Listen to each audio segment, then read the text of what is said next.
What is your team's preferred style of playing the game?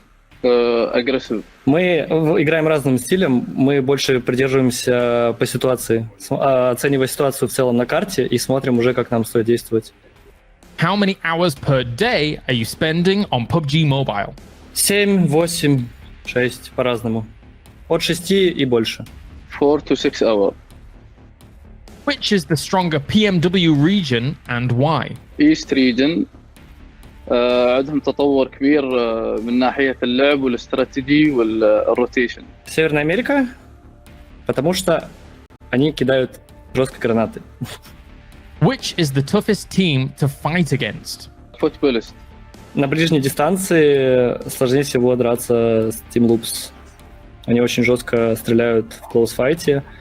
А на средних дальних дистанциях мы, в принципе, сами неплохо себя показываем, поэтому нам, думаю, нет равных.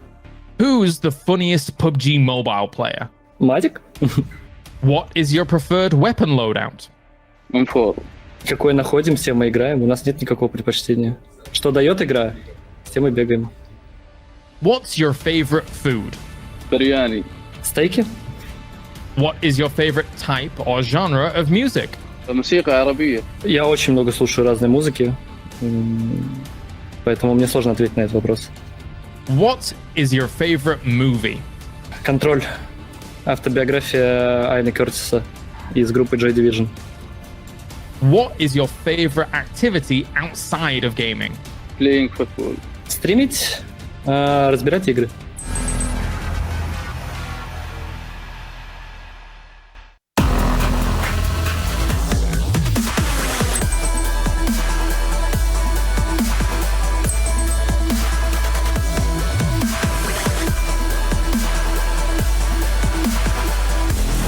Down goes George, that's a confirmation, instantly switches to the 16! Really could be, let's see if they go for the engagement, seeing scored out, oh, big shot!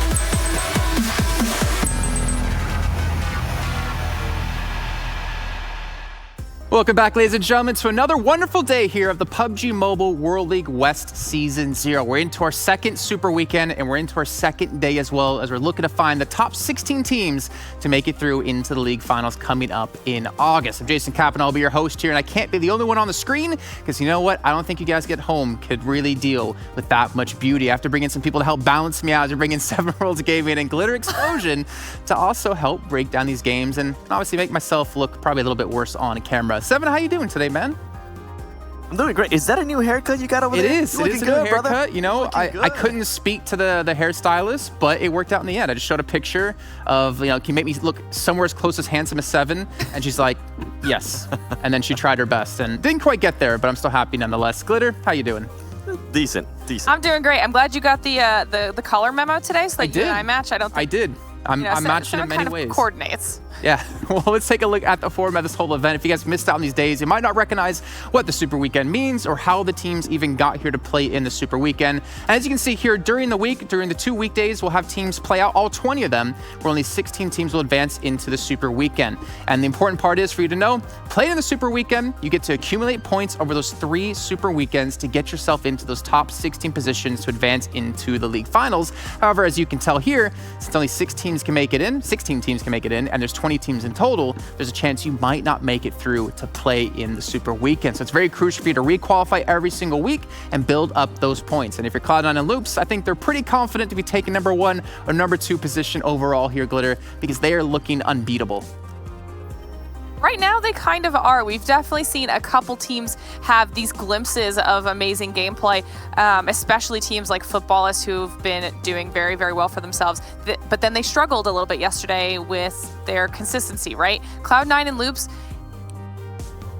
totally ignoring like the 2 bad days that Loops had, their consistency across the board is what's keeping them at the top of the leaderboards. And right now, I don't see any of that stopping for either team. Well, one of the biggest consistent things about Loops is how they get points, because they get a majority of their points, or actually about half of their points, based off kills alone 7. As we can see here, 1 kill gives 1 point. That's right, and that's actually maybe one of my favorite point systems ever, because it's going to go ahead and push players and teams that are aggressive. It's going to go ahead and kind of help them out, especially if they're not able to go ahead and get the higher place in regards to position.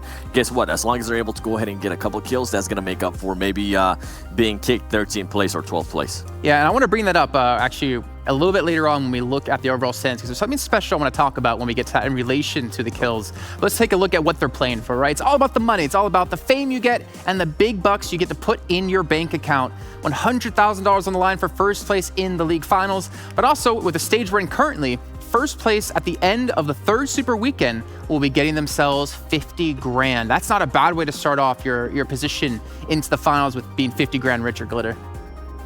No, you love to see it. Talk about a solid mental boost going into finals as well. If you come out in that first place position after the league play portion of this entire season, going into those finals, you have to be in a better place than a lot of those teams if you just pocketed 50 grand.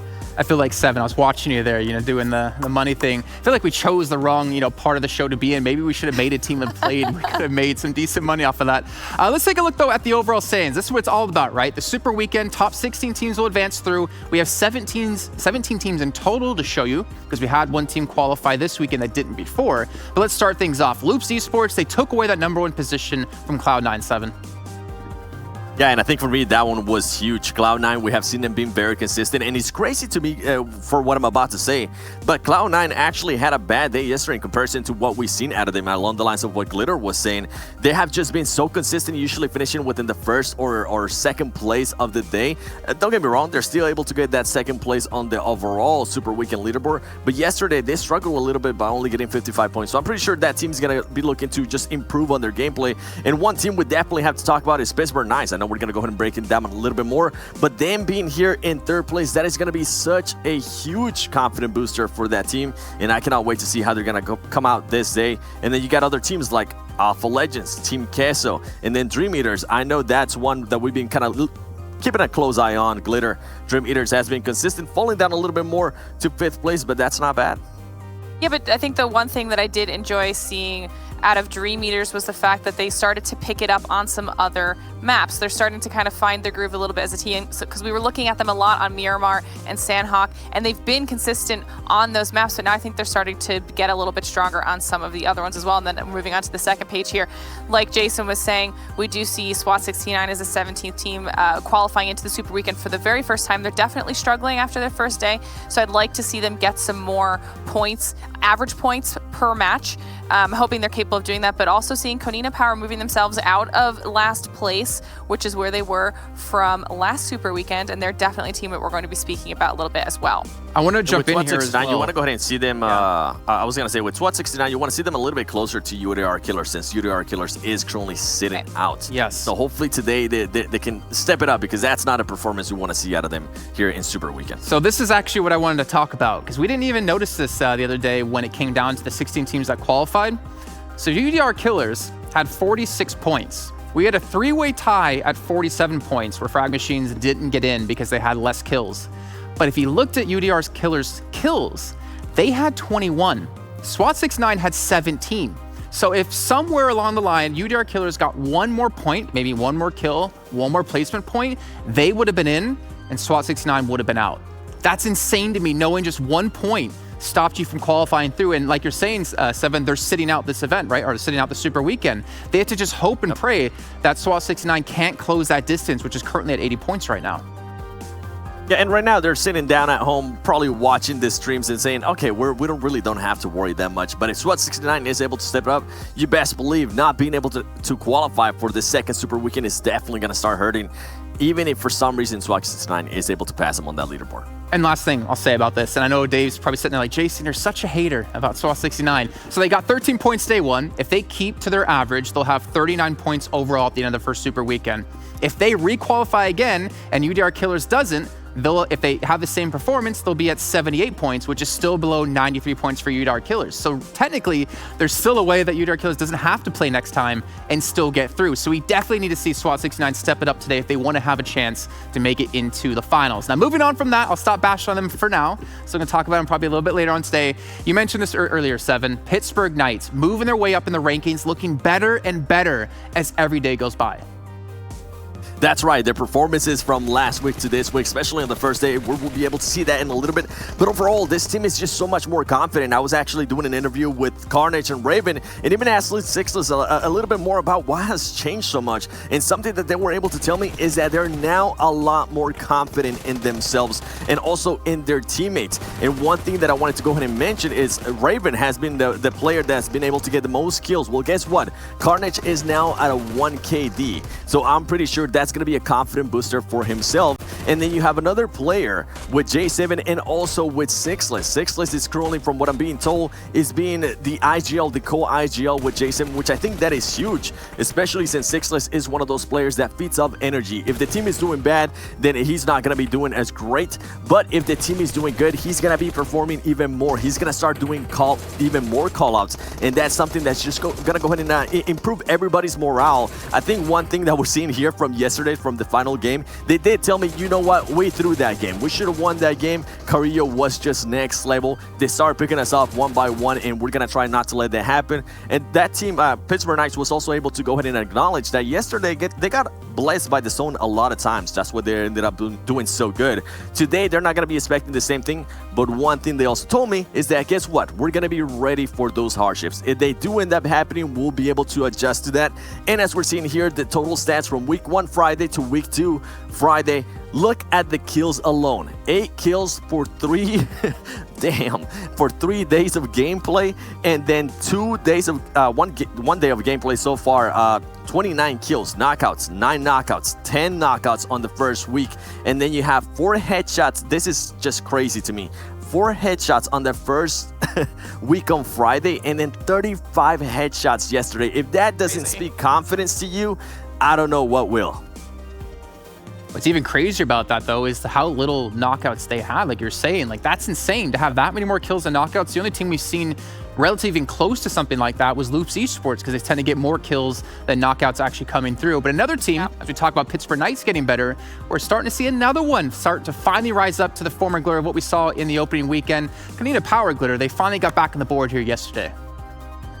Yeah, and I'm really happy that we finally kind of get to see some of that old Konina power coming through. We've talked time and time again about how they opened up with very, very strong showings and then kind of started to fall off, albeit some of those showings were after a poor first day. They've always been able to come back very strong. They didn't do that last Super Weekend, right? So last Super Weekend, they actually ended up finishing in dead last in 16th place. Now, coming into this weekend, they've only had one day and they've already managed to bump themselves up to, first of all, 13th place overall, and they still had a few bad games. Yesterday, they started off very strong with a first place and then a third place finish, but then they fell off and actually got 14th, 12th, and 10th. And even with those finishes, they actually still finished above Cloud9 in overall points for just yesterday alone at 59 versus Cloud9's 55. You know, so that alone is impressive, but we're also finally seeing some plays coming back out of the likes of Tixie, who's a player that we've looked at a lot. He started to feel like his old aggressive self, and he still managed to keep himself in the top 10 overall for kills for individual players. Now, this is the exact same head-to-head we just saw for Pittsburgh Knights, where this is their week 1 Friday of the Super Weekend from last week versus what they did yesterday, and you can just see the marked difference across the board, whether it's damage done, 2 to 25 kills, that is huge. Points alone, we've talked about how important those kill points are. That is a huge, huge difference for Konina Power in their overall points when it comes to the Super Weekend standings. 24 versus 8 knockouts. I think this is the Konina Power that we expected to see, and as long as they can keep that consistency going throughout the rest of the weekend and throughout each individual day, they can only really get better from here. And I kind of wonder... the damage received. Do you notice the damage received is only 300 more yesterday, but they just output almost 3,000 more damage. I think that's something to definitely go ahead and point out, because that's insane. That's efficiency, and that's them trying to maintain the performance now today. I did want to say, maybe part of the fact of Konina Power doing better was that we saw Cloud9 and Loops fighting each other, like 4 out of the 5 games we had yesterday, 7? Like, that, it was insane. They just constantly kept finding each other on the map and kept battling against each other for that #1 position. But if I remember correctly, Loops came out the better of the two the majority of the time. They did, and at one point even they ended up winning the match. I believe in Vikendi was when Loops ended up winning the engagement, the 4v4 against Cloud9. And I want to see if teams are maybe going to go ahead and keep track of that, and if they're going to take advantage of it. Because if you see Loops and then Cloud9 fighting each other, why not try to third party, especially if those teams are already hurting? That's something I'm going to be looking out for today. Just don't make them angry, though. I think that's one thing that you don't want to have happen, because if you do, something like this could happen too against you. Let's look at Carrillo up against someone we haven't mentioned a single time here on the show, but that's probably for good reason, because he's over in the East League. It's going to be Carrillo up against G9 in a head-to-head. Look at the MVPs from the last Super Weekends, and we can see, I mean, Carrillo, this is not someone you want to piss off, because when he gets going, he just doesn't seem to stop. And I think we were able to see that exactly yesterday, just the IQ and the movement. I think that's something that really surprises me out of this player. He has the clutch factor, as we were able to see there. I don't remember right if he was able to win this one, that engagement between those 4 players from Temple, but he got very close. And this is one player that if you see him at the end, you know he can clutch up, and he showed just that yesterday in the last Erangel. He was able to clutch up against players from Pittsburgh Knights, and I can't really remember at the top of my head who was the other player, but he absolutely smacked him. I know I was receiving messages from players saying, did you see that? Did you see what just happened to us? Yeah, that was Carrillo. And now, as we're seeing here, G9, for anybody that's maybe not familiar with G9, this is a veteran player of PUBG Mobile Esports. This is a player that back in Berlin of last year, he ended up winning the MVP award for RRQ. So this is not honestly a new name to the scene, but it's one that you guys are maybe not able to see since he is currently playing on the East. But overall, I think the 2 players are just currently performing to an amazing capability. And I know there's even more players currently in East, teams that players like Luxy, and I know a lot of other players that are just performing insanely well. And the thing is, you have RRQ Athena currently #1, or at least were #1 in the very first Super Weekend as they finished off. And you can see kind of a breakdown here in comparison between the two. But one thing I do want to say, and I know it might be a little controversial out there for a lot of people who are watching from the West League, but I feel like if you take Loops Esports and you put them in East against the caliber of teams there, I mean, we have the reigning world champions out of Bigetron. I don't know how well Loops is going to be able to perform. I don't know if individually they're going to be able to play on that same kind of level, because right now in the current lobby that they're playing against, I feel like most teams can't fight them in close range when they get aggressive, 7. Yeah, it would be interesting, and I think I totally agree with you on that. With Loops Esports, it would be interesting to go ahead and put them in a lobby where they're just not dominating and they're not the most aggressive team out there. But to go ahead and give credit to Carrillo, he has performed really well even when Loops Esports isn't performing well, and that's something, Glitter, that I know we've been able to notice over and over again. Remember that day when Loops Esports ended up, I think, 15th place? Carrillo was able to go ahead and maintain that performance and stay towards the top of the kills leaderboard, and that's just impressive for our players to do. Yeah, it's incredibly impressive. Not to mention the skill level that it speaks to. Carrillo's headshots, if you were looking at that graphic, and even with those poor games, he's still managed to stay at the very top, at least of the West leaderboards when it comes to overall kills. So while there may be a level on the East side of things that may be a little bit higher than West, I actually would be very interested to kind of throw Loops into that lobby and see how they fare. Yeah, well, maybe one day in this year maybe we can get them all on LAN and playing like we want to see up against each other. Let's take a look at the schedule for today. 5 matches coming your way, and it's the same rotation as yesterday. Starting things off in Erangel, going to Vikendi next, Miramar number 3, Sanhok as match number 4, and anything's out on the day here on Erangel yet again as our final match. One more thing I did want to say, by the way, about Carrillo, because I was looking up some interesting stats. So he plays well when his team's not performing well, but the amount better he plays when his team alive is ridiculous, because he, in the first Super Weekend, got down the most time out of anyone else and then got picked back up 12 times. His team send him in first to go get kills, to go get knocks, and then they're able to help finish off what he does and then pick him back up. I wonder what his assist game is. I didn't check it out when we saw the head-to-head, but it's got to be honestly ridiculous because of how deadly he can be.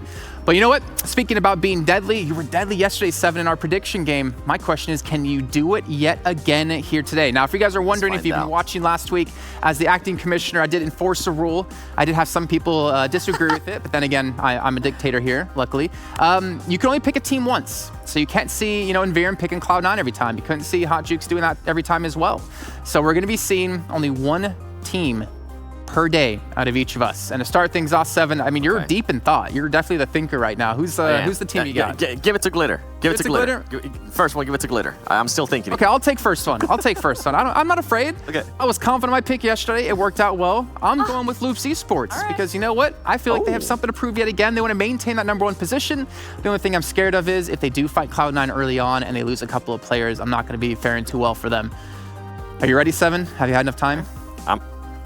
Glitter, you want to go next? Or you want me to go? I think 7's panicking right now. I mean, that's fine. As commissioner, I can just give you I don't know predictions, and then you can both. No. You know what? I'll go ahead and pick it. I think I'm going to go ahead and go with Pittsburgh Knights. They burned me one time when I picked them. And Sixless was like, yo, pick us. We're going to get 25 kills. They ended up getting 2 points that time. So hopefully this will be the complete opposite. Hopefully they're going to go ahead and give me 40 points. And I think this team, I'm really hoping they're able to carry the momentum that they have had the past couple days, and they're also able to just keep that performance, keep that confidence, because I love seeing that out of players. And the funny thing is, you have Sixless messaging you saying, hey, pick us because we're going to drop 20 kills. And then you have Footballist and B4 messaging Glitter hey, pick us, please, pick us. Glitter, who's your choice?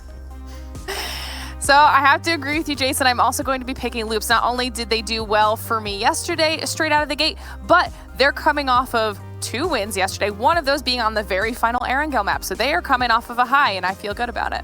Okay, I feel good about it as well. And honestly, I like the PK pick too. I'm going to give you credit for that one, 7. It's not too crazy a pick anymore with how well they've been playing, and we'll see how they do after the match when we're checking with you guys then. So get out of here for now. Go take a rest. Go get a coffee or something. I know it's early there in the West. Well, in the US, I should say. And you guys at home, you can get lucky, as we've been talking about for the entire show. If you guys are watching within the game, within the Esports Center, you can win a limited time outfit if you are lucky enough, if luck is going to be on your side. And don't worry, I feel like a lot of you out there will be lucky today, because you know what? I'm feeling lucky today. I'm going to spread the love around. And just like the 2 commentators are going to be coming in to help spread the love here of PUBG Mobile, we're going to bring in Viram and Cameron Davis, both looking as handsome as ever and looking a little bit matching. I like the dark shirts. It's looking good. You 2 are looking phenomenal.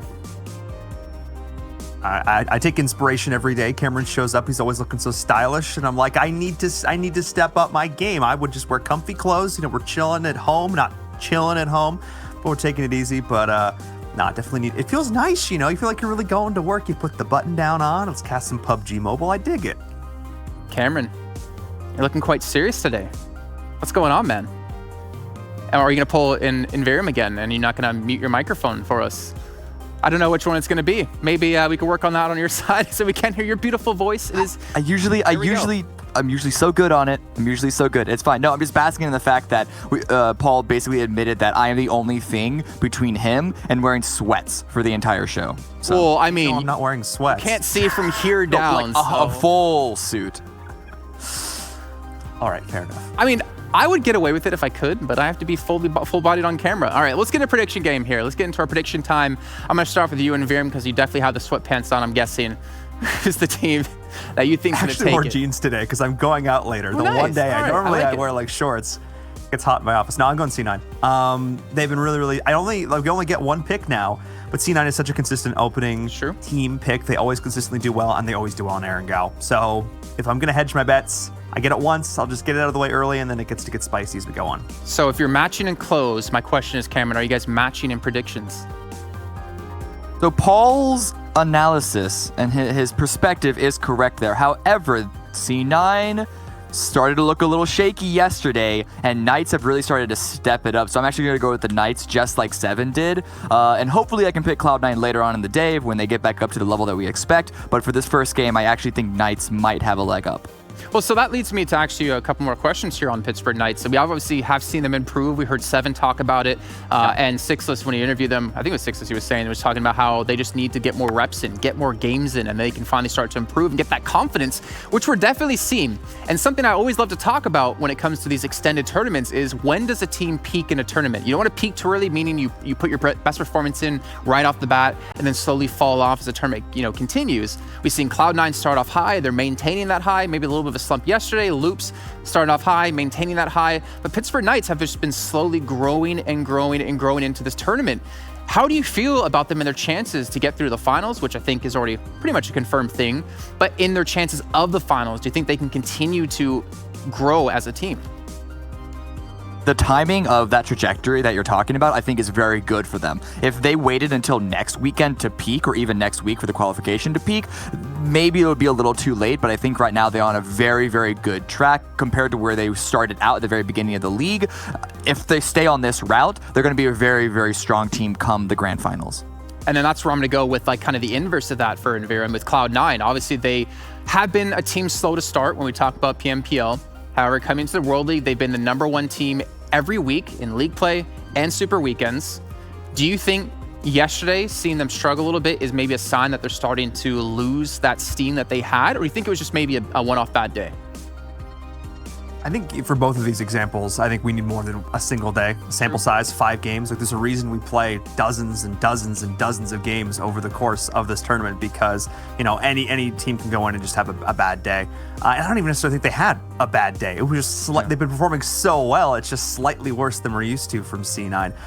But I think this is a lot of hope for the Western region as a whole, that it's not just the C9 Loop show, that, on up, Kunita Power can show up and go off, and Footballers can show up and go off, and now PK is starting to go off. I mean, right before we came into, PUBG Mobile World League, we were cast them in another event, and they won that event going into it, albeit with a different roster, and what they consider to be, their words, not as necessarily even as strong a roster for Pittsburgh Knights. Now they've got some of these star players like Carnage and Sixless, and I think having that momentum as it's building up is going to be really important, because that's the thing they talked about. They said, look, we are going to need time to build the synergy. We are going to need time to build our communication. And now, with Sixless maybe coming in and stepping up as more of an IGL role on the team, to, splitting that role or taking over in some situations, I think that this is a team that can really step up. They just need to be not overconfident, but confident enough.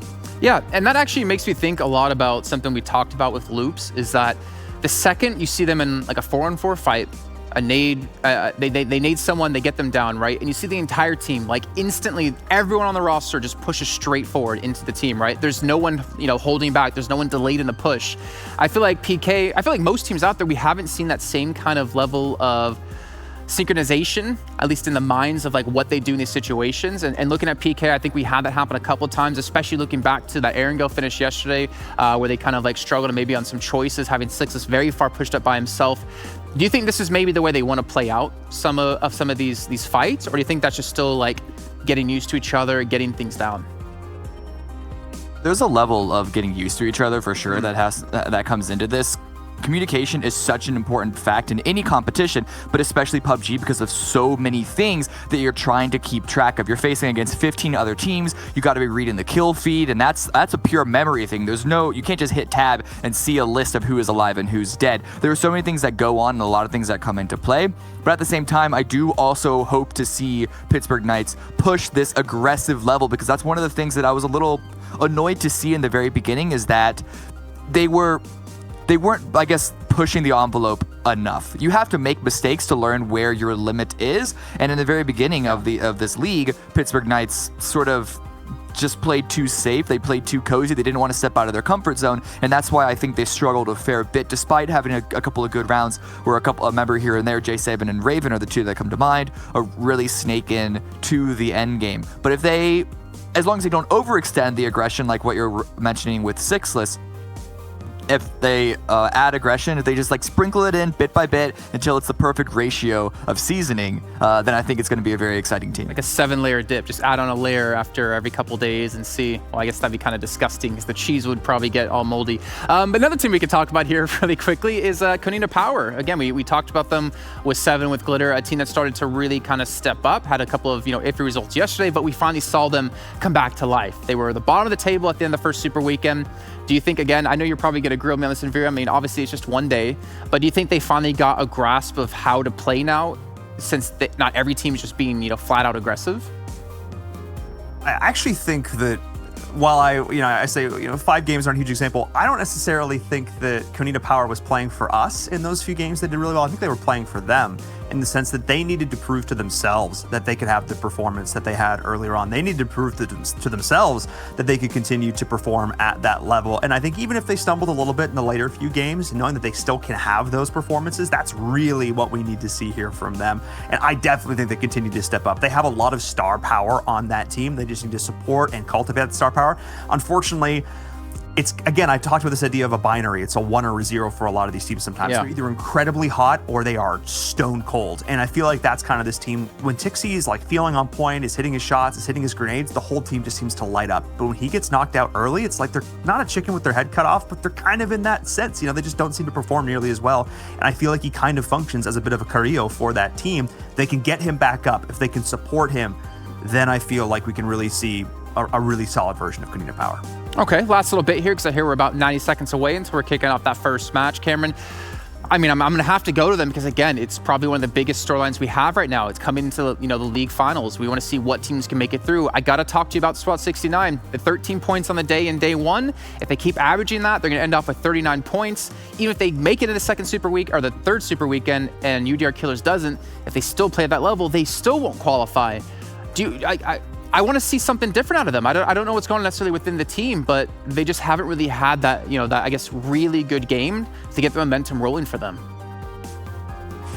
Yeah, I don't know what to say about it either. They're just straight up not really able to win their fights. And it doesn't even seem that their macro rotations are super on point anyway, because I'm looking at their placements. The highest placements is 8th place. That's one time. All the rest were in double digits, 116th, 213th, and a 10th. Things are not clicking on any aspect of the game for them, I feel. Okay, we know we're about 30 seconds out until we do take us into our first match. So why don't you go ahead and just do it for us, guys. Erangel as match number 1 of the day of our second day of the Super Weekend. And I can't wait to hear what you guys are going to be saying. Thank you so much, Jason. Getting into game number 1, Saturday, Super Weekend number 2. And again, for the teams that started off yesterday on the right foot, they need to see if they can continue that today. For the teams that didn't have necessarily the start they wanted to, this is your shot, because you've got 15 games over 3 days, and these are the points that are counting. These are the points that are going to get you to your grand finals and secure you in that spot. So we need to see the teams continue to perform today, continue to show us what they can do. Erangel, map number 1. Cameron, let's get into it. I do want to say real quick that talking about SWAT 69 and their struggles, they're not the only ones. Nova Esports is another one that comes to mind, that 17 points on the first day, which is, yeah, sure, more than SWAT's 13, but it's still nothing great. And then looking back on what they did for week 1 Super Weekend, 83. The only thing that they have going for them compared to SWAT 69 is that first weekend and not missing out. 83 points is still better than the trajectory that they're on right now. I don't want to harp on just SWAT 69. There are a number of teams in here that seem to be struggling a fair bit. It's just the fact that they missed out on the first weekend. That's honestly the biggest thing. Yeah, I mean, another team that I really want to call out as well is a team that I think has had flashes of brilliance is Yala Esports. But they had one game where they placed in the top 10. One game. And they only had, I don't know, less than 10 kills over the course of those entire 5 games. I want to see them step up as well here. I want to see Lord really take charge of this team and not just be always the last player alive, not just be the bait, but be one of the players here that the rest of the team can rally around. Because we've seen Zana, we've seen Anas hit some shots, we've seen Zero go out of his way in some really interesting positioning. I just think they need to click, to get that all together. And we'll see if they can do that here today. This circle is not going to be the worst we've ever seen, but it's not going to be great. If you're B4, maybe you reconsider your military drop, or we'll see if they continue to stick it out. They tend to be a team, along with footballists, that just likes to eat the blue for the first couple circles. Actually, spoiler, they're not going military in the first place. They're making a drop onto the northwest around Zarki, and that's just because of the plane path. I think they made that decision. Obviously, they made the decision before they saw the circle, but they're pretty happy about that because, if they did try and make it all the way to military base off of that plane path, it would have taken a while and would have been another long rotation. That hasn't punished them too much, admittedly. They've actually fared pretty well, especially if you contrast it with the likes of Wildcard, which if they have to do a long rotation north to south, they seem to actually be a lot more uncomfortable than B4. Yeah, but now there's a lot of teams around Georgia Pool. You've got Team Unique, you've got B4 up there too, you've got SWAT 69, you've got Loops and C9 between North and South George. So that could get a little bit contested as we go on. We'll keep an eye on that as Alpha, as well as Dream Eaters, having a bit of a time here in Yasnaya. I don't think we're going to see anything exciting. I think this is going to be a... you say that. It's fine. You it was say almost that. not fine. I was almost... Okay, for the record, it was almost not fine, but it was still fine. Kind of. Yeah, so this is the usual sort of standoff that these teams have been employing here. I will say, if that were any other gun than a measly little sidearm, as automatic fire as it is, then I think Meku would have been in a lot more trouble there. But I like how Alpha Legends are slowly, over the course of this league, maybe a little too slowly, asserting themselves in Yasnaya and making Dream Eaters more and more uncomfortable. But over here, this is a Georgia Pool standoff that you talked about. You don't often see two teams loot up in North Georgia because rotations are garbage, but Anis with the DB does actually get a knock, and there's no one here from SWAT 69 immediately available for the revive. King's trying to find an angle, but he knows that it's going to be a risky cross going across that, double lane road? I think he'd have to go all the way down along the bank and then loop up behind the wall. That's the only way he's going to be able to do this. You know that Unique's still not loving that situation. Too many missed shots there with the DP. He would have loved to get the down onto Buffalo while he was still on the roof before he could get through the doorway, so we confirmed the kill instantly, because now you're looking at a situation where you have one member of Unique here and 4 members of SWAT 69. They're not even going to do the play I was talking about. They just, actually it was a bait. They hard smoked him, and then he is running around the outside. That's hilarious. Good use of early game utility. Using utility never feels good, but if it allows you to keep all 4 members up, then I say using 2, maybe 3 smokes is definitely worth it, especially because they're not looting in a low loot location. The only problem is going to be Unique. But I actually like, speaking of problems, I like Problem's angle over here just on the right of the screen, trying to set up a crossfire, making sure that Unique can't get any cute angles onto them. I like this as well, but Unique is actually going to rotate down more towards the river here as well, into the bay. So counter angles as Nemphis is rotating around. Nemphis has been one of these players that I feel like we've seen him being involved in a lot of fights, but I don't find myself often shouting his name, as much as some of these other players necessarily. Not necessarily the one always stepping up and getting the big kills for the team.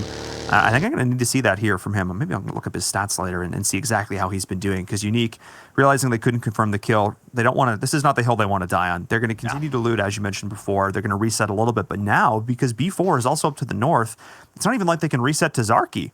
Like, this is a lot more congested than previously here, so we'll see if they just, out of the frying pan into the fire a little bit here.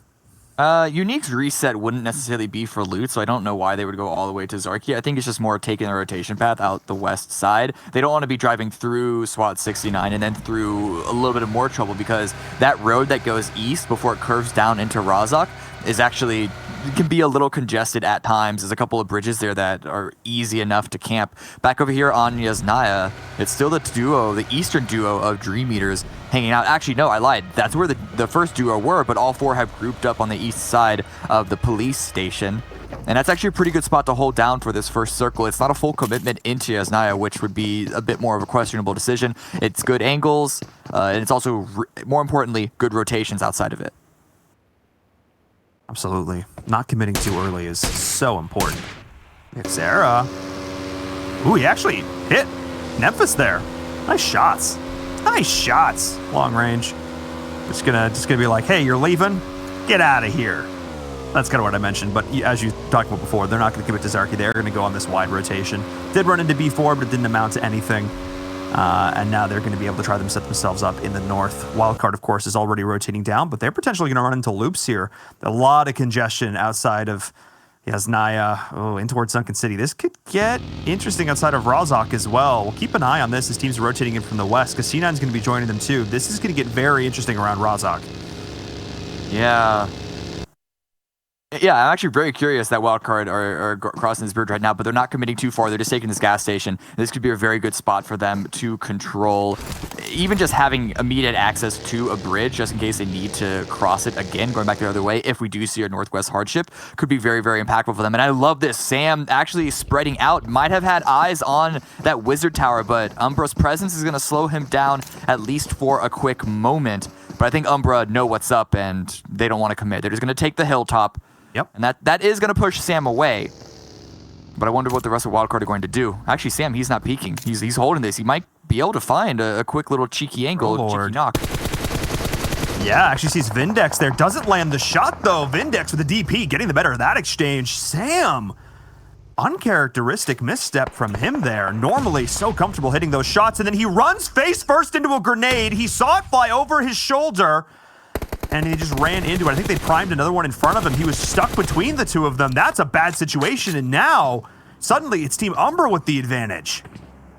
Yeah, I don't know why Sam peeked that aggressively when the rest of Wildcard wasn't there to assist. And now PRZ is flexing out onto the side to try and get a second angle, and Wildcard Springs going for the revive. But again, the angle from PRZ and Vindex with another prime grenade. They might have just dumped more bodies. Oh my goodness. Oh my goodness, Wildcard. Cameron, you're 100% correct. They just gave them more food. They just gave them more food to eat. Umbra's like, yes, please, let's go and spring. I cannot believe that was not a headshot. There's the down. Vindex is in such a good position. Oh my goodness. And now with the full collapse from Umbra, look at this. They're going for a full pincer move here, collapsing onto this compound. The gas station's about to be set on fire. And if you're a Wildcard fan, that's not how you want to start this day. And Halls, he's going for more. They're not the content with just keeping them pinned in. They want to consistently surround Wildcard. And I say this every time in the early game. This is the time to do so, because the chances of a third party having a awful angle onto you are significantly reduced compared to later on in the game. You already see a little bit of damage there go over to Slicky. But PRZ, Prolord, they have the nades, and they're pushing straight in. They do not care. They don't want to just control Wildcard. They want to kill them and take this position from them. Acer's going to look to try and shut this down. Prime the nade, not cooked nearly long enough. Put that thing back in the oven. Blinky's on the outside, but he's not going to be able to help. Jumping over that wall actually separated him from his team. This is a 2v1 situation. Slicky going down. It's Acer up against the world. The full collapse gets one down here. Can he find a second? Yes, he does. The 2v1, and Acer holds on with a scrap of HP. Umbra want to do this without taking any casualties. Vindex is coming in. Fokio drifting his way into the gas station. Acer's able to get the first aid off in the 1v4 situation. Can he find himself the angle? He's trying to limit the avenues from which he can get shot. They're collapsing on him right now. Vindex finds the shot. Acer could have got it done, but he does not. And unable to thirst a single kill. Vindex going clutch to keep his team in the game. Acer almost had that, but in the meantime, he did see the circle ship go towards the north, and there's a huge rush on the east side of Yasnaya around the Witch's Face, the winding road leading up to Kameshki. There's a couple of tiers of high ground there, and it's very interesting to see how teams want to play around it, but right now, Tempo They're in a bit of trouble. The grenades from Alpha Legends are coming in. They already lost HH24. He's down. He's not out. Oh, Spec unable to make the jump over, but he was able to just heave his body into the Wizard Tower as he dropped. Kaido is going to throw the nade in.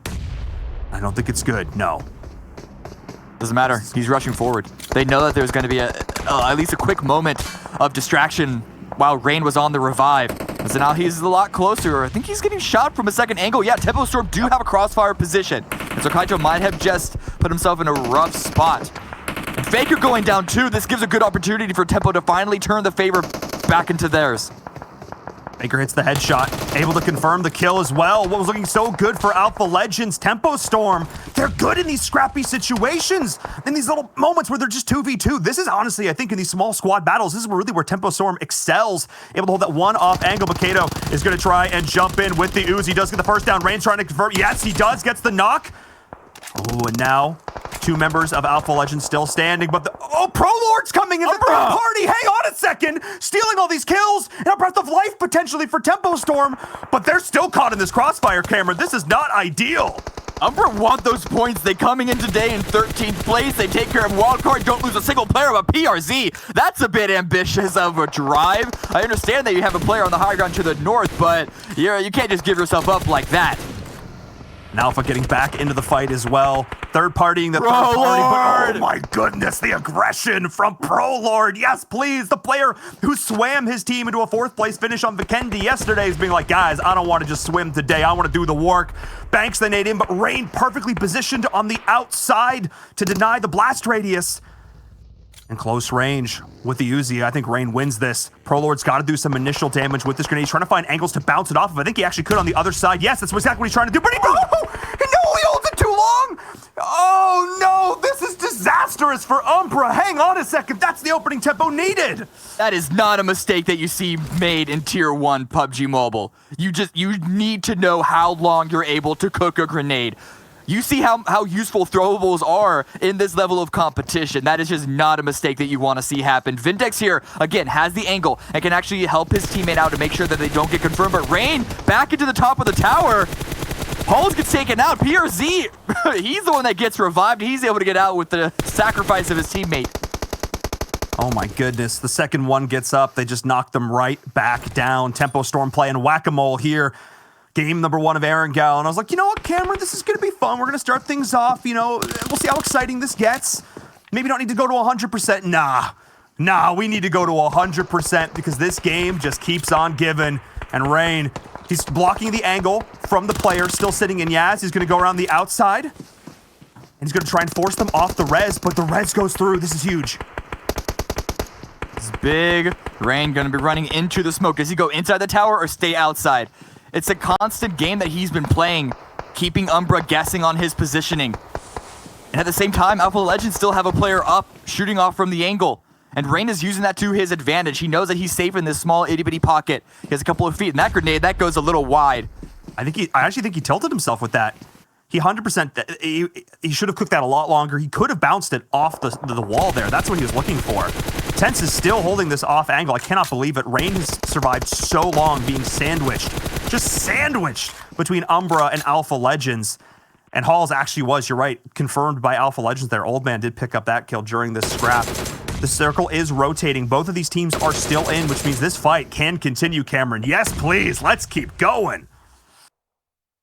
The worry is anyone going to go through Yasnaya to push up this angle? I don't think so.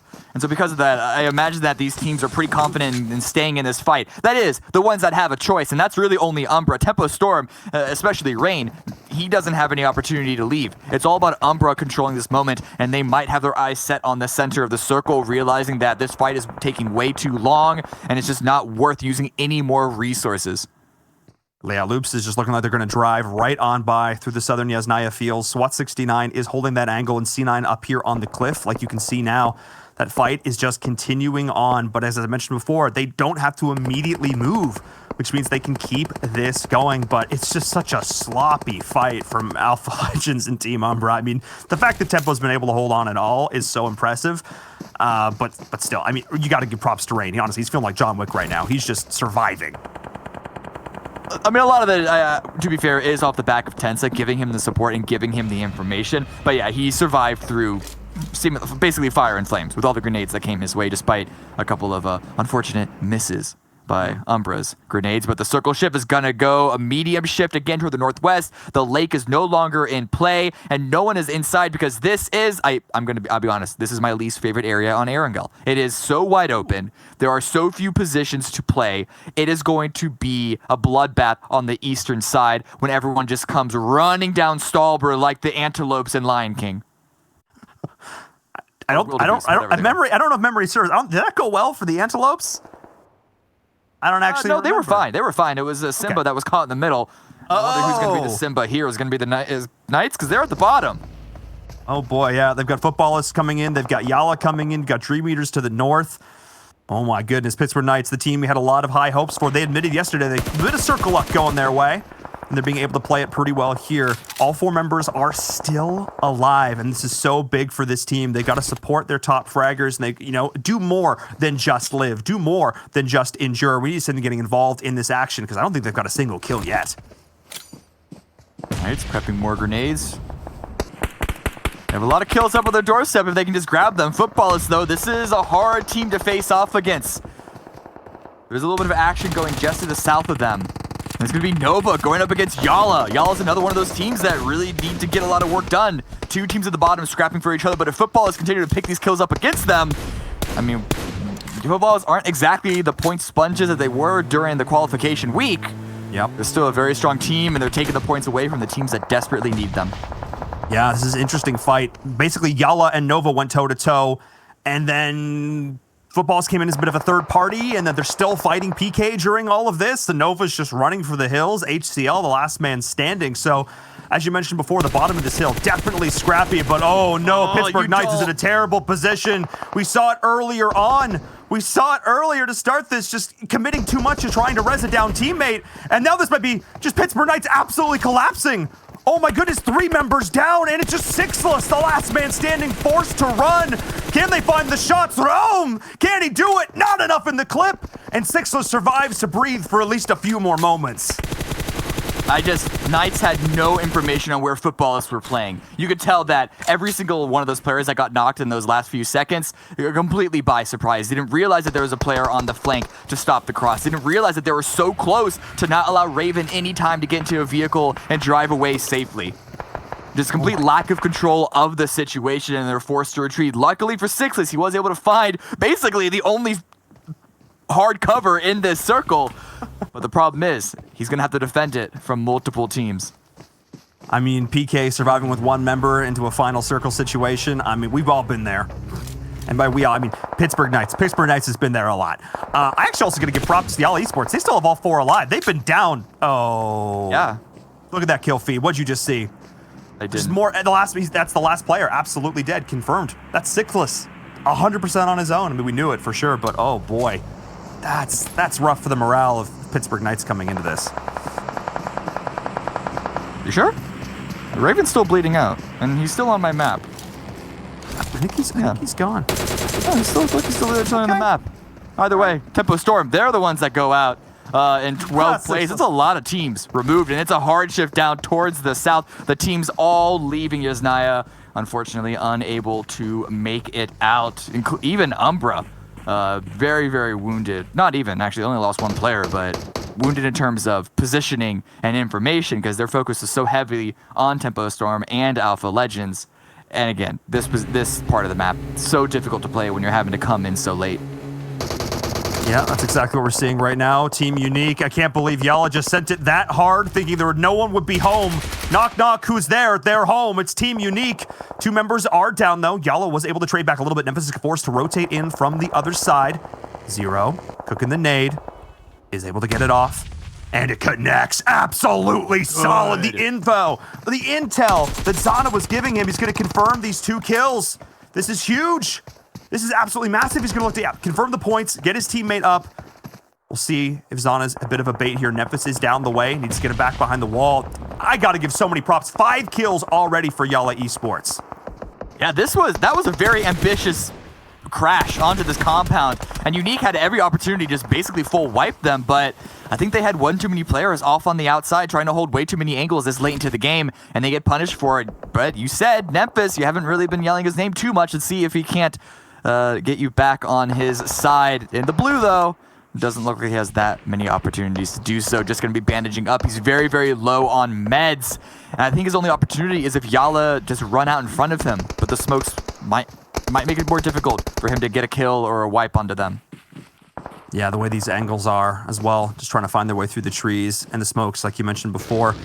Adder, I think, did actually spot him there. Lightning, it's just holding on by a scrap of HP. I'm not sure if he has any more meds to his name. C9, not in a bad position, though. We haven't talked about them a whole lot so far this game. Only 4 kills. Bayo did get down headshot from Maxim over on B4. They're going to look to try and get him up if possible. Nemphis goes down to the zone. So does Tixie. That's Team Unique eliminated as Lightning drops as well. A lot of players just trying to heel strat through this, denying their points as much as possible as the fight's breaking out now between Footballists and Team Queso. Can they get it done? Axel?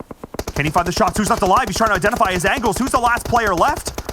Over the side of Footballists. But it's just Footballists going back through the smoke. What the intel he was given? He could not see that. He just commits to the vehicle and he takes down Team Queso. Oh my goodness, Levezin just does it, just goes off and keeps 2 of his teammates in the fight.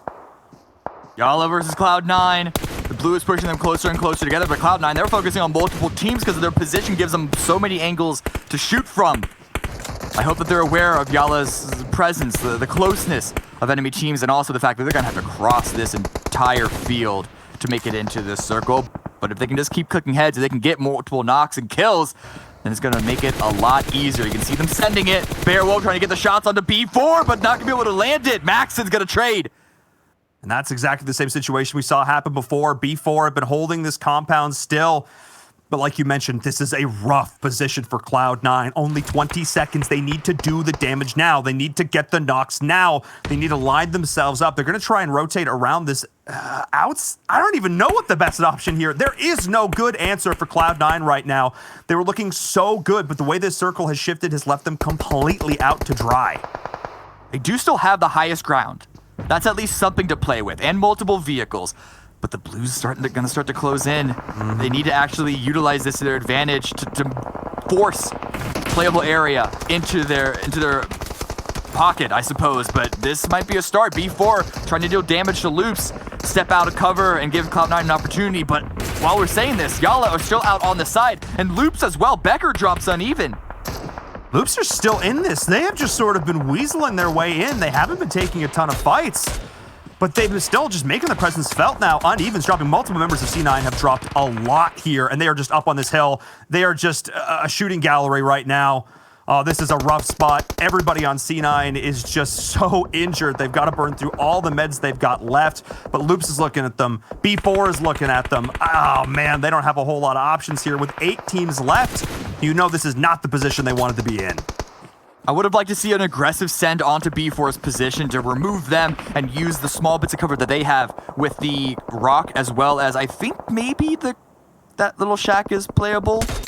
Maybe not, but either way, they need to create some space. Loops are doing a lot of damage to B4. B4 are rushing forward. They want to take the fight to Cloud9. They want to be able to isolate this, but it doesn't matter. Oh.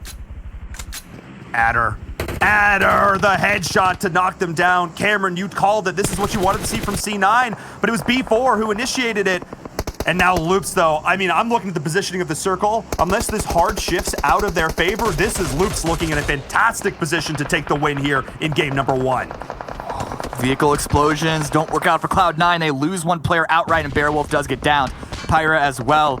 Oh, that Dacia is not done yet. Loops have the angle. The Dacia is about to go up, I'm afraid. Becker just continuously to shoot through the smoke. Elsewhere there, Football is using this dip that we've seen Cloud9 play in the very beginning of World League to their favor. Just peeking over, taking the shots.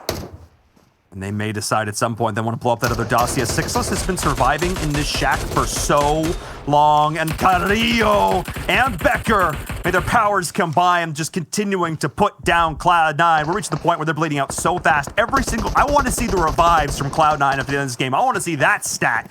Because, oh my goodness, they have been continuing to play as a team. But Nova Esports, HGL, still in that for so long. He survived forever. The rest of his team got wiped 10 minutes ago. But he survived into this, able to take down one member of Footballless before he was eliminated himself. But Sixless, the Six God, the Snake God, I don't know what you want to call him, but he's still alive. He's still in this, but right now, Loops are looking in such a good position. Footballless, though, do have this next circle. Sixless had a window of opportunity to push onto a moderately wounded Footballless, but now that's closed. And the circle is in the process of closing in. This Shack is not in the next zone. I feel like he may have missed his opportunity to climb even higher. 4th place is a lot better than anyone expected. And it might even be up to 3rd if Loops have their way, just completely sending it, giving it to Cloud9, not giving them any opportunity to come any closer towards the zone. We're just starting to see the utility usage. All that's left in the pockets for Cloud9 is being used. One member of Loops does go down. Out with Footballless, though. Pyra still alive, still able to try and range some damage down as much as possible. Pyra, the last man standing for Cloud9, trying to take down Carrillo. But no, he drops. That C9 eliminated in 4th place. This gives the opportunity for Loops to push in onto Footballless. That was the opening. That was the opportunity they needed here. As multiple members of Footballless are down, they smell blood in the water. This is Loops to a T. They get one player down. They do not stop. They do not hesitate. And it is Levazen, the player who already saved Loops once so far this game, staring down 4 members of Loops Esports, who we know in these 4v4 situations are oh so deadly. And Becker has been stepping up so much this game already. 4 kills to his name. Let's go. As Sixless is just staring on, the third party just watching this happen. Levazen is out. PK survives to 2nd place. I do not believe it, but Loops once again starting this day off strong. At the very end, he denies himself. What is it, self-emulsification for protest. He's putting himself up in flames to not give yet another point away to Loops, but still a 13-kill win for Loops Esports. It's a very, very good start of the day for them. Incredible. Just solid. They were able to keep their composure through all of it. Got a little bit of circle up there, circle luck, getting that compound, but they were just keeping Cloud9 just so compressed. They were just squished in behind the one little rock. They could do nothing. You don't get a chance to press your buttons at that point if you're Cloud9. There is nothing you can do about that. Every single time they try to peek, doesn't matter how much utility they used, doesn't matter. Again, I want to see the stats for Cloud9 for that game. How many revives did they get over the course of that? It's going to be some stupid number. I think it's probably going to be like 12 or 13 just in that one game because the way they're all picking each other up. Again, it was like whack-a-mole. But still, props to Loops Esports. They kept everybody alive. They took fights on multiple fronts, but they didn't overextend. And I think that was the big thing there. I think a lesser team, they have gone out a little bit early, tried to confirm kills on the C9, tried to confirm kills onto Footballless, but no, they did a fantastic job there. Cameron, really, that's what we come to expect from Loops. Yeah, and that angle that Becker was able to find with it's a small little sniper nest essentially in the attic of the grandma's house. Just that alone is what messed up Cloud9. If that window wasn't there, I think Cloud9 would have been a lot safer to Loops. It would have forced Loops, I believe, to either leave actually the safety of the compound. In fact, I think you saw, I don't remember who it was, but there's a member of Loops who like peeked out the side of a fence at one point and wasn't having a great time there. Either way, being aware of those angles is what's important, and Loops capitalized on that to pick up, again, 13 kills. Yeah, a 33-point game, yes please. That's how they want to start Saturday of the Super Weekend. But of course, that is only game number 1. We still have 4 more games coming your way today. Let's send it over to the analyst to break down game number 1.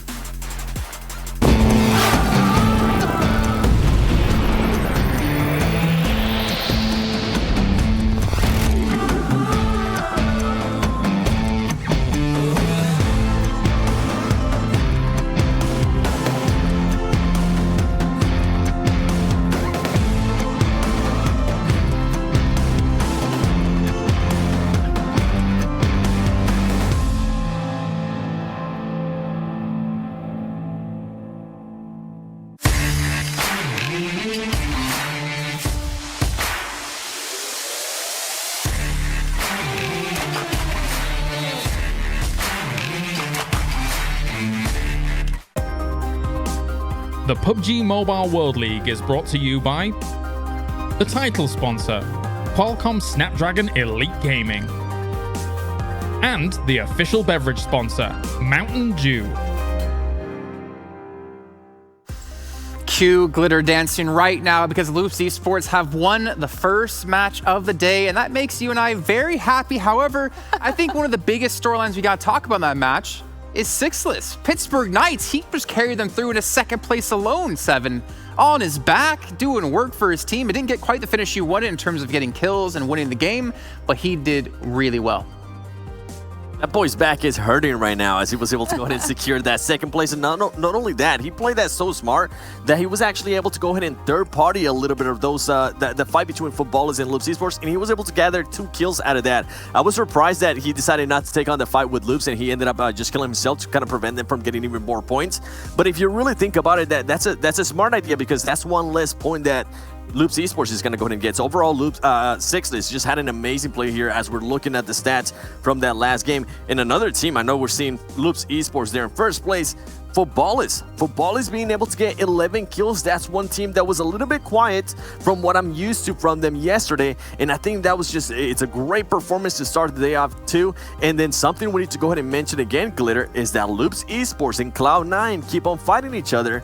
And Loops Esports, every single time they have fought so far, I believe Loops Esports has come out on top.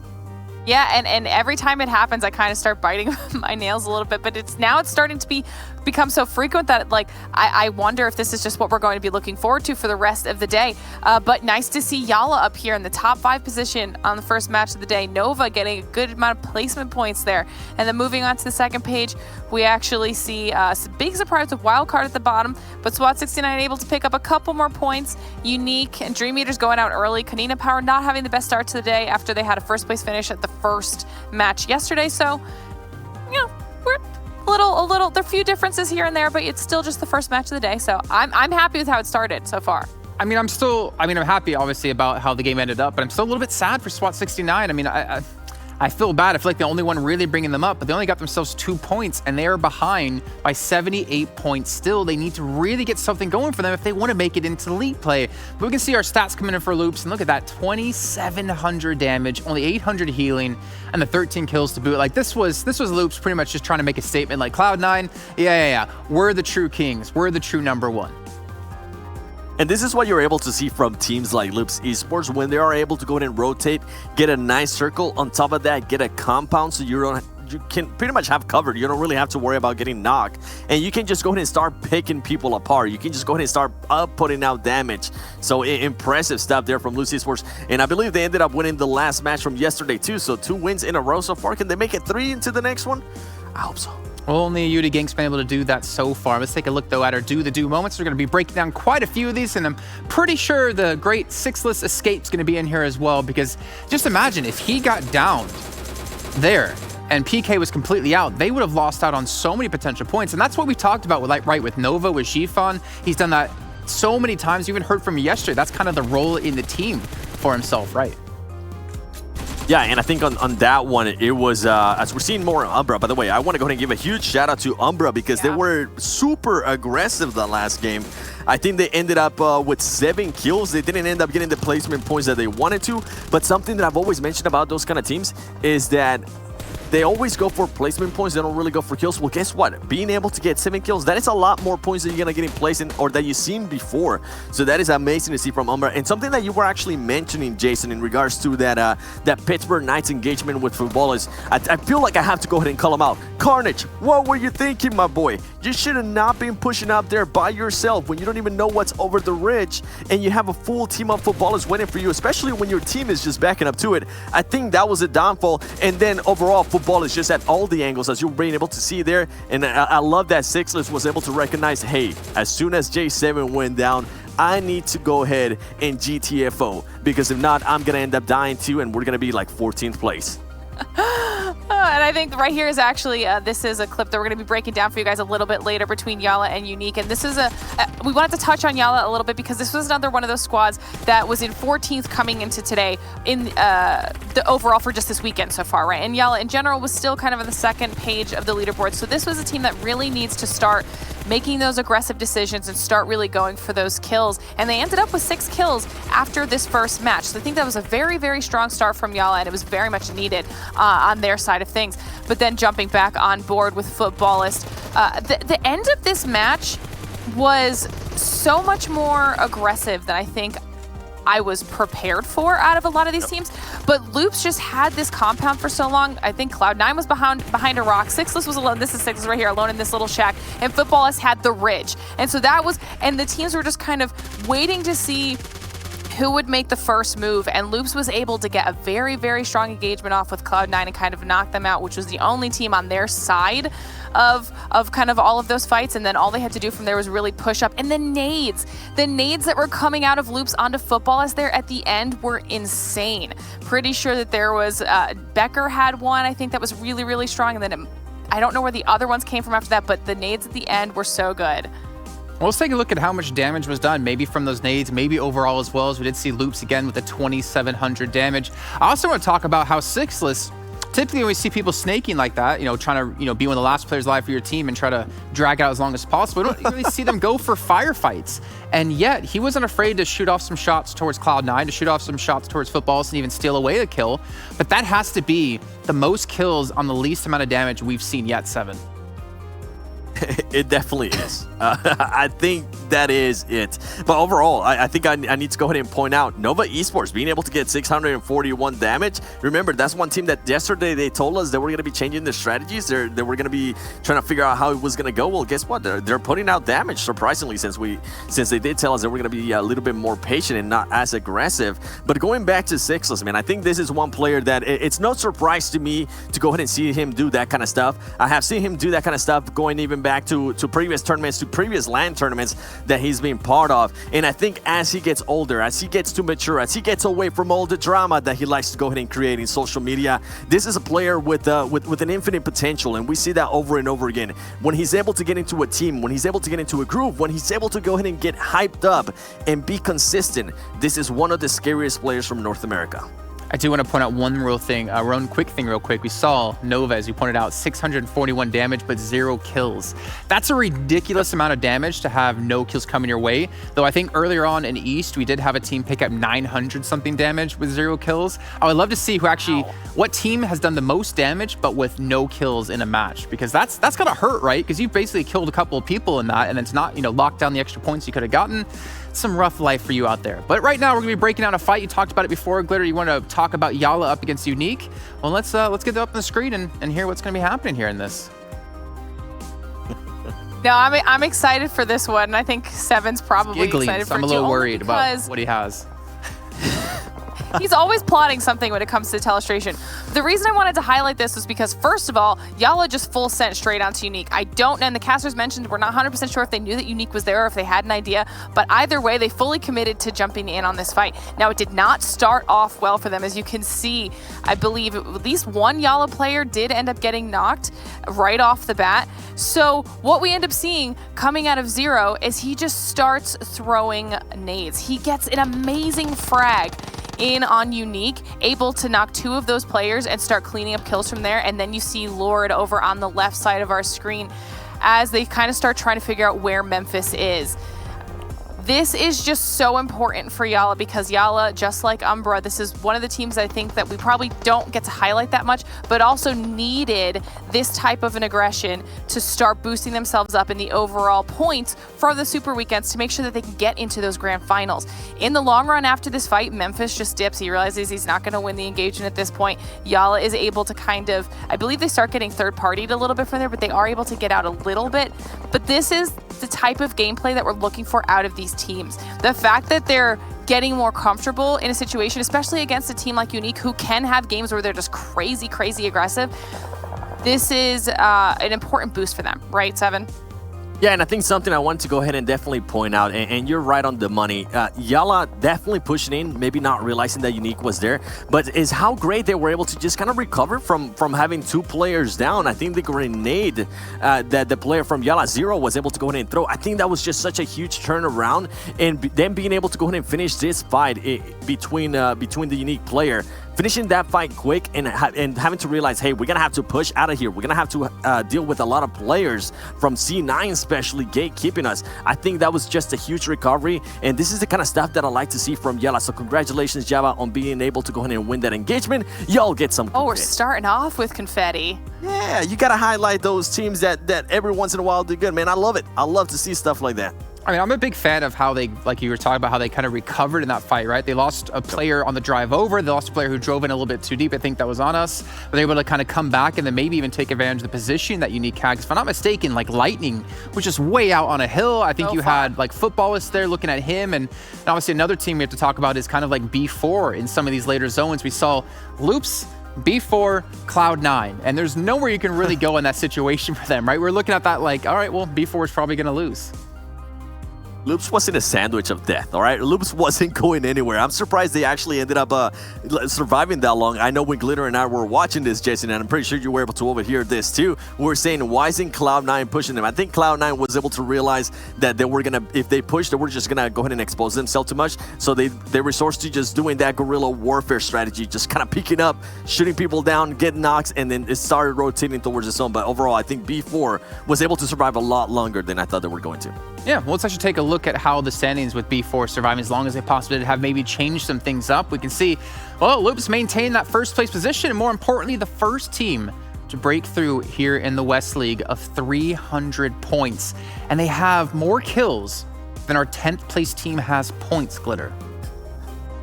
That is just, they're crushing it right now. You know, like, good for them. And I think that this potentially might just be a trend that we see coming out of Loops now that they've clearly fixed whatever issues they were having when they were struggling during the league play portion. However, you know, Pittsburgh Knights holding strong in third place. I think this is great for them. Footballist making sure they solidify themselves in the top 4. A lot of these teams we're probably going to start talking about a lot more frequently, only because I don't think that they're going anywhere. As you move down the list, you start to see, like you pointed out, the point disparity between Loops and 10th place, right? The fact that Loops has in kill points alone more than what Queso has in overall points.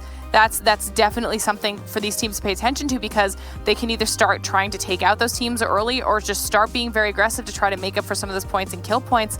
I mean, 7 second page, this is a little bit rough. This is a rough one, especially for SWAT 69. Right now, they have played so far 6 matches. They're trying to catch up to UDR Killers. That's not even playing this weekend. And right now, SWAT 69 is averaging 2.5 points per game. Not exactly sure what's going on there. Not exactly sure if they're going to go ahead and try to be maybe a little bit more aggressive, since currently going for placements not the way around. But overall, I think maybe they need to go ahead and look at some of the stuff that Umbra has been able to do. Remember, they ended up getting 7 kills in this previous match. I cannot wait to see what Umbra is going to be able to do now that they're, hopefully that's going to give them a little bit of a confident boost, saying, hey, we can get the kills. We just got 7. Let's go ahead and maybe try to survive a little bit longer at the end of the match, and then kills will be a little bit easier. We will end up getting third party every now and then, but if we can get ourselves in a great placement, and now that we know we can get those kills, it's great to see those teams do that. So if they got 8 kills, would you still be as proud of them, or is the fact they got 7 kills, you're like, yeah, nice? I mean, you got to stick with the branding. 7. All right. Well, I gotta ask a favor of you, 7. Can we get a little bit of clapping going on right now? Can you just you, not Glitter, Glitter, a little bit of clapping? I can't see your hands clapping. Can just I'll tell you why in a second. Just give me a little bit of claps. Ready? All right. Just give me a countdown. Give me a countdown. Ready? No, just 3, do it. 2, we're just clapping. All right. Okay. Well, 1 clap. I was hoping for. Yeah, I understand. I know what you're going Jason, for. I know what you're going for. Well, we're looking at talent predictions from that last match, and why I'm clapping is because this is the first time Glitter has gotten a chicken dinner. That's right. That's why I was clapping. You gotta trust me next time. One finger clap for you, Glitter. There we go. We got Loops winning the chicken dinner. We got 33 points. Cloud9 not faring too well. But then again, Pittsburgh Knights have fared well and have looked fantastic, just like the skins you can get in the Royal Pass Season 14 that is now out. If you don't know what skins are going to be in there, well, you're lucky. We have a preview for you. Well, not even a preview. We're just going to show you what it's all about.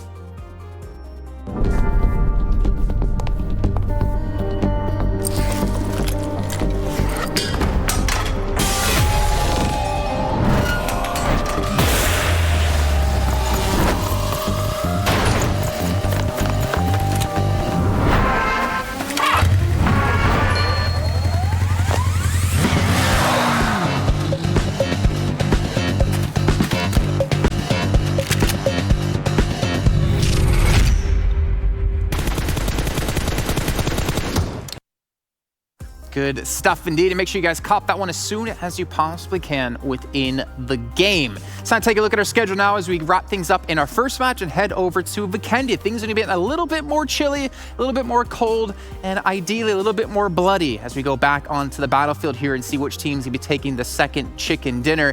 And I'm curious as we start to think about which teams could potentially do so. Again, with the prediction game we've been doing, we've been talking about you can only pick a team once a day.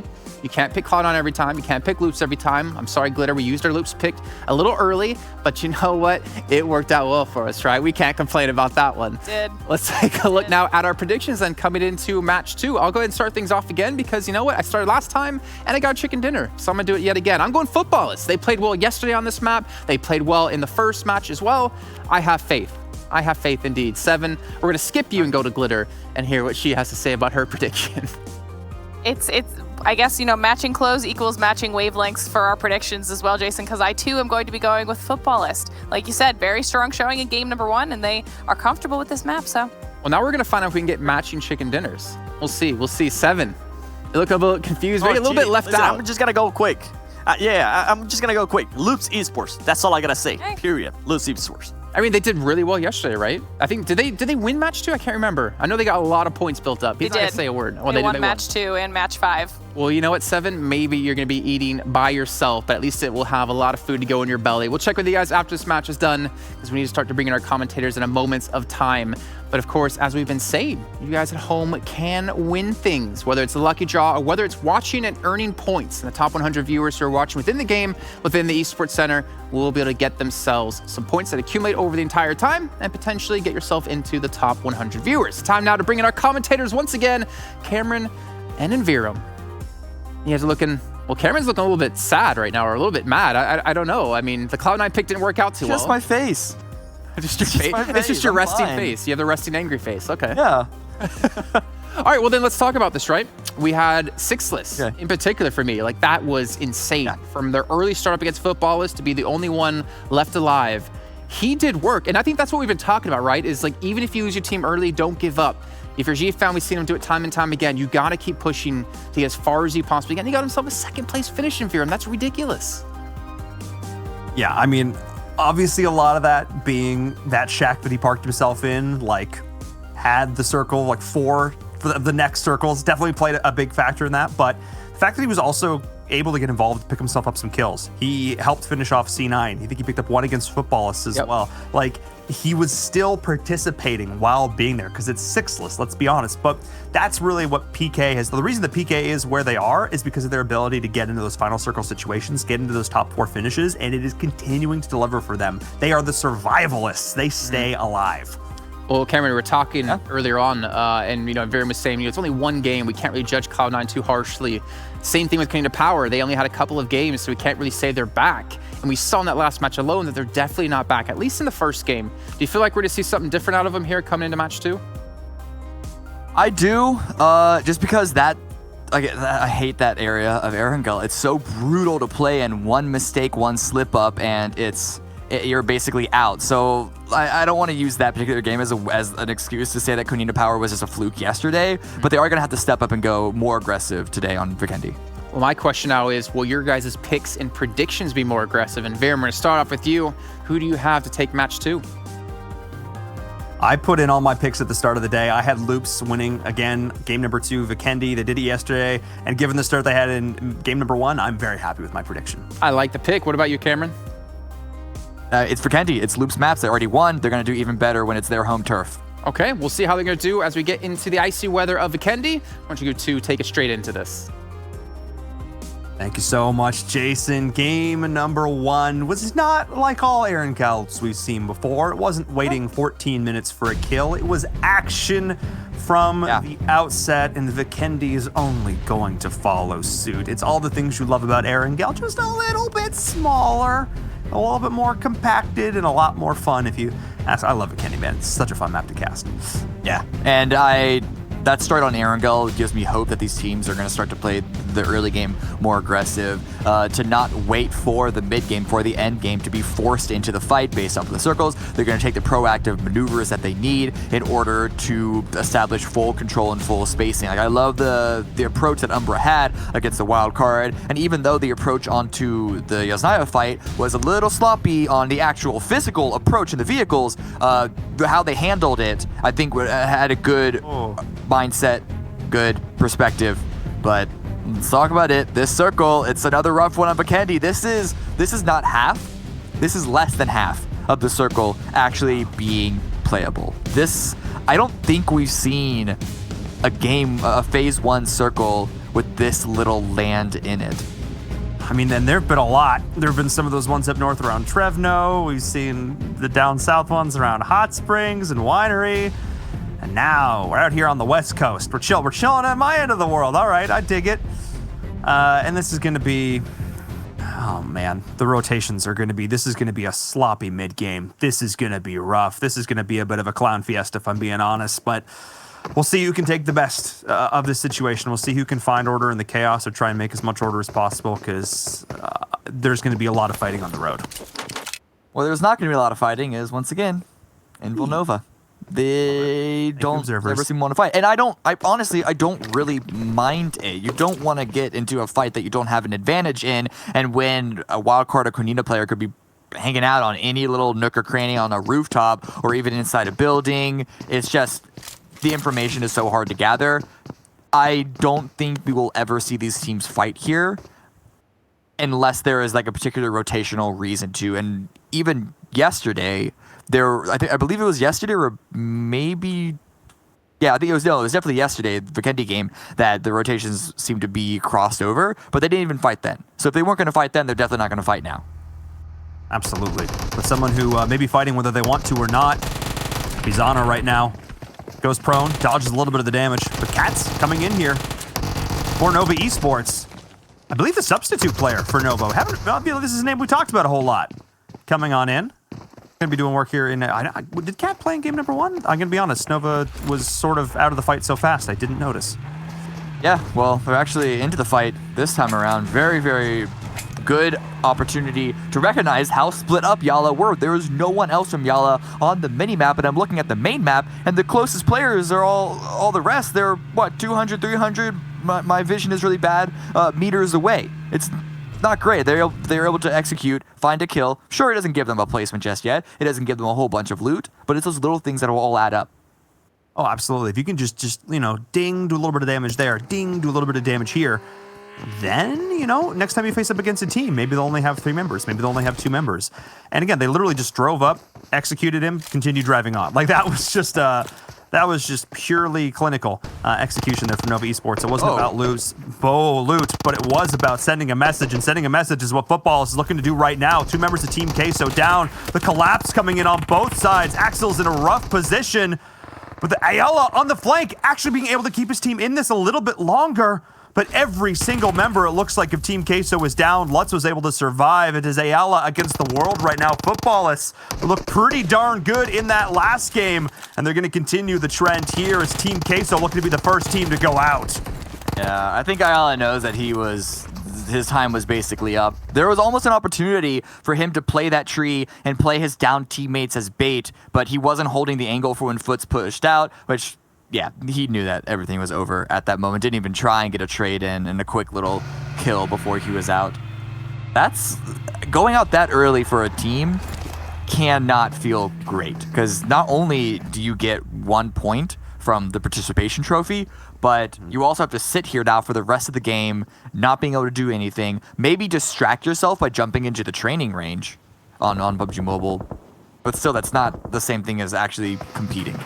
Yeah, no, definitely want to have some players watching this just for note-taking sake. But no, PUBG Mobile's amazing. Like, whether it be the range, whether it be the TDM, all these additional game modes, you can just go in and continue to grind. It's one of the things I love about the game so much is the fact that it's, while we obviously love the Battle Royale component, it's just as a shooter, is so much fun. As we're seeing now, B4 Esports, a team that I was looking at their positioning in the last game. We were complimenting them and how they reacted to the circle, and they shifted location, and then they proceeded to not really do a whole lot over the course of the game. There was a lot of fighting on the end of that western circle. We didn't hear from them.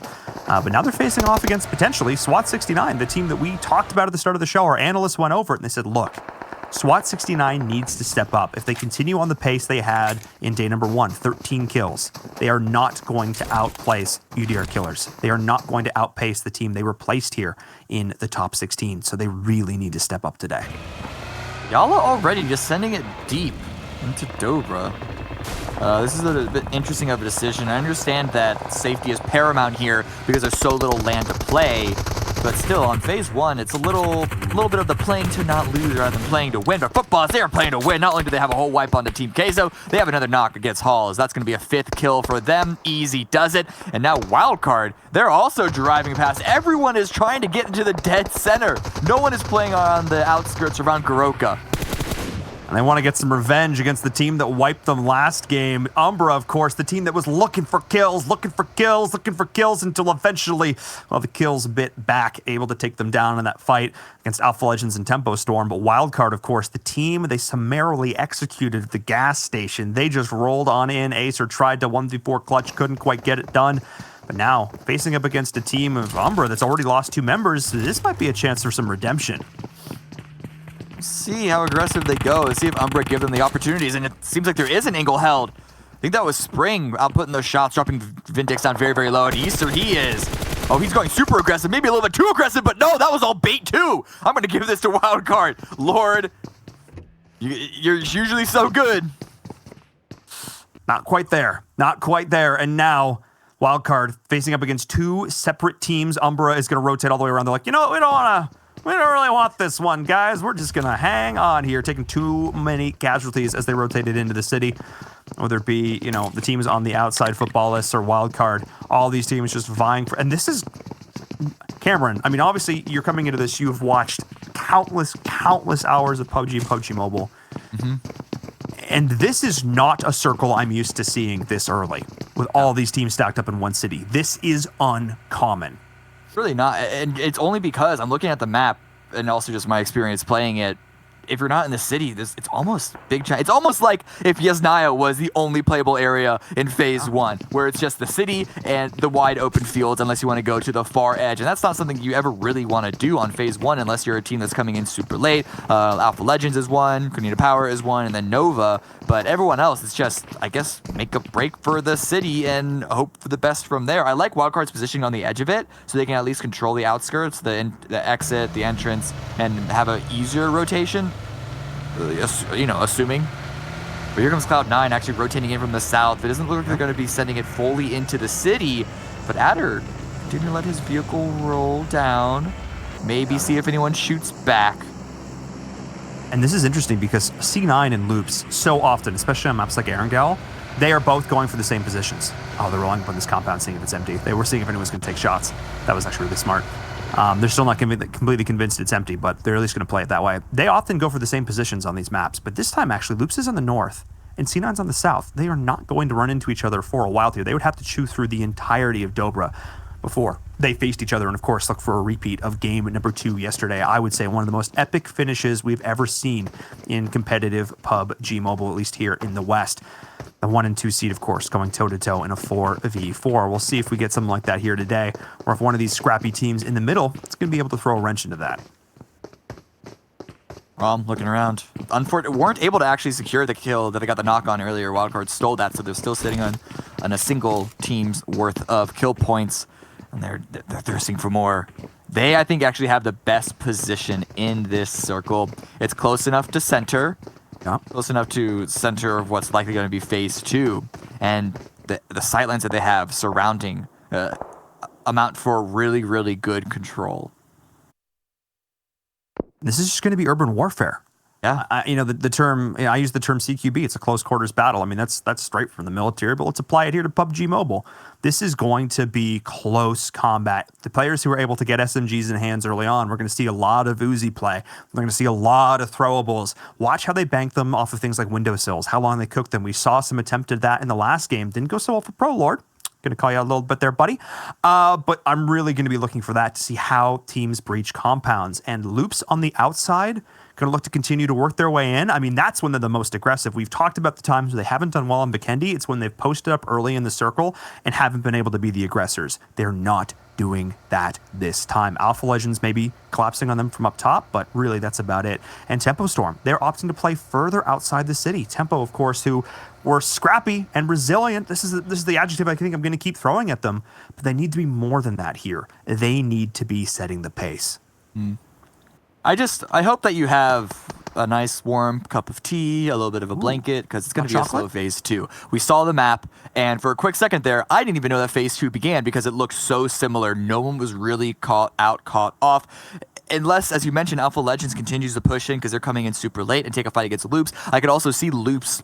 It seems that they're interested in surrounding Squad 69's building, but other than that, there's likely not going to be a lot of fighting. It's all just going to be about information gathering right now. And Kaito rolling up. That's not the information that you want. A bullet to the head. Not really the best source. Guys, I think they're over there. Yeah, I think they're over there. And that's what Kaito's thinking right now.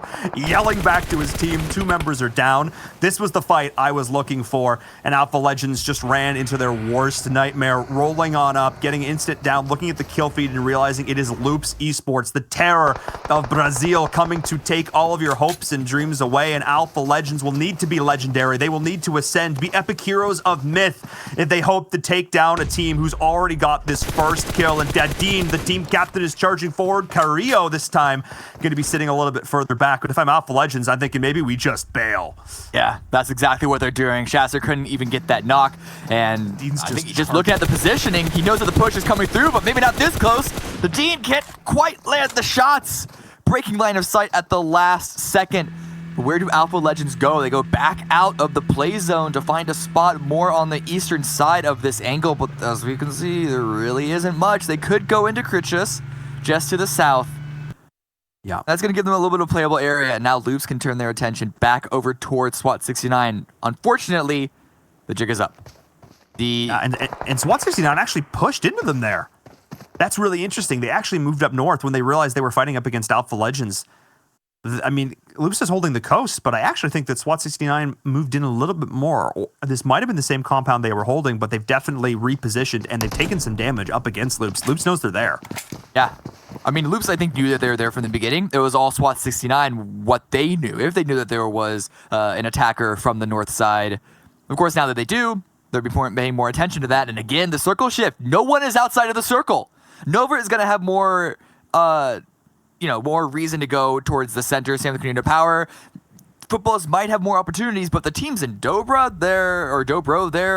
they're not going to move. I don't think they're really going to move at all unless they try and take Wildcard's position. But at this point, the opportunities for third parties of everyone else grouped up in the city is going to make that way too risky. If there's going to be any engagement onto footballs especially, it's going to be from the north.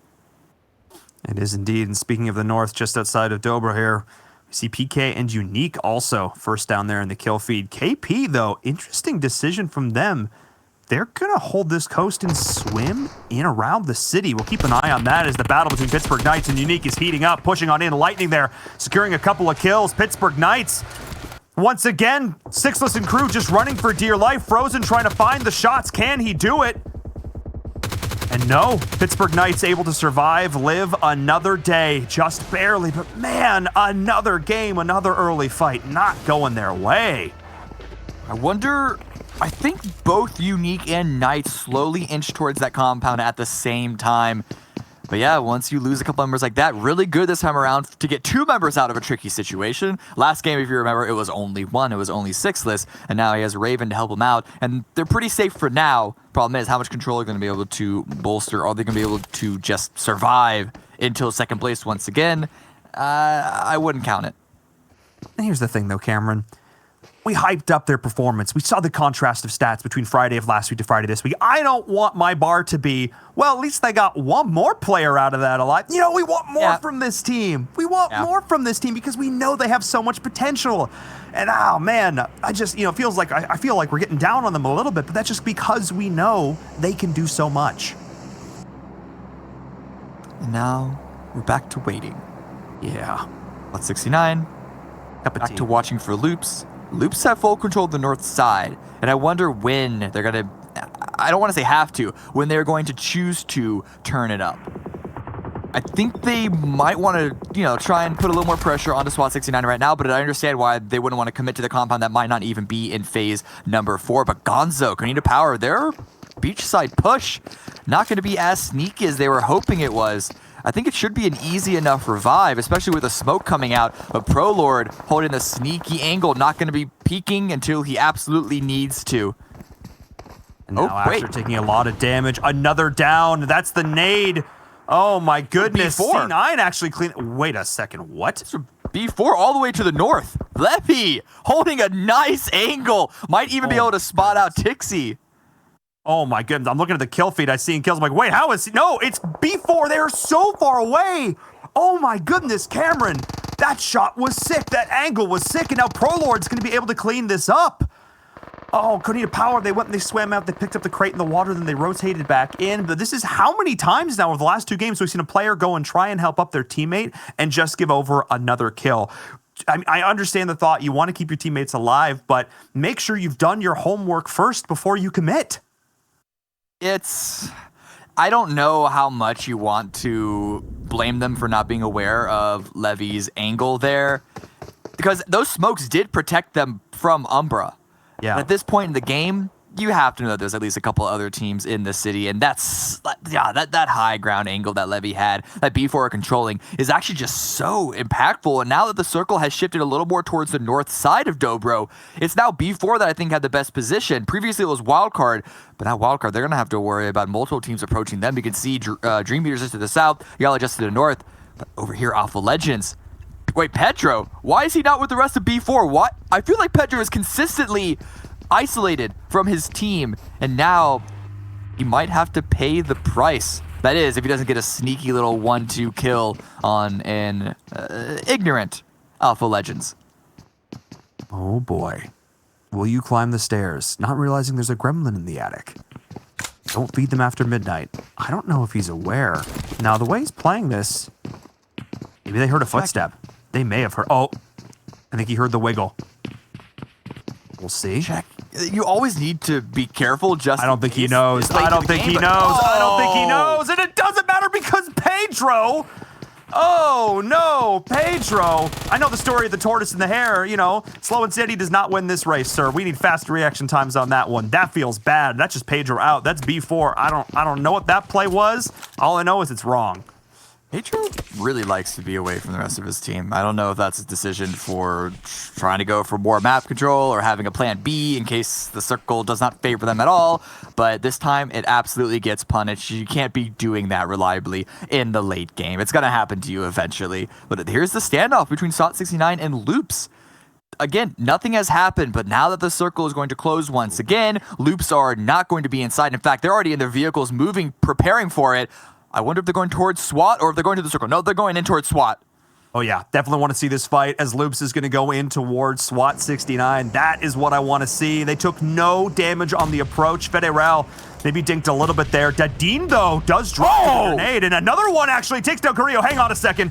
That's the opportunity. SWAT 69, though, but Federal is up on the roof, gets the first down, trying to capitalize on all of SWAT 69 as they're pushing forward. They're doing to Loops what Loops does best, but Federal with the angle, with the position. That's one player already dead, though. I can't believe it. 2 grenades to start this fight.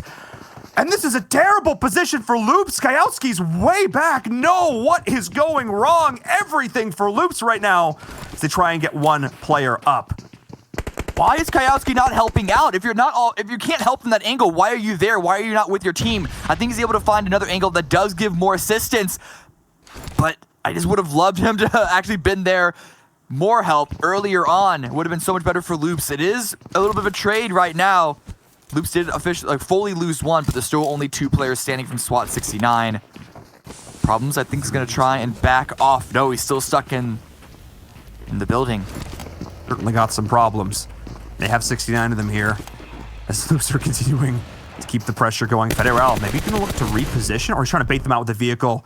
because they know the blue is continuing to move in. They're on a timer. They've got to go on this fight. They're committing. Kayowski taking a bit of damage. Problem still up here in the top with the Uzi. Kayowski, though, now has a beat on him, but look at how much damage the blue is taking. They are just going to back this one up. They are going to reset, and now they have that additional knock. That's their cue to leave. But what can SWAT 69 do? They're looking for exit frags. Can they get them, Cameron? They might on Creo. King trying to get the angle. It is going to be able to knock one, so that's officially 2 kills against Loops, and Kayowski is still out in the blue. Maybe we can get a trade on the King, just barely. He's dealing some heavy damage in return to SWAT 69, but it's a lose-lose situation for everyone involved. Now he's just ticking down to the blue. He's taking so much damage. Kayowski, I can't believe it. Loops might actually go out here in 15th place. He gets them, barely gets it off. He's using that actually very early. Bro, you're not that far into it yet. You can keep moving.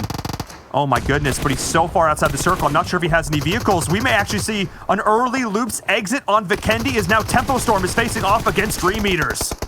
Oh, there's a lot of teams in the blue, a lot of players in the blue. A late leave from the city, and everyone's just fighting for scraps here. Loops do go down in 13th place, immediately followed by Konina Power, and I'm sure there's going to be more to come. Rip our predictions, Cameron. Rip our predictions. But if you're anybody else in the server and you just saw Loops lose that fight to SWAT 69 of all teams, I cannot say enough. That was the team coming in barely 16th place. They snuck in. They weaseled their way in. 47 points tied, only getting in because of kills and winning against Loops Esports. Hoofla survives. You know, it wasn't pretty. It wasn't clean, but they did it. How much more can they do, though, is the real question.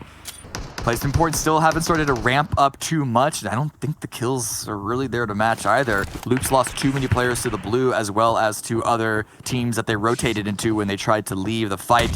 It just all happened so late for both squads. But Unique here, 4 players up and a pretty wide spread. I wonder if this is going to work out for them, because part of me says it's greedy. The other part of me says it is fully confident. We're seeing Levi taking a good chunk of damage there. I think he's just going to tick out. Yes, he is. Unique steals the kill, though. B4's got to be angry about that one. As both of these teams, oh my goodness. Actually, they're all just in a terrible position. I was going to say, Football is going to be angry with that one because it was Levi who got the down. B4 just in a rough spot. I love these positions around the rooftops. Cameron, this is one of my favorite things to see on Vikendi, especially because we were playing in third person, how much you were able to leverage these buildings and leverage this elevation. You love to see it. B4 hates to see it, but Cloud9, they hate to see the kill feed right now because they're trying to push into Nova. And this is not the team that I expected to get the better of a Cloud9 push.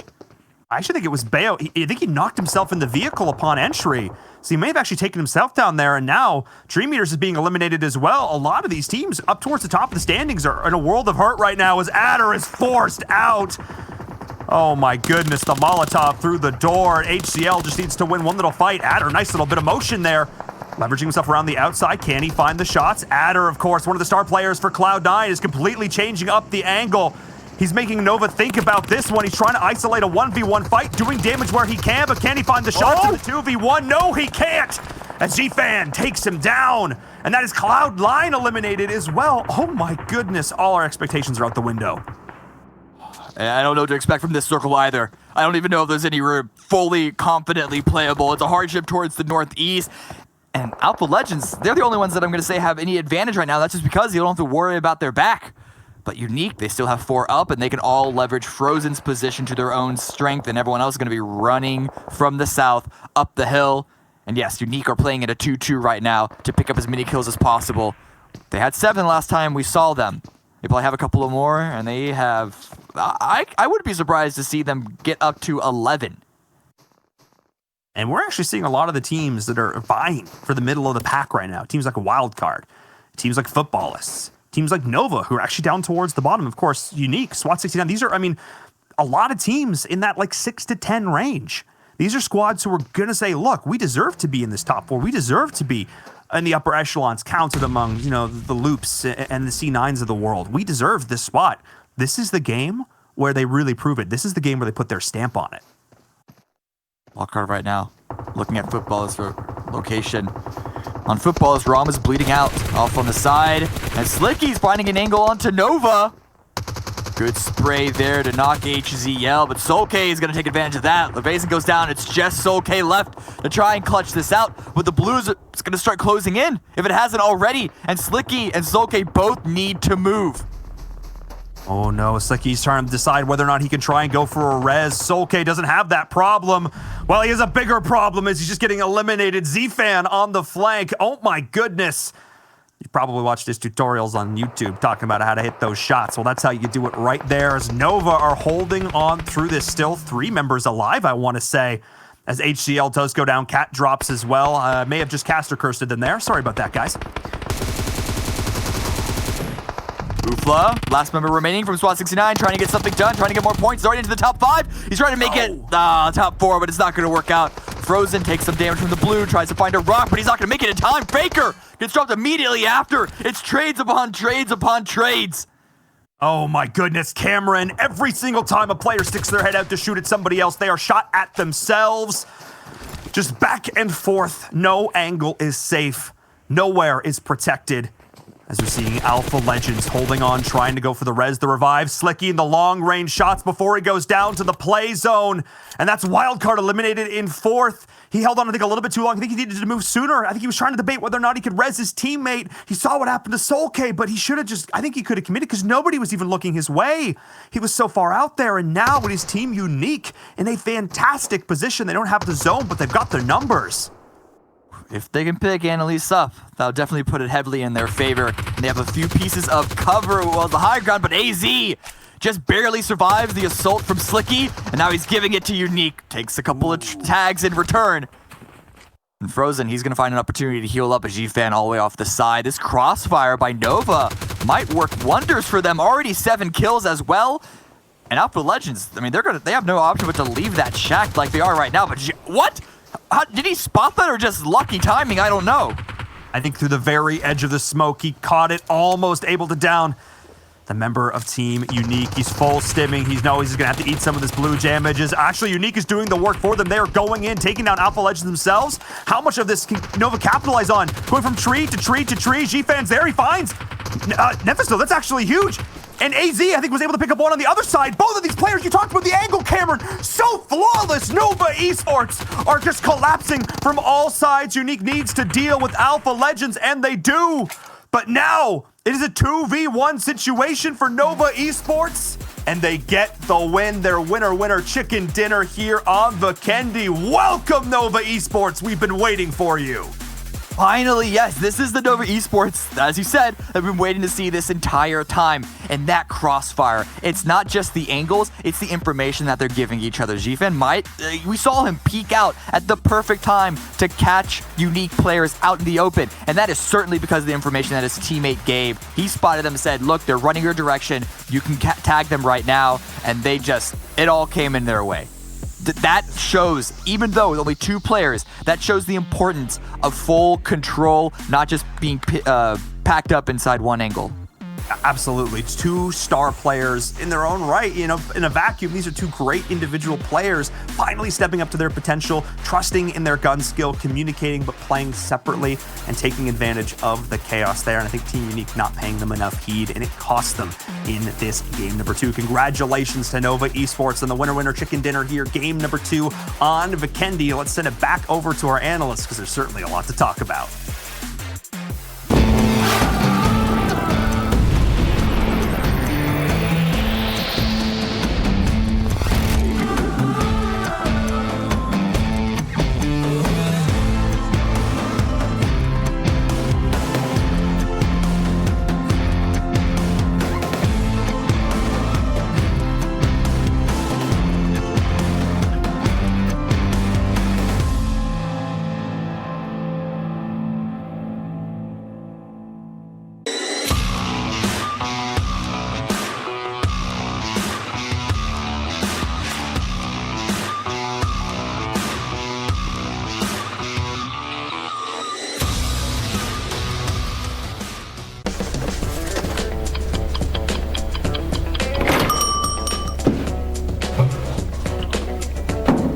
I found nothing.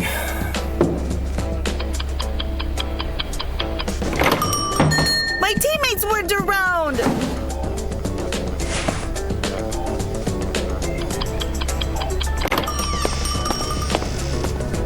Have you ever seen a chicken dinner in just 15? Wow, it feels so good. One more?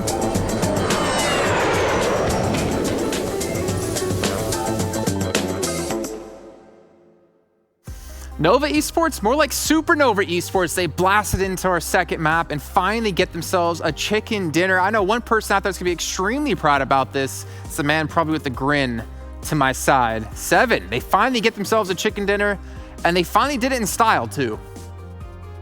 And this is amazing for them to go ahead and get that chicken dinner. Remember, we had an interview with Shifa, and he told us they were looking to go ahead and change out some of the stuff. Being able to get 10 kills, I think that is so huge for this team, and something that I loved. And we're actually going to be breaking down a play here in the future for you guys between Nova Esports and Cloud9. Something that I love about Nova that I was able to see there during that map was just a lot more aggressiveness out of them whenever they had somebody knocked down. And I think this is something that they've been missing. For some reason, I always feel like Nova Esports can be a lot more aggressive and actually succeed even more to what we've been able to see. So amazing pickup there. And another team, I'm pretty sure, Glitter, you're going to be surprised by this one too. Team Unique, being able to get 14 kills, second place, that is good to see. That's great to see, especially because we've seen them have aggressive games and then they fell off for a little while there. So this was very, very strong showing for Unique. They put out a ton of damage, clearly top kills overall. Couldn't quite pull out the win, but still, these are points that these teams desperately need. Same goes for Alpha Legends. Very strong showing for Alpha Legends. The SWAT 69. Look at it. This is the first time we're seeing them. And the first page, number 6 overall, they needed these 9 points. Not only did they get a couple kills, but they did much, much better in the placement points department, 7.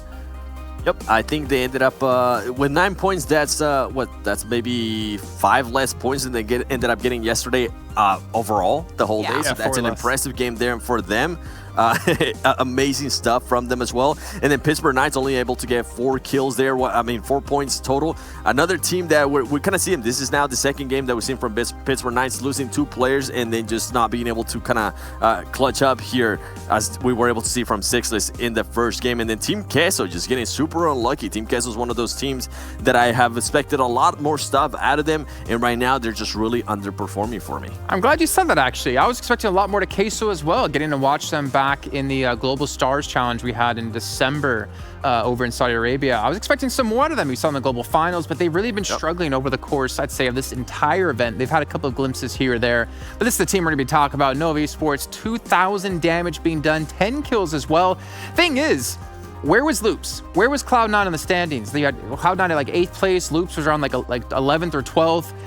When these big dogs get knocked out early, we see these other teams really start to step up here, Glitter.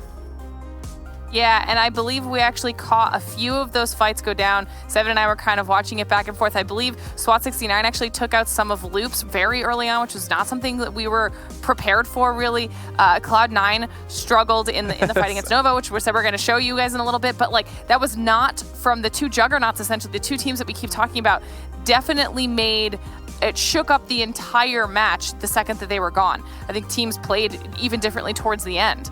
Well, we'll see some of the moments we're talking about with SWAT 69 up against Loops in our Do the Do moments here. Let's go and bring them up on the screen so you guys can see all of the highlights that happened in that last match here in 7. If I remember correctly, you had Loops for this game. Jason, why you gotta call me out like that? Because you would do the same to me. Why, Jason? You've done the same to me. Yes, I would.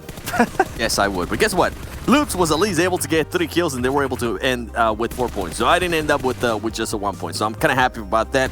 But it was surprising, though, to see SWAT 69 willing to take a fight with Loops Esports. That is something that we usually don't expect, especially with how SWAT 69 has been fighting. So maybe their confidence will go a little bit higher. And we've seen over and over again, sometimes when some of the players, their confidence gets higher, well, guess what? They start performing even better. We've seen that out of Pittsburgh Knights, as we're seeing the grenades here from SWAT 69. And SWAT 69 being able to go ahead and knock some main players. We actually thought that at one point Loops Esports was going to be able to come back from that. They ended up getting super unlucky here with the zone and also the shifting, and then Carrillo decided to go ahead and rotate. I'm really surprised by the rotation Carrillo was able to do there. He kind of gave him a free line of sight, and he ended up getting knocked out of the car. As we're seeing more of the fights here from SWAT 69, being able to go ahead and finish off top players.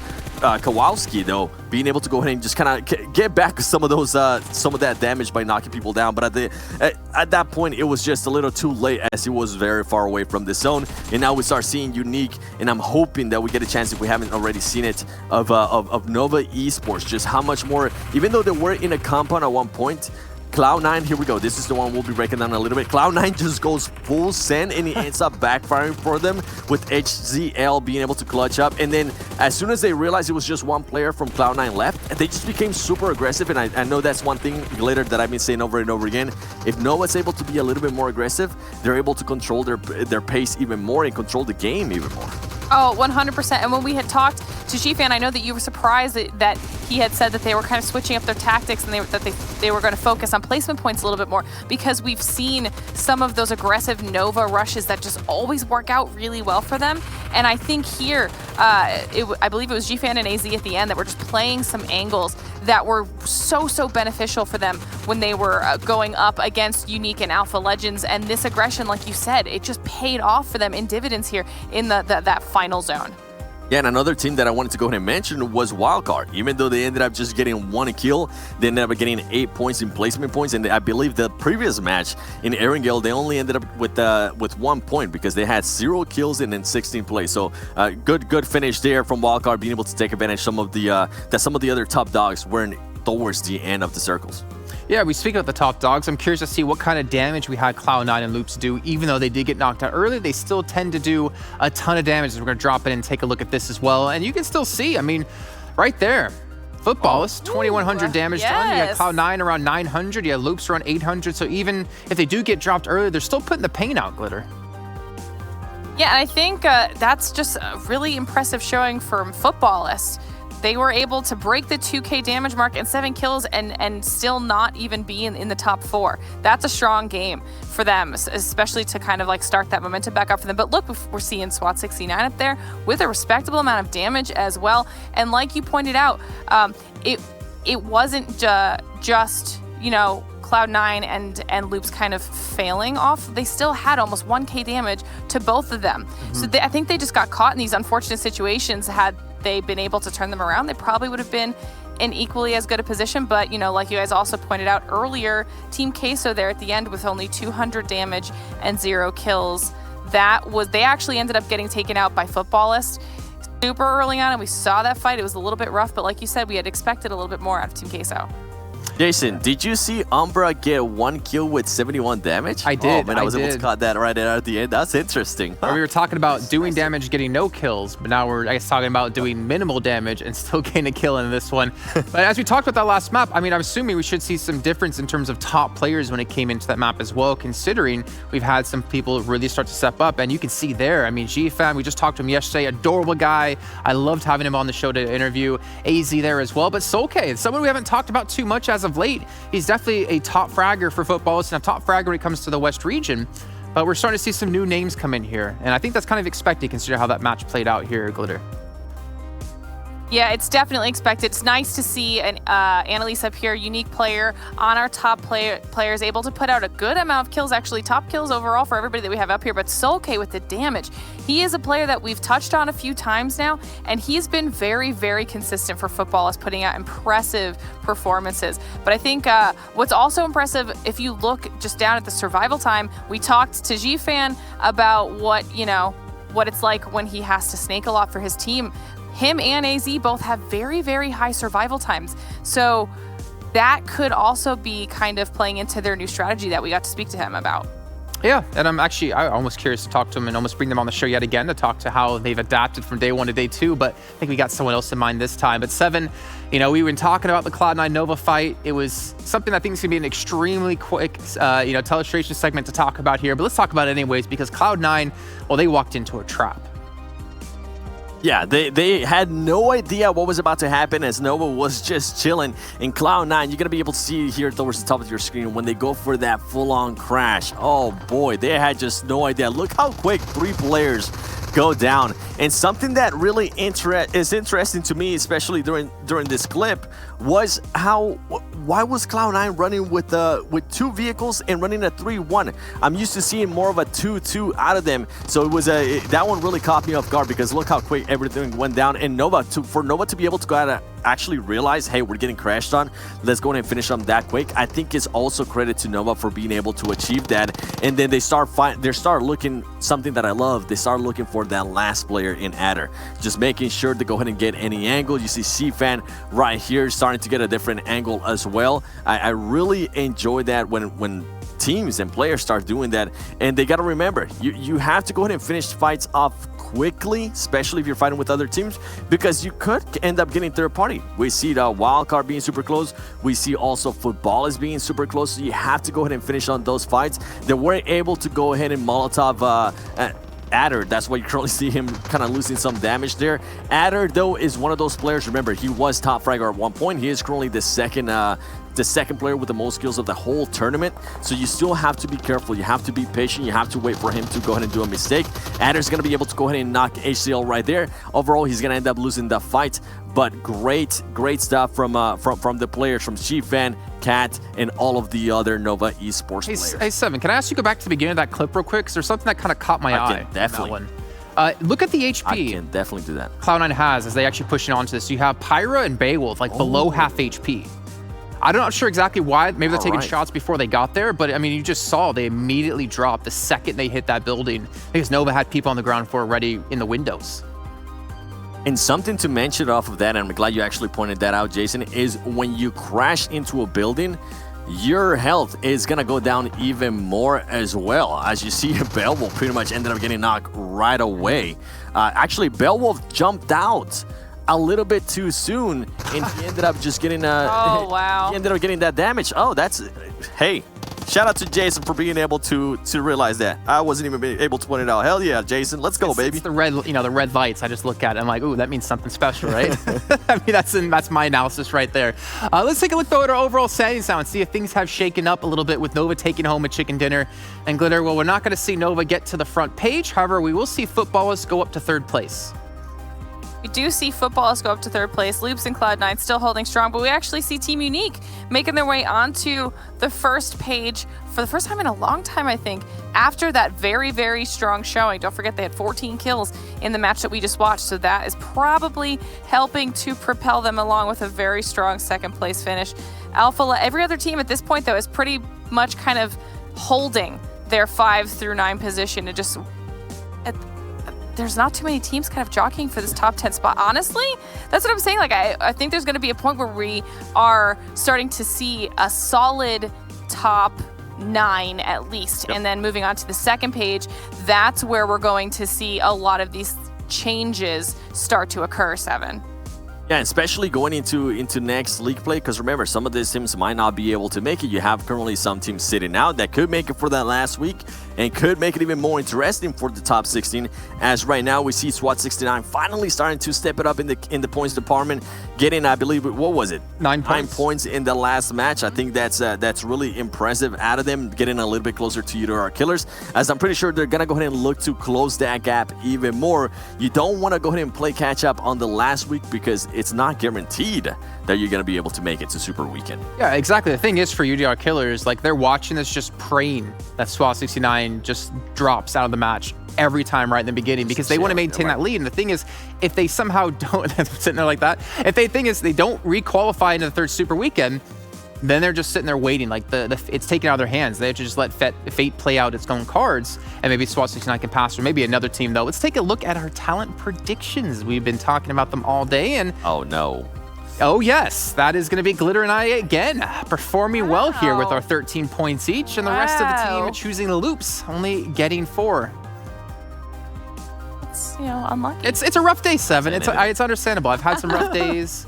Glitter's had some rough days. I'm gonna blame Cameron for that one. He keeps picking the same team as me, man. Cameron's just bringing me down. Just kidding. He's had rough days. I think Dave's had the roughest of days considering all of the picks he's had, unfortunately. Even getting a big fat 0 yesterday. But don't worry, we still love you, Dave. Just like we love the Royale Pass Season 14 and everything it's brought to PUBG Mobile. If you missed out on it, well, you have a chance to check it out right now.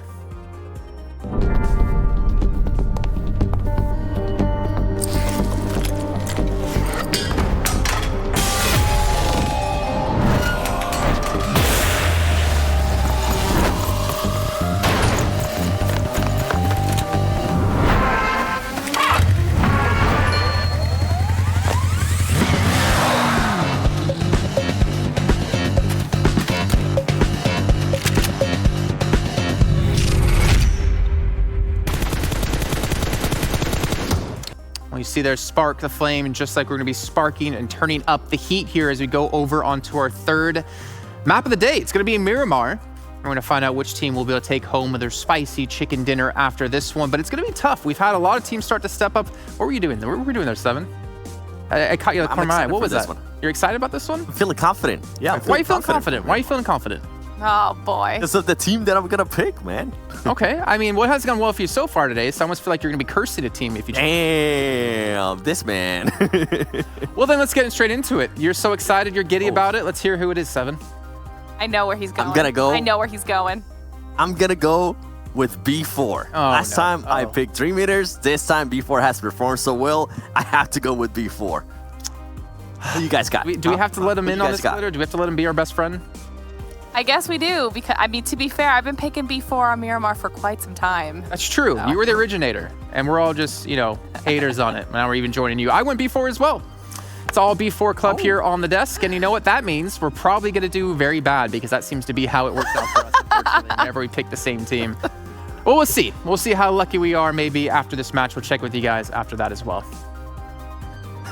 I'm really sad Seven doesn't do his little escalator, down the escalator walk. They used to do in rehearsals all the time. But anyways, so you guys at home still have a chance to win some prizes. There's a lucky draw still going on within the game. As long as you're watching within it and within the Esports Center, you can win a limited time outfits. If you're not doing it yet, make sure you do it right now. Also, you can tweet to us at Esports PubGM and use the hashtag PMWL. And maybe we're going to show you guys on the show. And also, if you want to show some support for your teams, you can also send a video message by email to pubgm@eslgaming.com. And maybe we're going to show your face and hear what you have to say about your favorite team. Me, I'm going to bring in my favorite commentators, and Viram and Cameron going to be joining me yet again here on the virtual desk. That is a scary face, Cameron. You went from pure angry to pure not going to be his favorite anymore. You say I look mad all the time, so I'm trying to look happy. I feel like I don't want to be walking down a dark alley with that face. Just that face. Yeah, it's hurting my cheeks. Yeah, we're here. Smiling. It's the worst, right? It hurts the face. But, I mean, we got to see, though. I want to talk about this real quick with you guys since we have a little bit of time. Nova taking a chicken dinner, which is super uncharacteristic from what we've been seeing in these super weekends. But I feel like they have to be proud about this, Cameron, and maybe that is enough they need to carry some momentum over into our next match.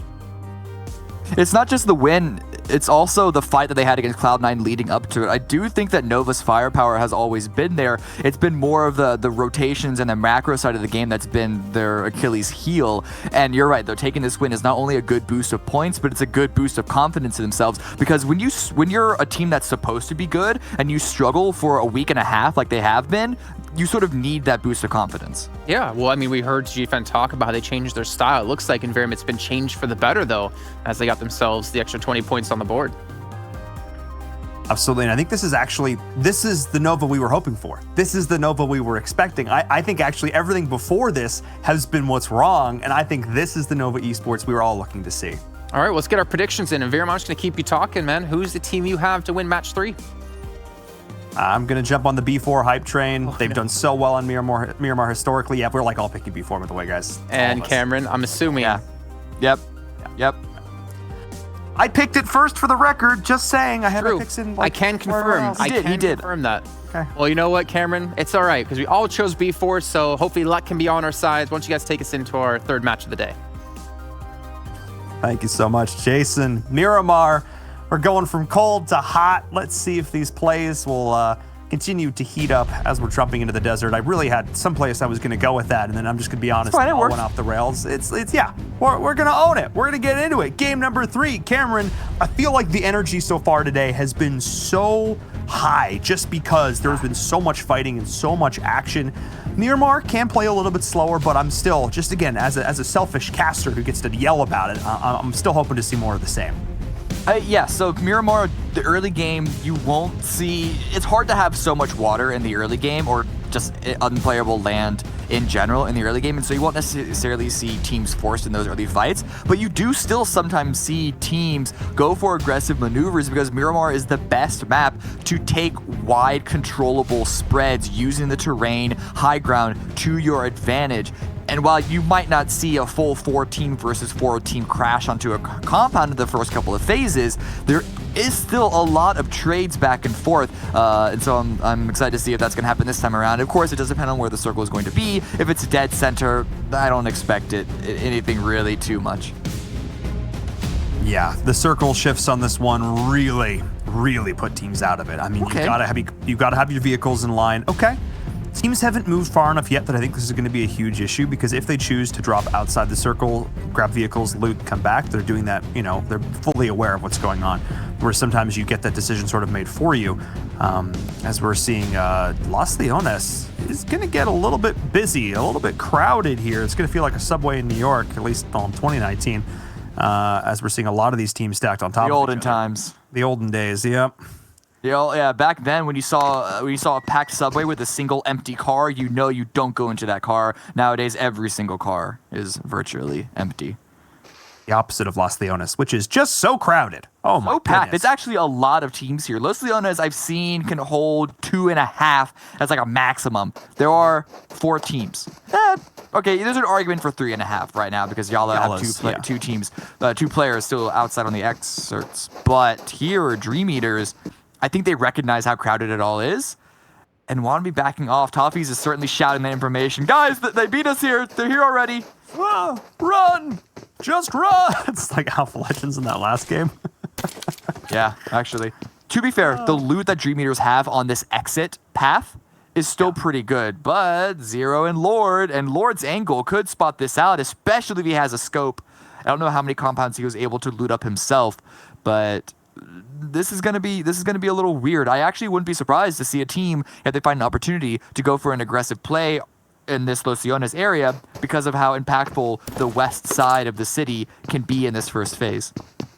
And this is really interesting, Cameron, because of the way that the plane path was and because of the timing of the circle. Yeah, a lot of teams didn't choose to grab a vehicle and go far north. Pretty much every single team is still within the circle. C9 went a little bit further up. They went up to Pozo, but it's still very much within driving distance. Footballists went a little further north up to Hacienda, but like nobody's making a long bomb up to like water treatment or El Azar. Like people are staying pretty close to the chest.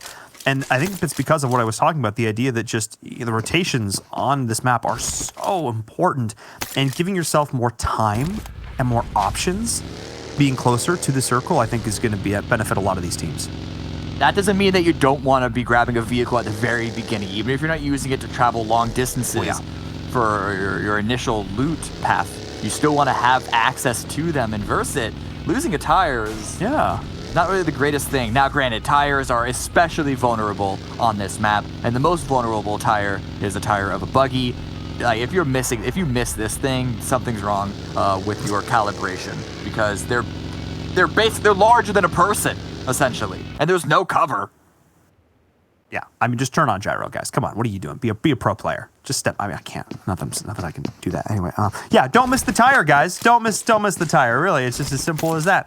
But no, I think that's just somebody being saucy as they were driving by and realizing, wait a second, running by. Hey, I don't want you to have that. It can be a little annoying, but only taking out one on a buggy is even kind of. One of the best things that I see some players do, and what I personally love to do, is that when my looting is done, I have my vehicle, and especially if I'm just hanging out in the first phase, waiting for the circle, just kill every single tire that I come across. Yep. Every single one. It feels so spiteful, but it feels so good. You're just like, I feel like a comic book villain at that point. You know what I mean? Feels great. Yeah, with like the twirly, not even a comic book villain, but like an old school noir, like with the twirly mustache. I see you here, kids. You and your vehicle's going to be driving away. No, you can't see it. I'm twisting the imaginary mustache. Also, the accent wasn't. I could feel it in your voice. Perfect. Another person who needs to be perfect right now if they want to hit these shots has got to be Sixless. Out on his own, Kel Surprise. But this time, Dream Eaters, I think, just going to leave him be for now. They have bigger fish to fry, or at least closer ones, with Yala Esports here, still sharing their backyard. Good information gathering that they're doing right now. I'm going to be a little worried about the loot because I don't think they had that much time and that much space to loot up for a full squad of 4. But it's not going to be. I think it's better than what it would have been on a map like Erangel with a couple of scrap locations. I do think those warehouses could supply them with enough to be, let's say, 80% topped off. And it's good for them to realize that going for a position the first phase is more important than trying to max out the rest of that 20%, because there's a lot of people already coming into the center here. You saw a little bit of the map, a couple of teams already there. I'm looking at the main map. It's 1, 2, 3, 4, 5, 6, 7 teams within like 200 meters of Los Leones. Oh, God. Oh, boy. All right, taking the shot and getting shot back. Axer, I believe he was taking shots over towards... Oh, and now Loops is getting involved, too. Oh, my goodness. What can of worms did Konina Power just open up? Oh, my goodness. The horse biting off just the hail bay. The bay of... The hail of... Oh, okay, hang on a second. It's too much hay, and it's in a bale. The bale of hay was too big. We got there. We got there in the end. We got there. Piece. Sound it out. Yep. Spell it, if that helps. Spell it. Okay.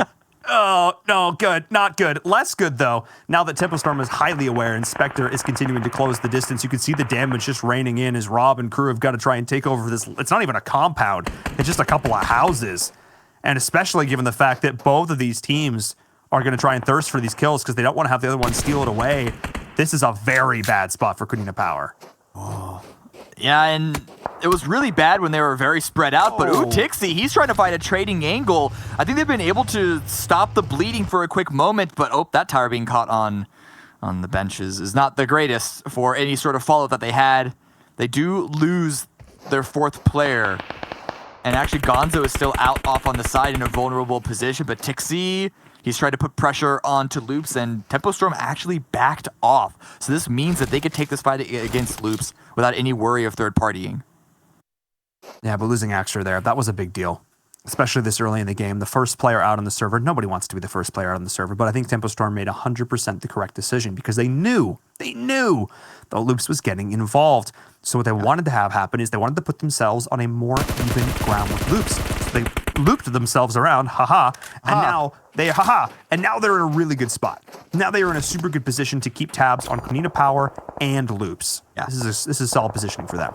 It's not even just Loops, it's the fact that when they were fighting Konina Power, they were basically in the middle of a field at the bottom of what's essentially a bowl created by the terrain. And we're seeing so many teams rotate into the circle faster than I even expected. They said, we're going to take that point, sure, fine, but we don't want to get called off by 3, 4, 5 other teams pushing into this position. It's getting really, really stacked around this area. It does look more stacked than it actually is on the map because of how big the map is. Yeah. But the lines of sight are there as well. If you have a scope, this is your favorite map to play in. Yeah, I mean, this is the players that have spent hours upon hours upon hours in the range, in scrims, just practicing that long range, like 4x, M4, spray. This is where they're in heaven right now, because this is really the map where we see that really go off.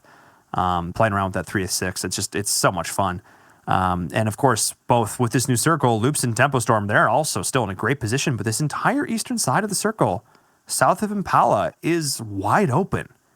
So if I'm a team rotating in from the north, I definitely look to go towards this.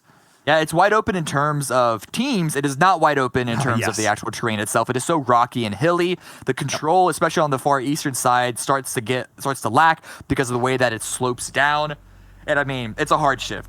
So you can expect that side to be empty, which is why I could easily see a team like SWAT 69 or even Queso, both of which are coming super late from the north side, making their way that direction. But Unique and Yala, both fighting for what seems to be a really good spot now that Phase 2 has popped. I don't know really who's going to come out on top on this one. It's a point going for make that too. Yeah, Frozen's able to secure all of that. No trade. And actually, Zana's bleeding out as well. I honestly didn't realize how bad this was at the start for Yala. Unique are just taking this easy. Yeah, they did the groundwork and were able to follow up on it, knowing they had the knocks pushed in with the vehicles, giving no opportunity for somebody else to come in and steal those points away. And funnily enough, this whole fight started because of a down coming out from Yala Esports. They connected onto one of the members of Team Unique to start that off. I saw the headshot and the kill feed, and I was like, all right, Yala, I see you. But Unique saw them right back and definitely got the advantage of that exchange. Yeah, being able to hold strong when a team pushes into you like that is a sign of a really good team. And Unique, they're starting to step it up. They're we're developing a not long yet, but a medium length list of teams that haven't been performing to expectations, and Tempo is one of them, and they're currently getting shot out by Umbra with the high ground here. These cliffs can be very, very powerful. good control. I think there's going to be a number of teams all vying for this sort of line that goes down the west of Los Leones. Yeah, there's a lot of great terrain there. Compounds, like you mentioned before, it does get more rocky into the mountain area towards the south. Harder to control, but still offers a lot of angles. Oh, no. Spec should hit those. Normally, he hits those. I mean, I call him, he's making ghosts out of everyone else, the man formerly known as Spectre. But this time, not going to be able to find the shots as B4 is getting involved in the kill feed, going up against a team they have a long history with here on Miramar. Of course, that is Dream Eaters. Those two teams have constantly been vying for the title here of the best squad on Miramar. This standoff has actually been happening the entire game, essentially. Grenades not going to quite land so much. I think there were more zoning grenades to stop a potential push from Knights trying to go aggressive onto them, but you can see that would be risky because there's a couple other teams rolling up B4 on the low ground, and the Knights and I think Dreamers both have good angles onto this squad. They do, actually. I mean, this is really just, this is a gauntlet. You try to drive up that road, and you've got two unfriendly teams on both sides of it. So B4 are very much going to have to rethink how they approach this, and I think that's what Maxon's saying right now. We need to find another angle. This is not the place for us to go. Very, very smart play. Like, I think they're going to let Nixera on the bike go and scout for them, and they're just going to work their way up slowly but surely, and maybe decide to rotate down around the south, but we'll see. This circle shift. Hard shift towards the northeast. Hard shifts are bad enough. And a hard shift away from the majority of the population is strike 2. Strike 3 is at Los Leones is 40% of this circle. Rarely will you see such a large city be so impactful on phase 3. And even if it does eventually pull away from it, it's going to be a slow process because of how big the city is. You said on Vikendi there's going to be urban warfare. This is really when the urban warfare is going to begin. Oh my goodness, this is just going to put every single team to the test. How do they handle these battles? Because it is a battle on your nerves. This is something to keep in mind. Like, yeah, these players are pros. They have thousands of hours put into the game. But when you're going from one fight to the next and around every corner could be a player lurking, it's stressful, and you just feel the weight. Your jaw tenses, you feel it in your shoulders. You just constantly have to be aware of who is around you because any room you walk into, any compound, any building, behind every tree, rock, and bush could be a person looking to put you down. And we'll see how the teams are going to be able to deal with it as Nova is going toe-to-toe. We're seeing a lot of vehicle deaths in the kill feed right now, Cameron. Things are getting spicy. Yeah, teams just got to make a break for it. Getting into Los Leones early is what's going to be so powerful, and that's going to be on Umbra and Wildcard. But right now, Cloud9 and the lone survivor, Ayala, just trying to stay silent and sneak it out. But Loops pushing in, doing what they do best, readying the grenades, ready to breach into Tempo Storm.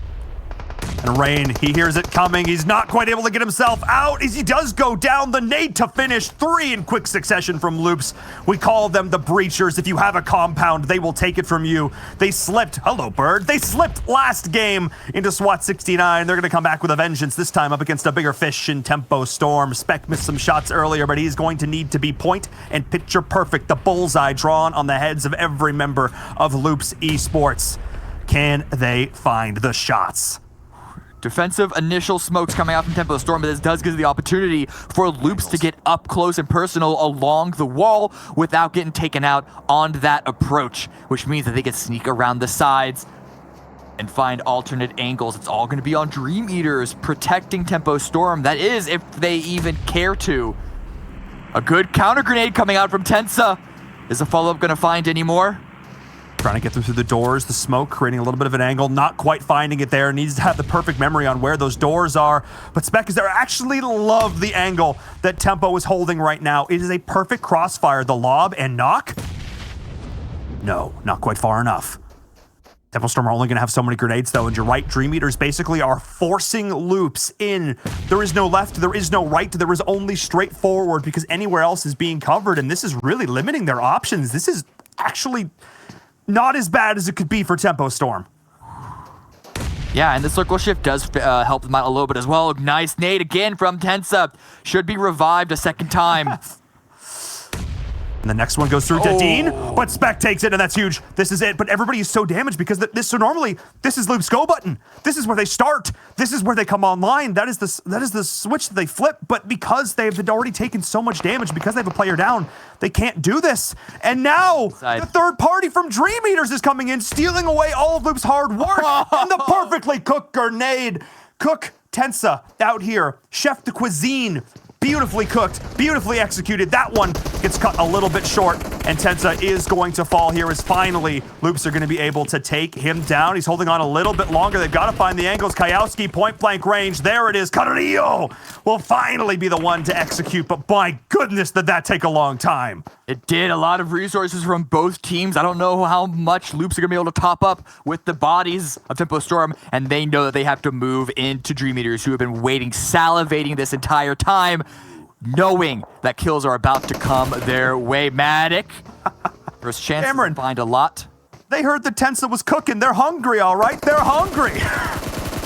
Ray comes through, and the blue chiming in as well. That's one knock. Can they find more? Kayowski might be able to find his way in, but there's more opportunity. The Federal who's going way off in the distance to try and break line of sight as much as he can.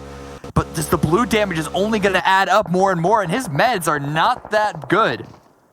That prolonged fight with Tempo Storm did its work. Federal is ticking down. Both of these players are trying to just heal up as much as they can. Team Uniques drops as well. Kayowski goes down to the blue.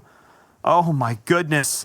Terrible position once again for Loops, the team that we always talk about as being so good on the aggression. Against one team, yes, but against two teams, just not possible. Not here on Miramar. Able to find their way into the circle. We saw how much on the back foot they were being on the southern side against that northeast hard shift a couple of phases ago. But they're able to get in with all four up and standing off against Cloud9. A couple of shots back and forth between the two of them, but no full engagement just yet. They just want to establish themselves before they know they have to go to the city or not.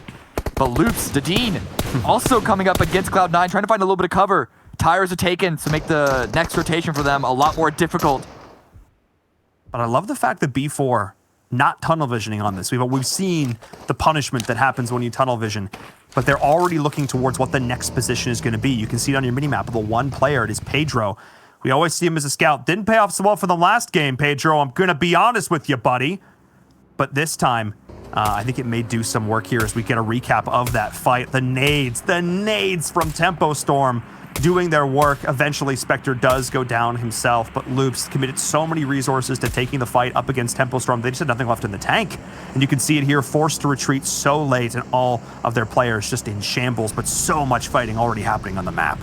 Just those nades by Tensa are very, very good, but I feel like too many of them were just close to being perfect, but just barely missed the mark. And the one that he had at the very end, if he was able to cook it a little longer, if Loops pushed just a second later, I think he would have nailed two of them, making it a 1 versus 2 on the push, but unfortunately, get taken out in Cloud9. They're sending it in.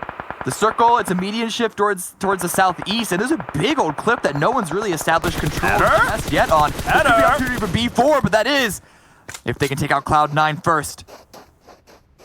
Adder with a little bit of luck there. Mixera not able to find the shots that could have been huge. Now I'm looking at the position that Pedro is in. I almost think I would like a rotation out down towards the south, maybe over towards that eastern hill, all the way around to the outside, up in the top of that, overlooking where Cloud9 is currently at. I think this is actually one of the best positions in right now, assuming it's not a low ground shift and you then have to rotate down off the hill. So we'll see what direction B4 are going to go, and it looks like that's exactly the angle they are going to take because this city is getting oh so crowded, Cameron. Everybody's coming to town. We're having a party. It's not the crowd that's increasing, it's the area that's decreasing. Football is Solke trying to trade back. He just lost his teammate in Lutz, but everyone is having to push in from the north and the west. And it's just leapfrogging from one compound to the next. And if you're a team that's not inside of hard cover, but you're also not in the circle like footballists, it's going to be a hard push, but a good grenade from Queso, who the analysts question their abilities to perform here. Well, they're trying to remind them why exactly eyes were looking at them in the first place. I mean, they're here in the PUBG Mobile World League West. They have made it some of the best teams in all of the West. Representing, of course, coming in from South America, playing in the PL, I mean, this is one of the teams that has looked so fantastic for so long. They've got an org behind them who is so well established in the world of mobile esports. Team Queso is a household name in the world of mobile esports. But this team needs to live up to the expectations. They need to step up because they have been so quiet. This cheese, pretty lackluster. Gotta add a little more spice to this. Give it a bit of a Tex-Mex Southern flair and slicking wildcard. Well, they're trying to make it a wildcard flair, but 2 knocked. It's a 1-for-2 trade. But luckily, Sam is there at the end. Can he revive his teammate before Marco comes in with the final push? No, it's not just Marco. It's also Ayala peeking through the side and takes a lot of damage, but able to keep his teammates up, or at least one more of them. Mystic, unfortunately, does get confirmed. And they're all low health. I wonder what their meds look like. Ayala's look fine, and wildcard should give them a few more. And they're inside the phase.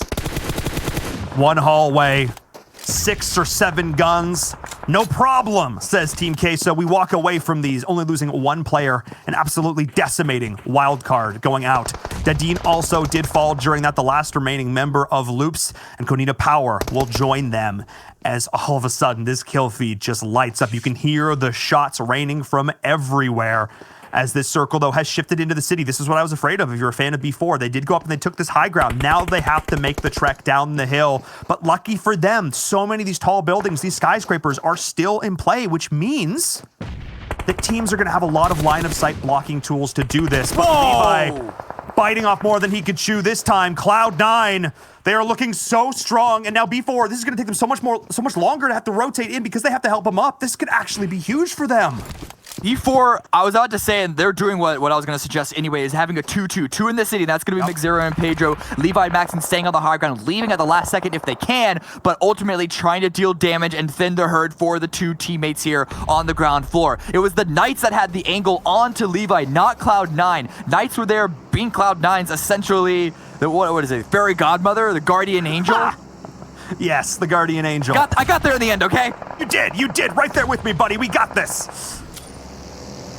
Does Naz have this? Yeah, he's actually still alive. I'm surprised he's been able to crawl so far forward. He's actually inside the circle, but his time might be up. I say that, yes, he does go down. Mixera also gets dropped by Alpha Legends. What can Pedro do? Where can Pedro even go? He has his teammates following up behind, leaving the high ground, but the blue is also pushing in. Yep, C9 have full eyes on this, though. They're going to be watching for the rotation. Lucky, though, for them, there's a little bit of smoke and cover to do this, but C9, they're going to continue to try and leverage this angle. They're looking in a great spot. Alpha pushing in onto Dream Eaters. Everybody is getting oh so low. Matic down to a scrap of HP. Holding on just a little bit longer. I can't even tell who's still alive in this fight. I actually think everybody in that building is down. The last man standing, though, for Alpha on the outside looking in. Old Man and Kato are trying to crawl back to him. Anything they can do as C9 is continuing to pester B4, not letting them get in, not letting them be safe. C9 moving in ahead, getting the low ground, getting the compound early. Paid off for them here. They placed a bet, and it paid off. Let's see if it can also pay off for Dream Eaters in their scrap up against Alpha Legends. Xera does go down on the side of Dream Eaters. They're still trying to crawl in from the south side.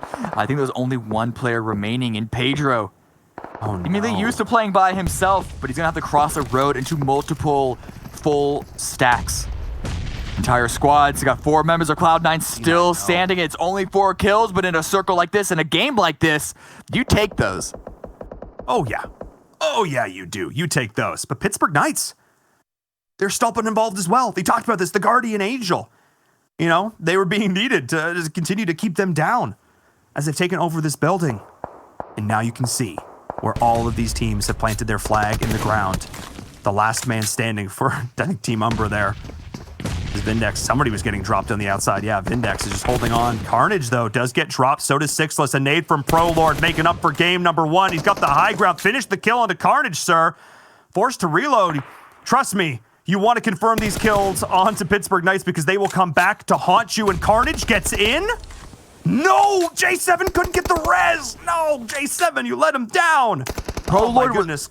It was hard for ProLord to confirm that because he knew that there were multiple members of Knights still standing, exactly why you don't want to hold the peak too much. Peek up for a split second, then duck right back down, or that's what happens. So Knights able to stabilize with 3 up, but Queso, they recognize that there's an opportunity. There was 2 down, 1 fully knocked and 1 on the revive.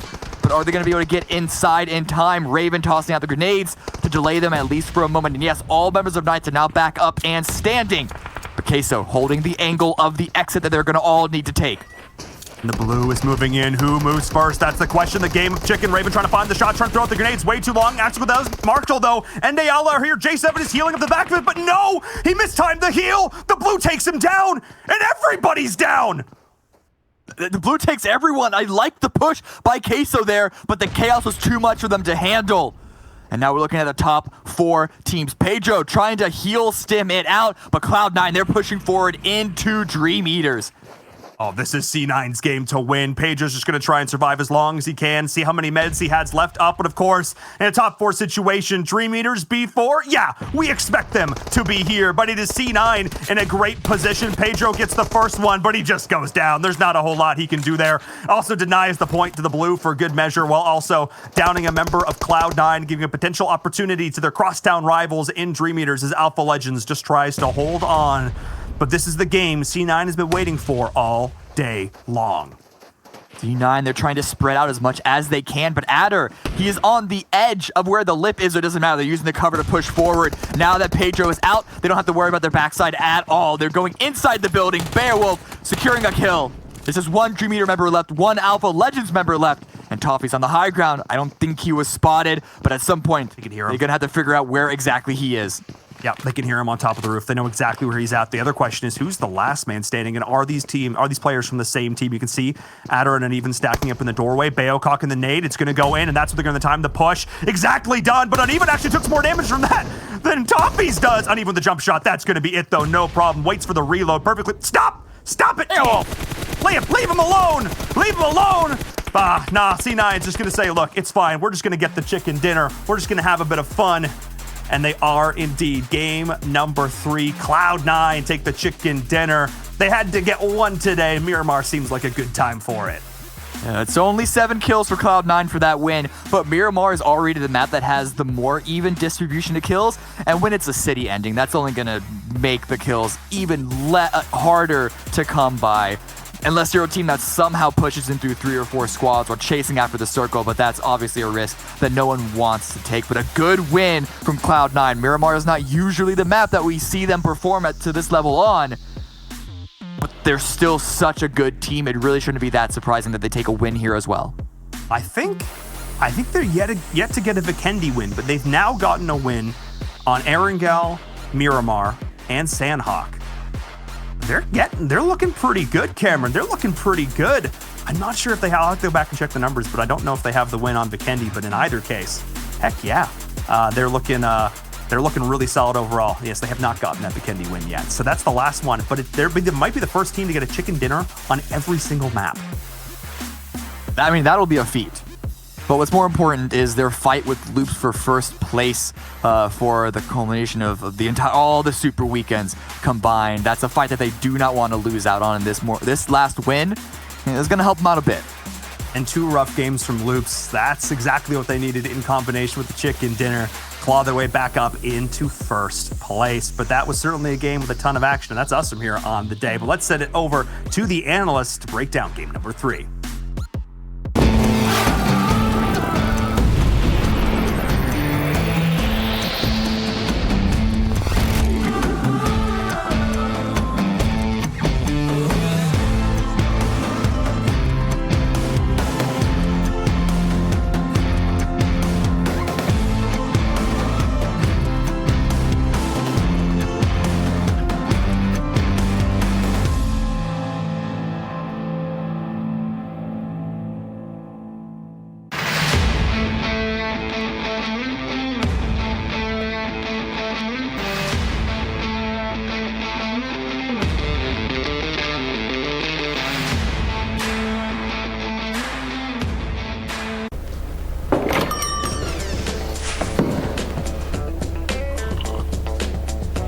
Where's that hot spring? It's right around the corner.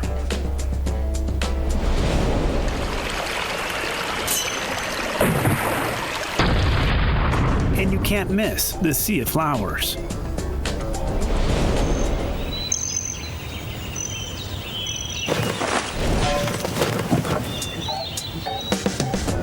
It looks really exciting. Why not have a try?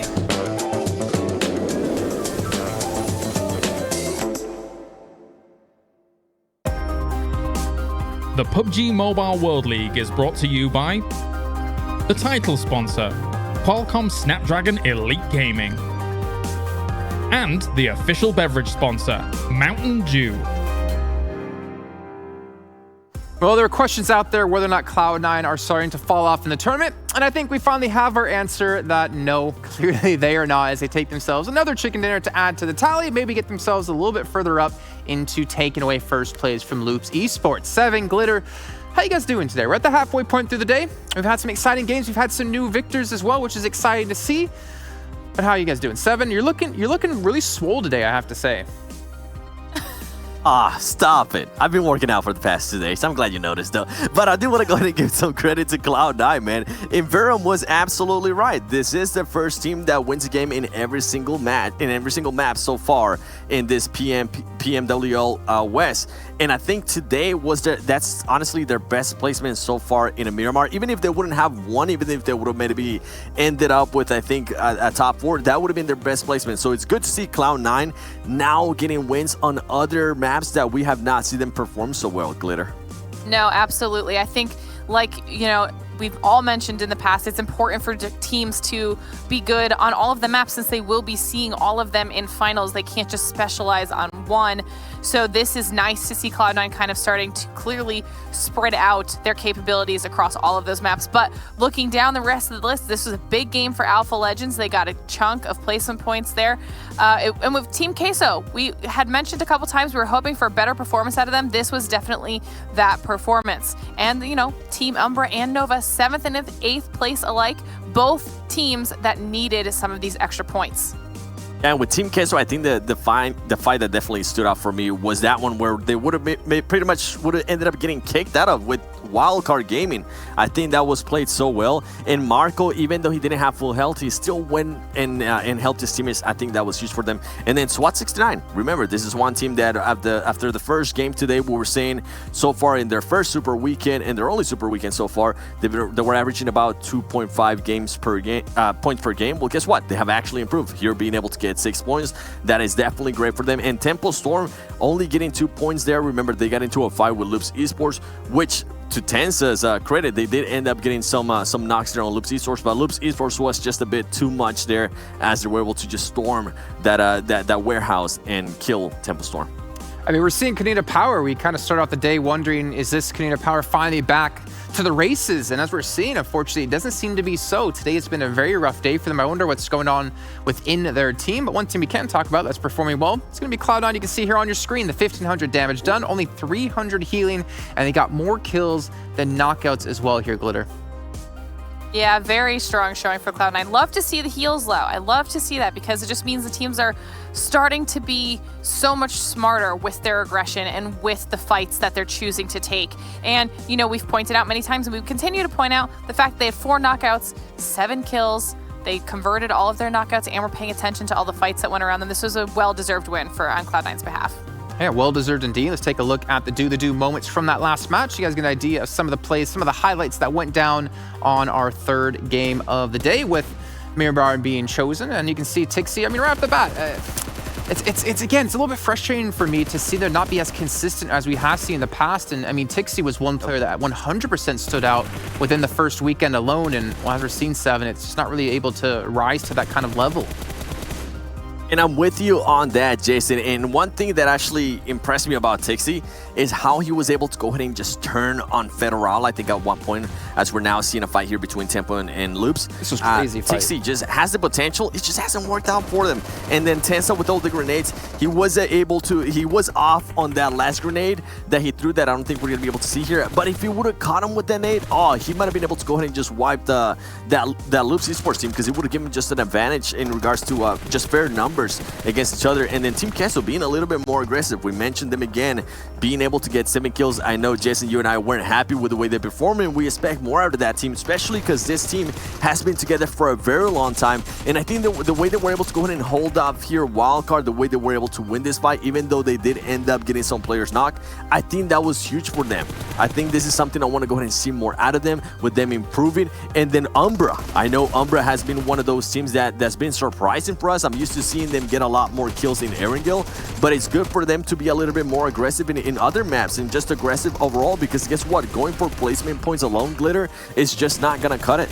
Absolutely, and speaking of placement points alone, we saw the clip a little while ago, but let's give some credit to SWAT69. In this map, I think they ended up with 3 kills, but they were actually on Footballist. That's a huge team to take out, and this is coming off of the fact that SWAT69 was willing to take an engagement with Loops in the match before, and they were able to actually take out a Loops player or 2. This is what I think we were hoping for SWAT69. I feel like it's just the beginning of it, but the fact that they're starting to step into and be willing to take these fights with these huge teams that we've seen at the top of the leaderboard is massive for SWAT69. Yeah, we've seen a couple of other teams really stand out when it comes to today. We've seen some teams be consistent in terms of their placings, some getting some kills here or there. But one team we've been talking about for quite a few weeks now, it's going to be Team Umbra. And luckily for us, we do have an interview with Vindex from the team. We're going to be chiming in with him in just a few seconds to talk to him about how the whole event's been going for them. Also, preparation going into some of these games. So first of all, Vindex, I got to ask you, how do you get so handsome? I'm pretty fine, and thanks. You are definitely fine indeed. So let's start off by talking about the preparation coming in from league play to our second Super Weekend. What did you guys do as a team in your one day off to really prepare and really, hammer things down for having a good performance here? The first thing we changed in today was to play a bit more confident. That means that we have changed our mentality on, and also with our mentality, we changed also our strategy and so on. Okay, can I actually go further into that? What was the change in your mentality specifically? Are you able to tell us? It is like we have watched also other people and also tried to copy some strategies, and that was like learning from another person, and that was quite good.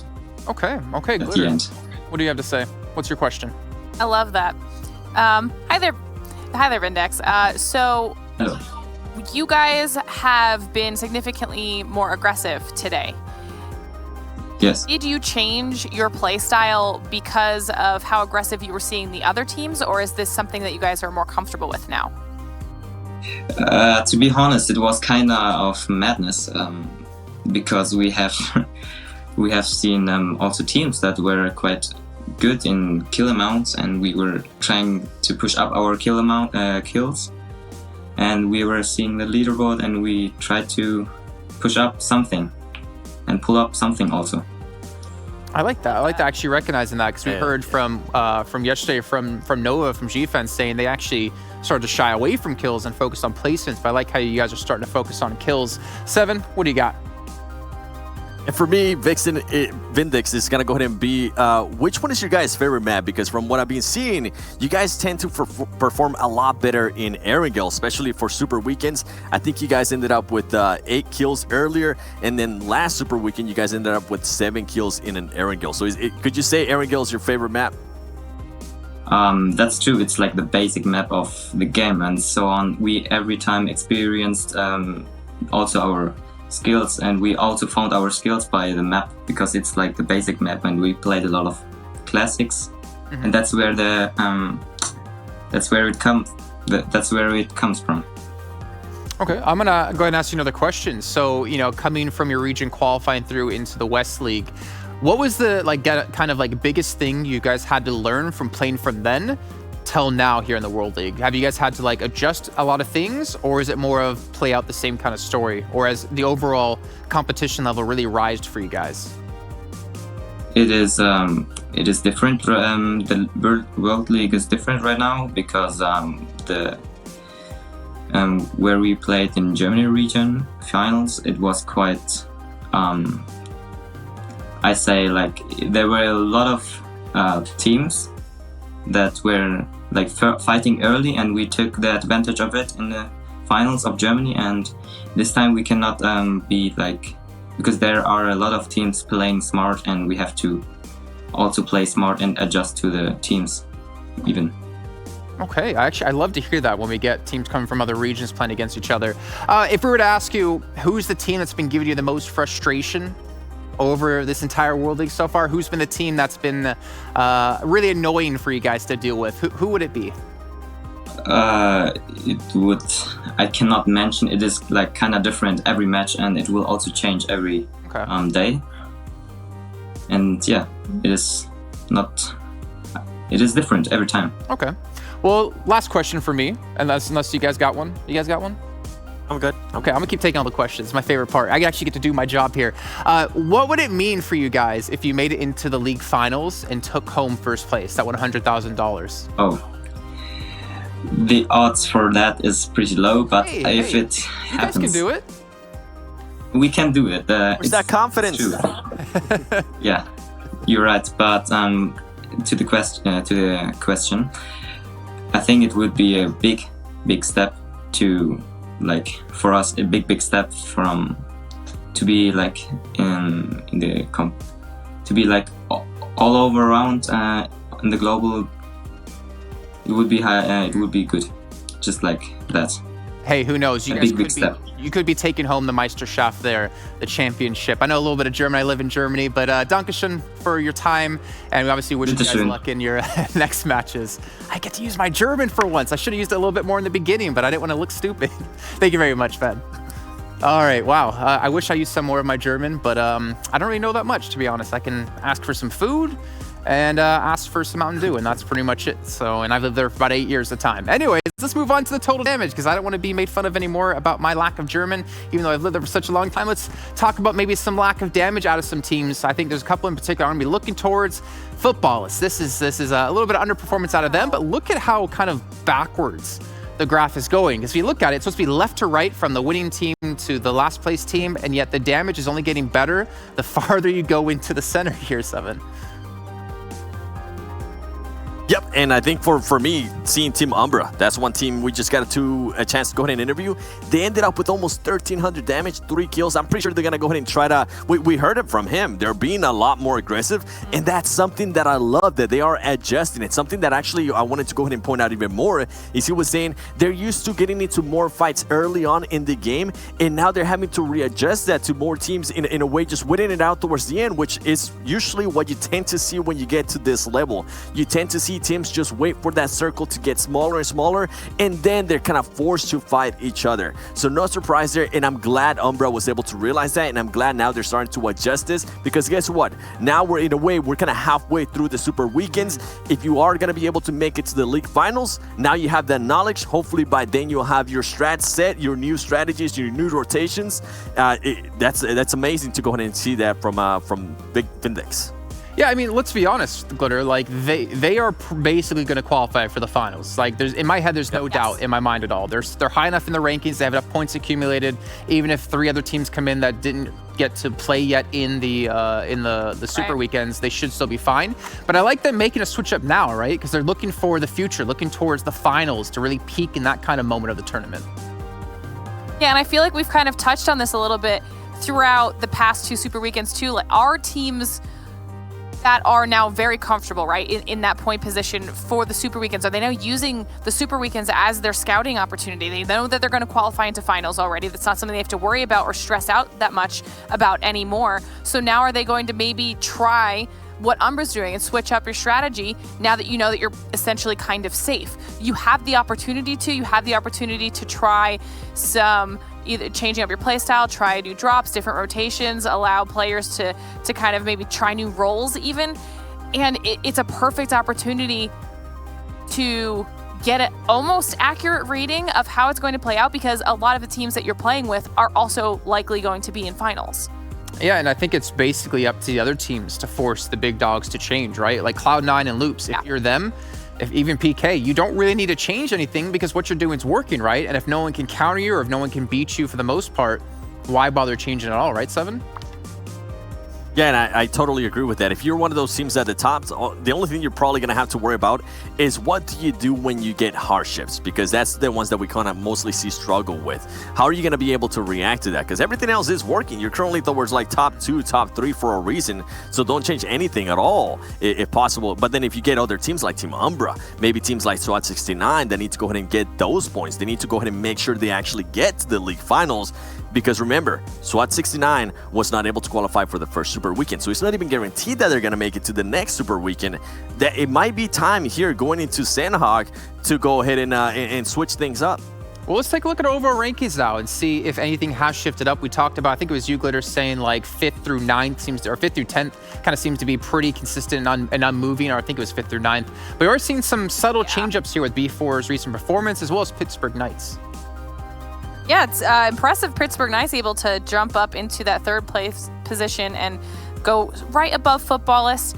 B4 jumping up a little bit, Wildcard Tempo dropping down a little bit, Alpha Legends, Team Uni kind of staying the same.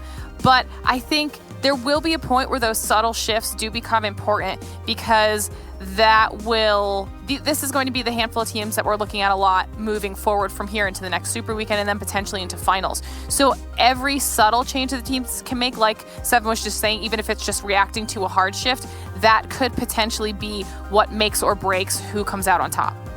And not even just reacting to a hardship, something I wanted to go ahead and also point out is that Cloud9 being in 2nd place, they do have more placement points than Loops Esports. So maybe something for those teams that can go ahead and adjust will be maybe ended up getting more kills as we go here to towards the 2nd page. And guess what? Now SWAT 69 is only about 63 points away from UDR Killer. So now that gap's becoming closer and closer. Hopefully SWAT 69 today, that's one team I'm really hoping for.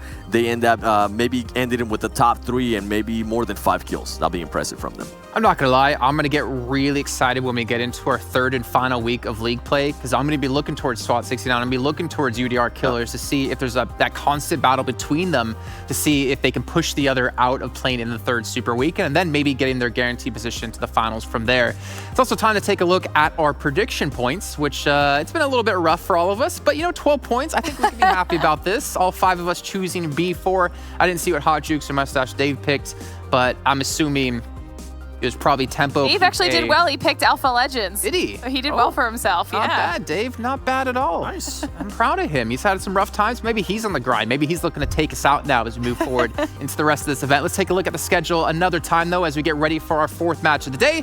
And you can see here, we're heading back into the jungle. It's going to get hot and humid here and potentially bloody. Well, most likely bloody as we move on to Sanhok. And this map is going to be an interesting one. We talk about, how easy it is to third party. We saw, Nova against Cloud9 when Cloud9 crashed into the compound and Nova just cleaned them up instantly. Something like that would be an ideal situation for any team out there, but it's more about, can you get yourself in that position? And obviously you're not going to see too many vehicles as we get further into the map. I kind of want to go into predictions here, like off the bat. I kind of want to hear what you guys think about how this match is going to go. And Seven's looking at me like he wants me to not go to him, so I'm going to throw it over to you, Glitter, first. Actually, okay, 7 wants it. All right, 7, who do you think is going to take this match? Bring it. I'll tell you which fight I'm not going to be looking at is going to be Loops Esports versus Cloud9. Last time they engaged, and Cloud9 ended up winning the engagement. They didn't fully wipe out Loops Esports. And so I'm hoping maybe that happens again, because I will be predicting Cloud9 to get that back-to-back win. I have jinxed a couple teams so far this Super Weekend, and hopefully I can go ahead and get off that stretch. I want to stop jinxing people. I had to think in the commissioner mode there. I had to think didn't you choose Cloud9 first match? No, you chose PK in the first game, right? Right. All right, Glitter. Can we match up 4 for 4 today? Is that possible? It's not possible. I'm actually going a little bit, outside my typical picks, and I'm going to go with Pittsburgh Knights for this map. They did well yesterday on this map, and they just came off of an 8-kill game. So they're starting to pick up some momentum today, and they did so well yesterday. I'm hoping that this just doesn't bite me in the butt like it has for 7. Okay. You have to. I enjoy Pittsburgh Knights. I enjoy Pittsburgh Knights, but they did get blessed with the zones yesterday in Sanhok, and that's why I didn't. That's why I just decided to pick them earlier. Well, you know what, Glitter, I think that means you're choosing Cloud9 for your 5th game, because I feel like you haven't picked them yet today. We'll see when they get to that point. Obviously, my choice come into this one actually will be Cloud9. because of who I think's going to win the 5th game. I got to get a Cloud9 pick in there. I mean, I would be stupid not to when they're currently in 2nd place. I feel like they could do it here yet again. Obviously, they came back with a big win in the last match. Maybe they can do it a 2nd time here in a row. And we'll check in with you guys, obviously, when the match does finish. 7. Oh, he's out of here too fast. I want to see him do the elevator. You know, we're going down the elevator so like Austin Powers. Anyways, let's take a look at what you can win. As long as you're watching, you can earn points throughout the time you're watching the PUBG Mobile World League. And if you keep watching enough, the top 100 viewers will be getting exclusive rewards. So maybe you can get yourself in the top 100 viewers. You just have to watch within the game, within the Esports Center, and you can be accumulating points like these teams are accumulating points here in the Super Weekend. It's now time, though, to bring in a pair of new faces here. One of them, I'm assuming, has another outfit on. Oh, no, he doesn't. Okay, it's going to be Hot Jukes. Looking normal for once, probably because he was filming his house tour today and hasn't completed upload tomorrow. Isn't that correct? It's going to be uploaded tonight, baby. I'm pumped for it. Really? It's almost completely finished. That's right. Yes. So just in the final little tweak stages of it. And yeah, it should be up in here in a few moments. So if you guys want to check it out. Finally get Wi-Fi to stop watching The Notebook so it would stop being crying on the recordings? Man, it's hard. It's hard to get him away from it. You know, he's a very emotional kind of guy, very sensitive. So, you know, to be able to get him to stop, I don't want to be able to put that kind of burden on him. So I got to let him go through the process that I'm doing on his own. I mean, speaking of Ryan Gosling, how handsome he is, we got Mustache Dave here looking like a nice snack as well. How you doing today, Dave? Hey, I'm doing good, man. Always feeling good, always looking like a snack, always trying to make you jealous that you're not here. That's the truth. I mean, you are in Florida. You are in Miami. I am a little bit jealous of that, I'm not gonna lie. The sun, the beach, and the chicken dinners, that could be one with us playing side by side. Us three right here, that could be the dream team. Let's get 7 involved. We could have Glitter on the team as well. We can substitute people out. It would be probably the best team in the world. Anyways, talking about the matches and how they've gone today, we've seen some teams really start to step up, right? I want to start things off, Jukes, talking about SWAT 69 because they've started to really pick up some steam. They got 9 points in 2 matches ago. They got 6 points in the last match. They're starting to get something going. Do you think this is something they can maintain, though, throughout the rest of these days of the Super Weekend? Honestly, I'm not too sure. You know, seeing at the performance that they've had so far, we've definitely seen them struggle. And my concern is if they don't have a couple pop-off games here and they don't make it into the next Super Weekend, I could definitely see another team that actually hasn't made it before come in, have a really good Super Weekend, and be able to take their spot. So if there's any time to do it, it's right now. Sanhok, get it done. And Dave, what's your thoughts about, you know, Cloud9 and Loops just battling it out constantly? I think it was like 4 out of 5 games yesterday they fought. We're seeing it happen yet again here. Are these teams out for blood? I mean, this is something that has been going on since PMPL Americas. These two teams, at least when it comes to Erangel, they drop right near each other. They are neighbors, and if they seem to look the wrong direction at one another, you bet, Jason, they are going to take those shots and take the fight. These two teams, they despise one another, and I love to see that kind of carry on over here to the West League. Love to see it as well. Hot Jukes, we're going to prediction game time now. I got to hear who's your team. Who's the one going to be getting you the points and maintaining your first place?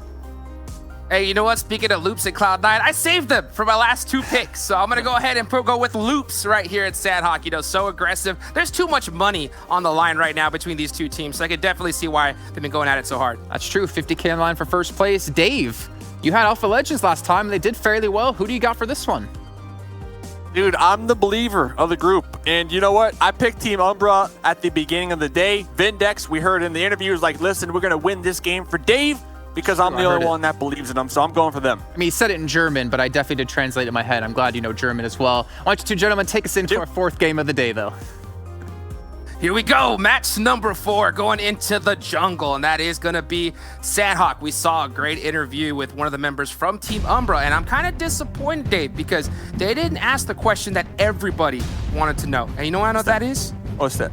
Will Team Umbra use the boat in Sanhok? You know, that is the question right now. You know, it is the tried and true strategy. Last time they did it, they got 2nd place on this map right here. So, you know, I don't know though, because we did see him that he said he wanted to get a little bit more kills, which is something I definitely think they need to do. So I'm looking forward to see their strategy going into the Sanhok match. Yeah, I mean, Guten Tag to all my Germans watching from Germany. Yep, we are cheering, or at least I am cheering for the squad. And looking at Team Umbra, they're going to be dropping out first of the plane going up there to that Camp Bravo location. And this is where they like to go, Hot Jukes. This is where they like to go, and they like to get the boats. Now, at this circle, will they get the boat? Probably not, but they could opt to take a boat, maybe go relax out there, go fishing, and get some placement points. But yeah, like you said, Team Umbra definitely making the boat strat their strat here, at least when it comes to Sanhok. It's crazy how we've seen it be effective too. That's what's so funny about it. I get so hyped every single time I see it because, you know, that's what I love about PUBG Mobile. There's so many different ways that you can win these type of matches. We've seen Cloud9, they have a particular type of strategy. Loops, their strategy is just kill everything in sight, you know? So it's so interesting to see how different kind of methods go into play here and seeing teams come out on top, pulling out something that we haven't seen before.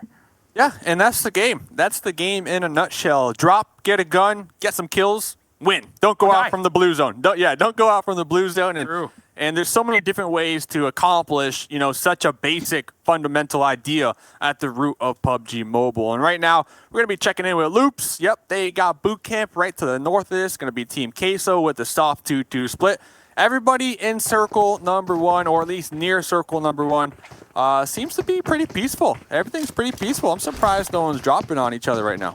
That's definitely a change of pace for sure. You know, I think we've seen a lot of teams now. Maybe they're starting to kind of get a hold of where each other like to drop on these different types of maps. I think, you know, in Erangel, all these squads have it pretty far down of exactly where these different teams are dropping. But you never know with Sanhok. Sanhok, you can definitely see some teams start to mix it up. But yeah, it looks like they finally started to come into their own little locations to find their own spots. And yeah, relatively slow start. I think this is the first time we've ever seen that for sure.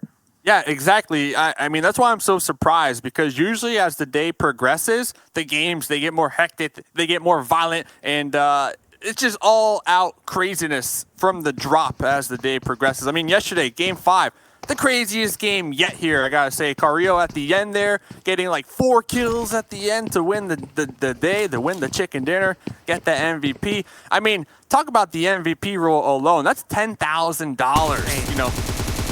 That's a whole lot of cheddar. And speaking of cheddar, look at this right now. Team Queso. Axel getting busted out by Team Yala. Anas with some really good shots. Looks like a Senor Ayala right here is going to go ahead and pick up his teammate, try to get him back up and back in the fight. Yeah, was able to get that spray down with that barrel, but they do have the cover, and there goes the revive. Yala, hey, that's another one of my picks, but not for this game. It's going to be for the last game here. This is a team. I like how they're aggressive. I really appreciate how they are aggressive. Almost every single game, they get into a conflict, they insta-push it. Now, does it always work? Well, you know, the scoreboard kind of, you know, can tell you it doesn't. But they got heart. They got the aggression. I think it comes down to communication and pushing together, and that's going to be the complete package for me when we look at the team of Yala. Totally can agree with you on that point. You know, and you see Team Yala, I think that they have a struggle with just deciding, like you said, just to full send it.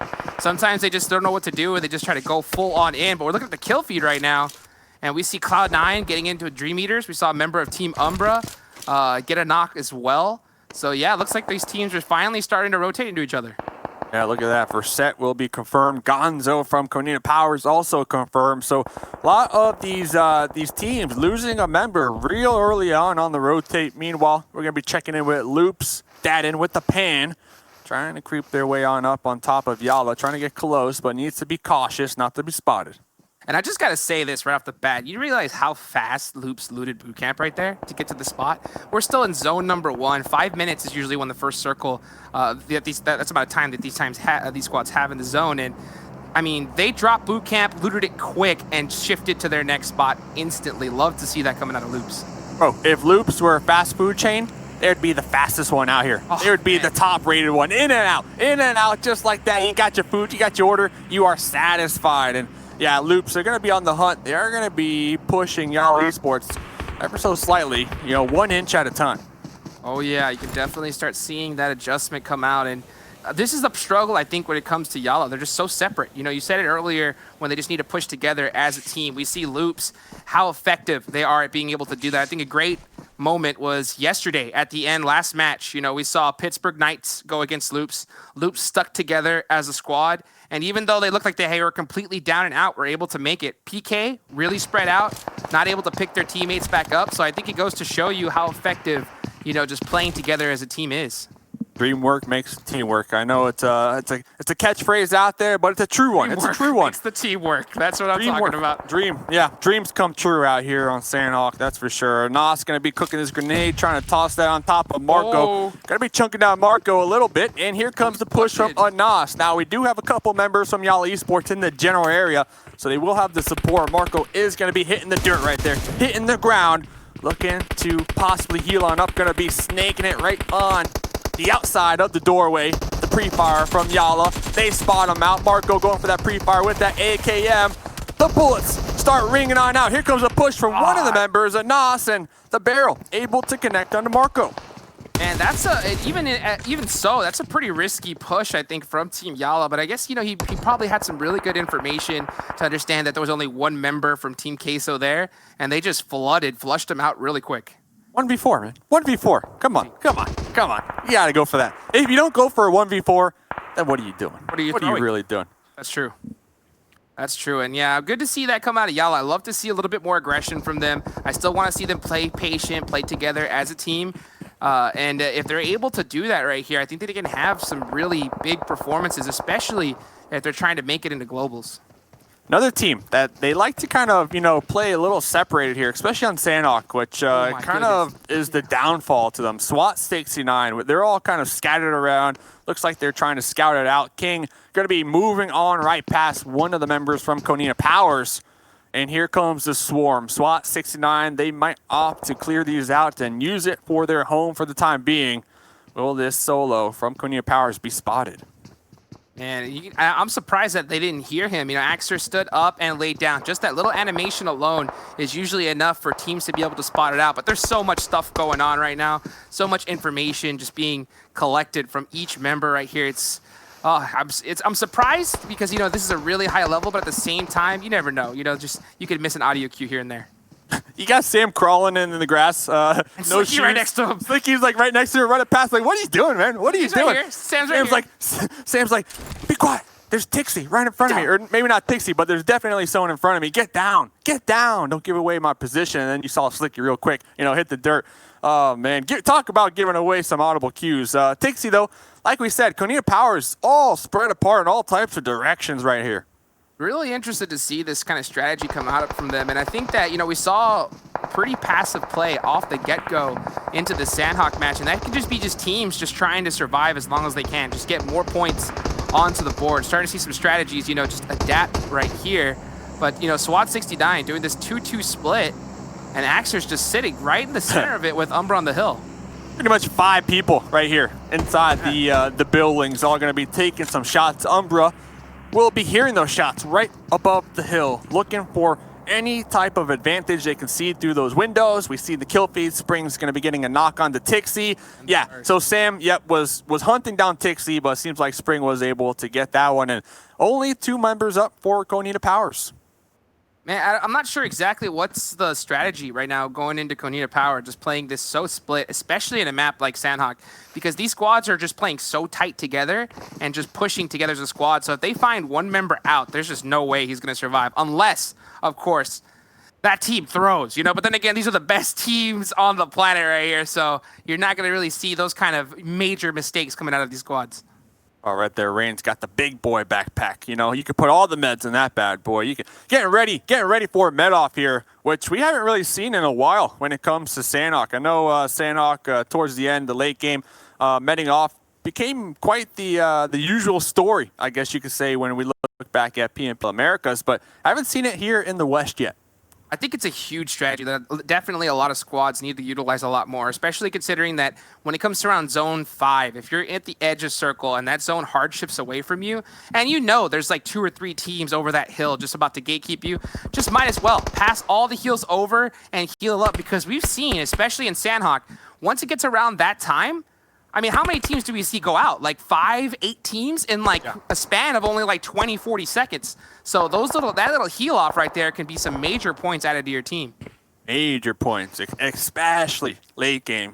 So many points could be had out here. Carnage with the M4 is going to be opening up some shots onto Rain, and HH24 will be spotting out Sixless. So it looks like both the Knights and Tempo going to be taking some pot shots back and forth at one another right here. Yeah, and speaking of, like, just to kind of harp on the points, you know, heck, 1 point could be enough. We saw what happened, right? When it comes to teams trying to come into this Super Weekend, there was a 3-way tie between squads. 1 extra kill could have guaranteed a team to be able to make it into here. So every single point matters. And even if you're at the top or at the bottom, because how you know that that 1 kill could separate you from first and second place. And that's a ton of money lost right there if you get if you fall to that, you know, small of a score. So much money on the line, and I would hate for it to come down to 1 point. So yeah, every single point definitely matters. We saw right there a moment ago, Sixless on that VSS. You love to see it. Looks like Pedro OG was spotting out the feet of Faker. Took a couple shots on Faker, forcing Faker to reposition. And here comes some grenades right now. Mixer on the top of that rock is going to be spotted. They try to work their way on into cover. Gonna be knocked, and now here comes the grenades to try to get the thirst, try to get the confirms. This 1 grenade could take out Max, and currently going for the revive, and it's gonna, it's a smoke. Wow, that even faked me out. Oh no, okay. Grenade. Okay, so B4 tossing the smokes. Okay, it makes sense. I'm getting too excited out here. Oh man, it looked like it almost had it right there. Okay, cooked it a little bit too long. Alpha Legends just need to kind of calm down right here. Get this nade off because it could be absolutely huge. They get the molly off, but it's a little too far out. And you can see B4 regrouping really quick. Yeah, Kato from Alpha is going to be already in the lobby. So Alpha, they have 3, and that's why we saw them. They got the knock, and they immediately started to make that push, at least to have that 3v3 option, that potential. But all those smokes from B4, very cleanly executed. It allowed them to pull back Levi in that Ronnie. So they're looking to reposition off this one, not take this engagement. Look how fast that turned around right there. You know, you saw Alpha Legends just missing some grenades. And I think if you look at a team like Loops, those guys, man, they are just they're probably some of the best I've ever seen at throwing grenades. I mean, just so effective. And you can see right there, Alpha Legends, a little hesitant, making those mistakes. And just from that alone, you allowed B4 to get up, get away completely. That could have been 4 points and a whole lot of loot. Now, since you're not able to just hit that 1 grenade, that tiny little misplay, you're already down 2 players. Down 2 players from getting the third party from Nova Esports, and now you're just separated and trying to get as many points on the board for your team. So super crazy. Separated, yeah, and we saw how that worked for Konina Powers just moments ago, as now they are down to just a solo. Rob, the last remaining member alive for the squad. Looks like Carnage trying to do some scouting out here, trying to backstab Alpha Legends. Was spotted in the process. Now, this is going to be on the southern end of this zone. Ooh, Carnage, the turnaround. Carnage knocked right there. So far away from the squad mates. Sixless with that VSS might be able to provide the cover, and Old Man making sure to get that 1 point.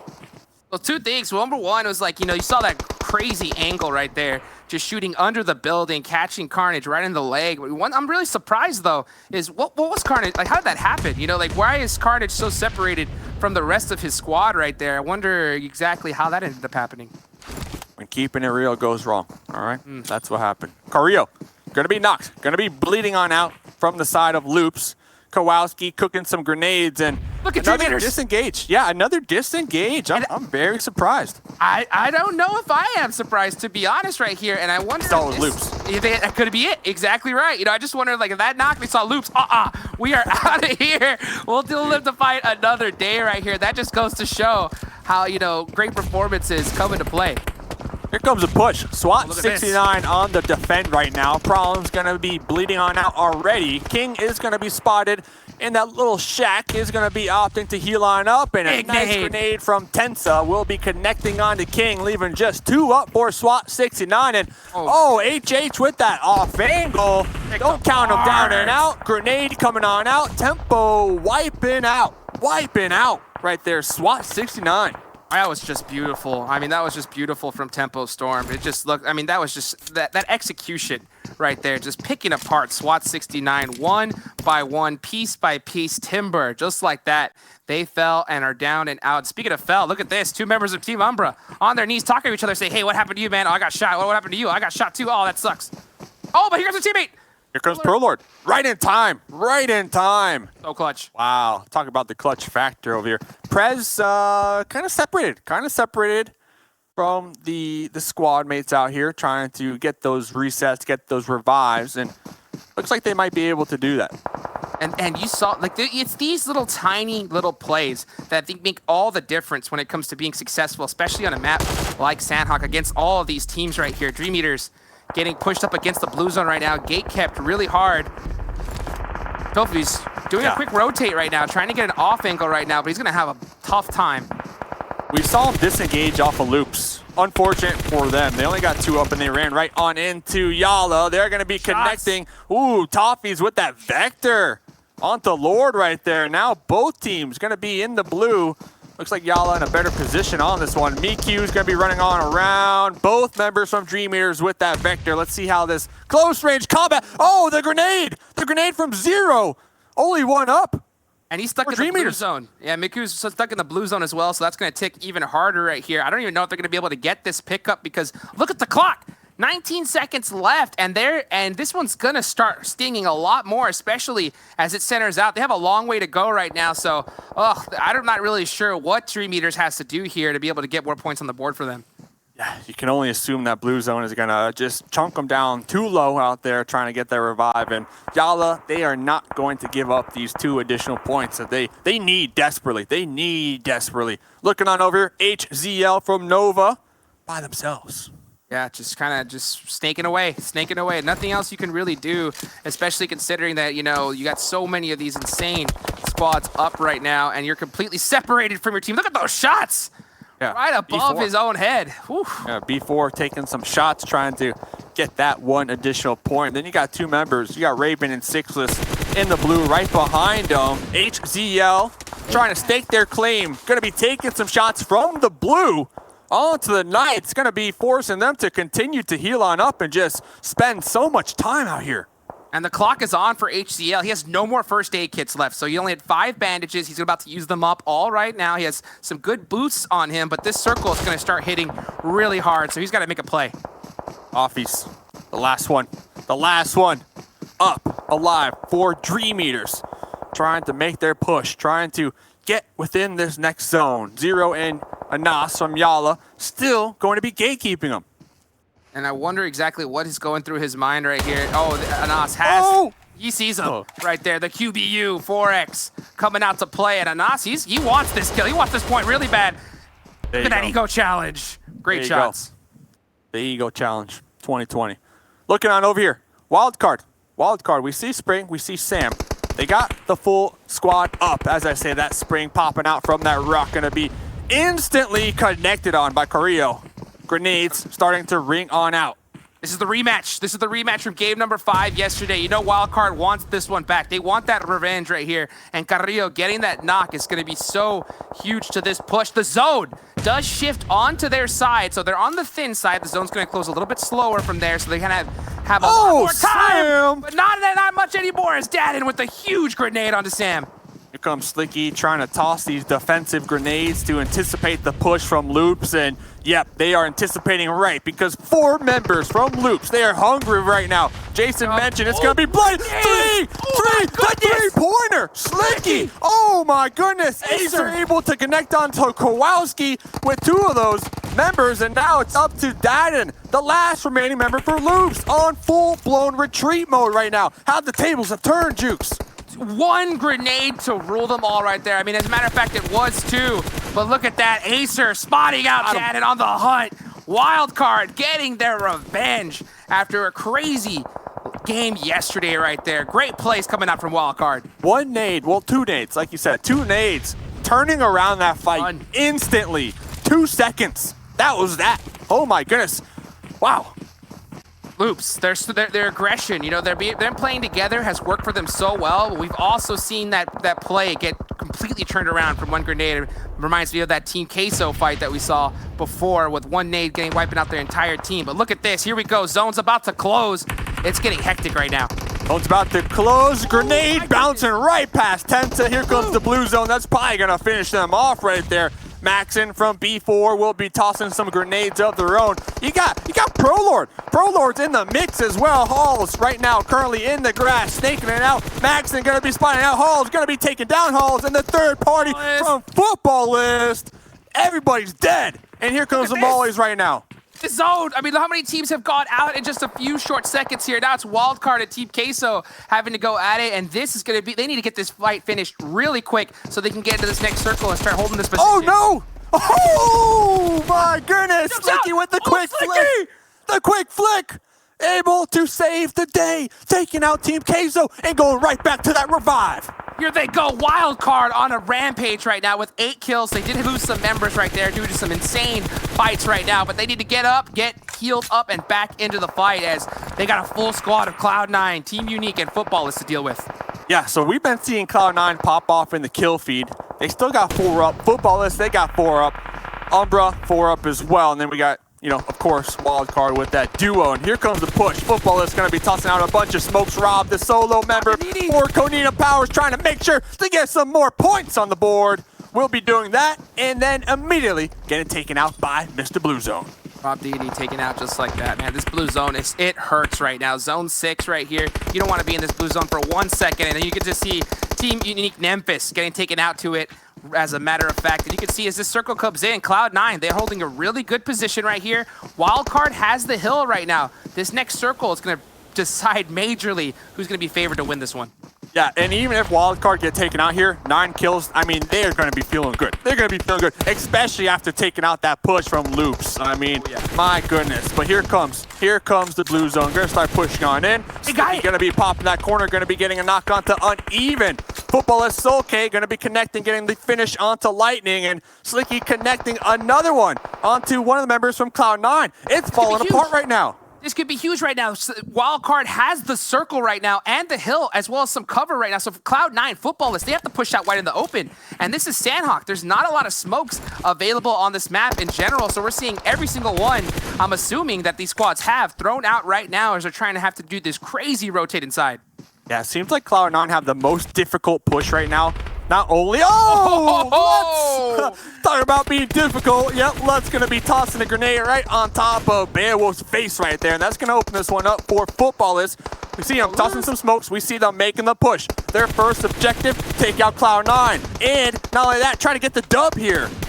And it's not gonna be easy, especially considering that they have no cover right now. The only thing they have to rely on is some big shots and a grenade from Pyra, taking out Wildcard right there. What a crazy finish right there. Oh my goodness, Footballers, send the check over to Pyra, because that was just so huge right there. What a crazy way to end that match. All at the same time. I mean, it was a 3-way standoff. Everybody just racing on into that next zone, taking shots all over the place. Grenades. I mean, grenades on this Sanhok map, insane. We saw so many grenade knocks and kills. Yep, and you can just definitely see the difference of just like skill between a lot of these higher tier teams that when it comes to throwing these grenades, because man, it turns a fight around for you majorly. We saw Wildcard take out one of the most dominant teams right now, Loops, with just 2 grenades right there, and Wildcard, they almost seem to have it, you know, but Pyra from Cloud9 turning the tables on them, and Footballers getting a really, really clutch win. I mean, man, this is what I'm talking about right here. This is the PUBG Mobile World League West, baby. Oh, man, that's actually nuts. And then we saw that and immediately say, nope, start running back. But Wildcard, they wanted it. They wanted it. They wanted to get their respect after that one push right there. Crazy Sanhok map. I mean, that's to be expected here. Oh, without a doubt, as is usual. And yeah, you said Dadin, he said nope, but Acer, he said nope as well on the run. So man, what a crazy, crazy match. Of course, can't wait to see what the desk has to say about it right after this quick short break.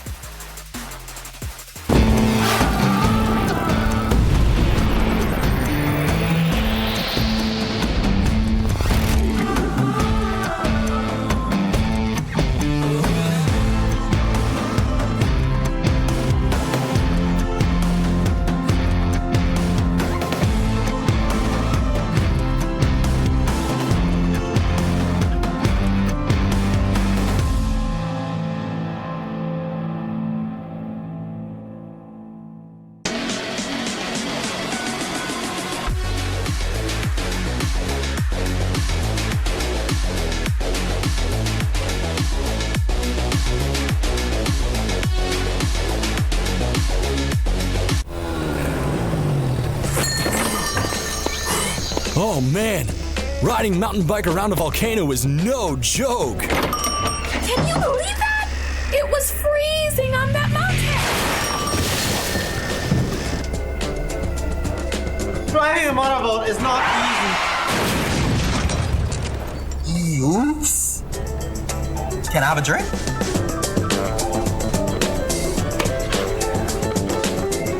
Sure. Enjoy it.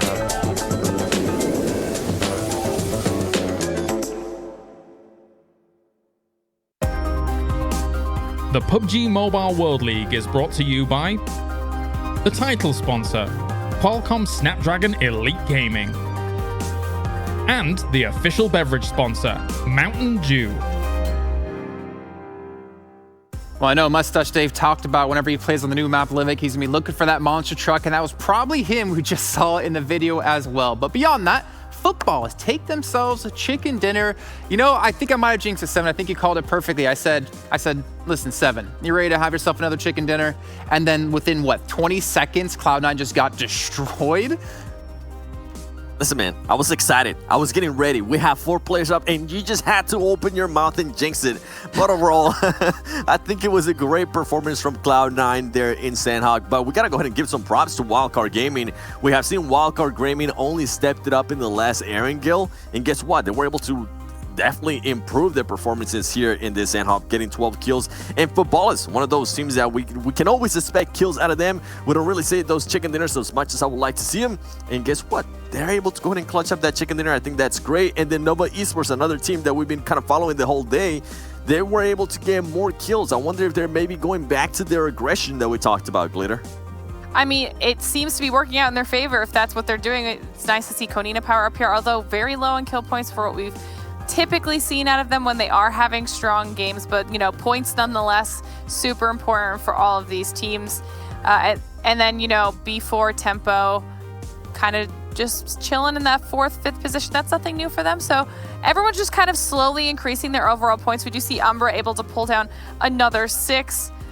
Queso only able to secure some placement points, but surprises at the bottom. Alpha Legends and Dream Eaters, I didn't necessarily see that coming for them, but also I'm kind of a little bit bummed about both Loops and Pittsburgh Knights, 7. Yep. I think especially Pittsburgh Knights, if I'm not mistaken, I think you picked them to win last game. They won last time on this map. Oh, Zone does wonders for you. So much hatred between you two. I don't know. Maybe I need to come in there in virtual reality and break this fight up. Let's take a look though at football as they took themselves a chicken dinner, as they talked about. And again, in typical footballist style, look at their total healing, 7. Yeah. They just don't seem to take much damage. Is that now the lowest one we've seen so far, or have we seen the lowest? I think it's definitely one of the lowest, if not the lowest. I remember they had like a 250 once, but this is definitely less than that. I think that definitely might be top 2. Overall, though, being able to go ahead and collect those 8 kills there with 6 knots, I think that's huge. And that's one team that, man, they have been so consistent. I think at the start of the day, they just kind of fell off a little bit. And we were seeing stuff out of them that just we weren't able to see before, with just not being able to get the consistent kills that we're used to seeing out of footballers. And then after that, they were able to just kind of improve on their gameplay and being able to go ahead and pull off that chicken dinner. Even the wildcard really wanted it. That was really impressive. You know what goes great, by the way, with the chicken dinner? What? Some do moments. Goes fantastic on the side. Just drink that along as you watch the chicken dinners roll in to your belly, as we'll be tagging along with the do moments from our 4th game of the day here on Sanhok. And again, Yala, I mean, that's a team we maybe need to talk a little bit. Again, even Wildcard, you said before, Glitter, like we saw them really show up in Erangel yesterday. Typically, we see them show up in the last map of the day, but maybe we're starting to see some consistency being worked out for them. Which would be great because Wildcard is definitely capable of that consistency. We've seen them have multiple wins in a day, and then they just kind of struggled and fell off for a little while there. So potentially, if Wildcard can start picking this back up, it'd be really, really strong for them. They can push themselves up in the leaderboard and really solidify their position moving into finals. And this game specifically, 12 kills.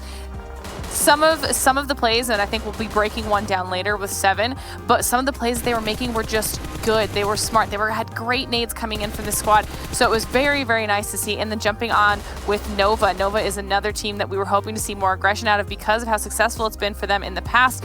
So it was good to see Nova getting 5 kills for themselves in this game. And there's some of the nades I was talking about, 7.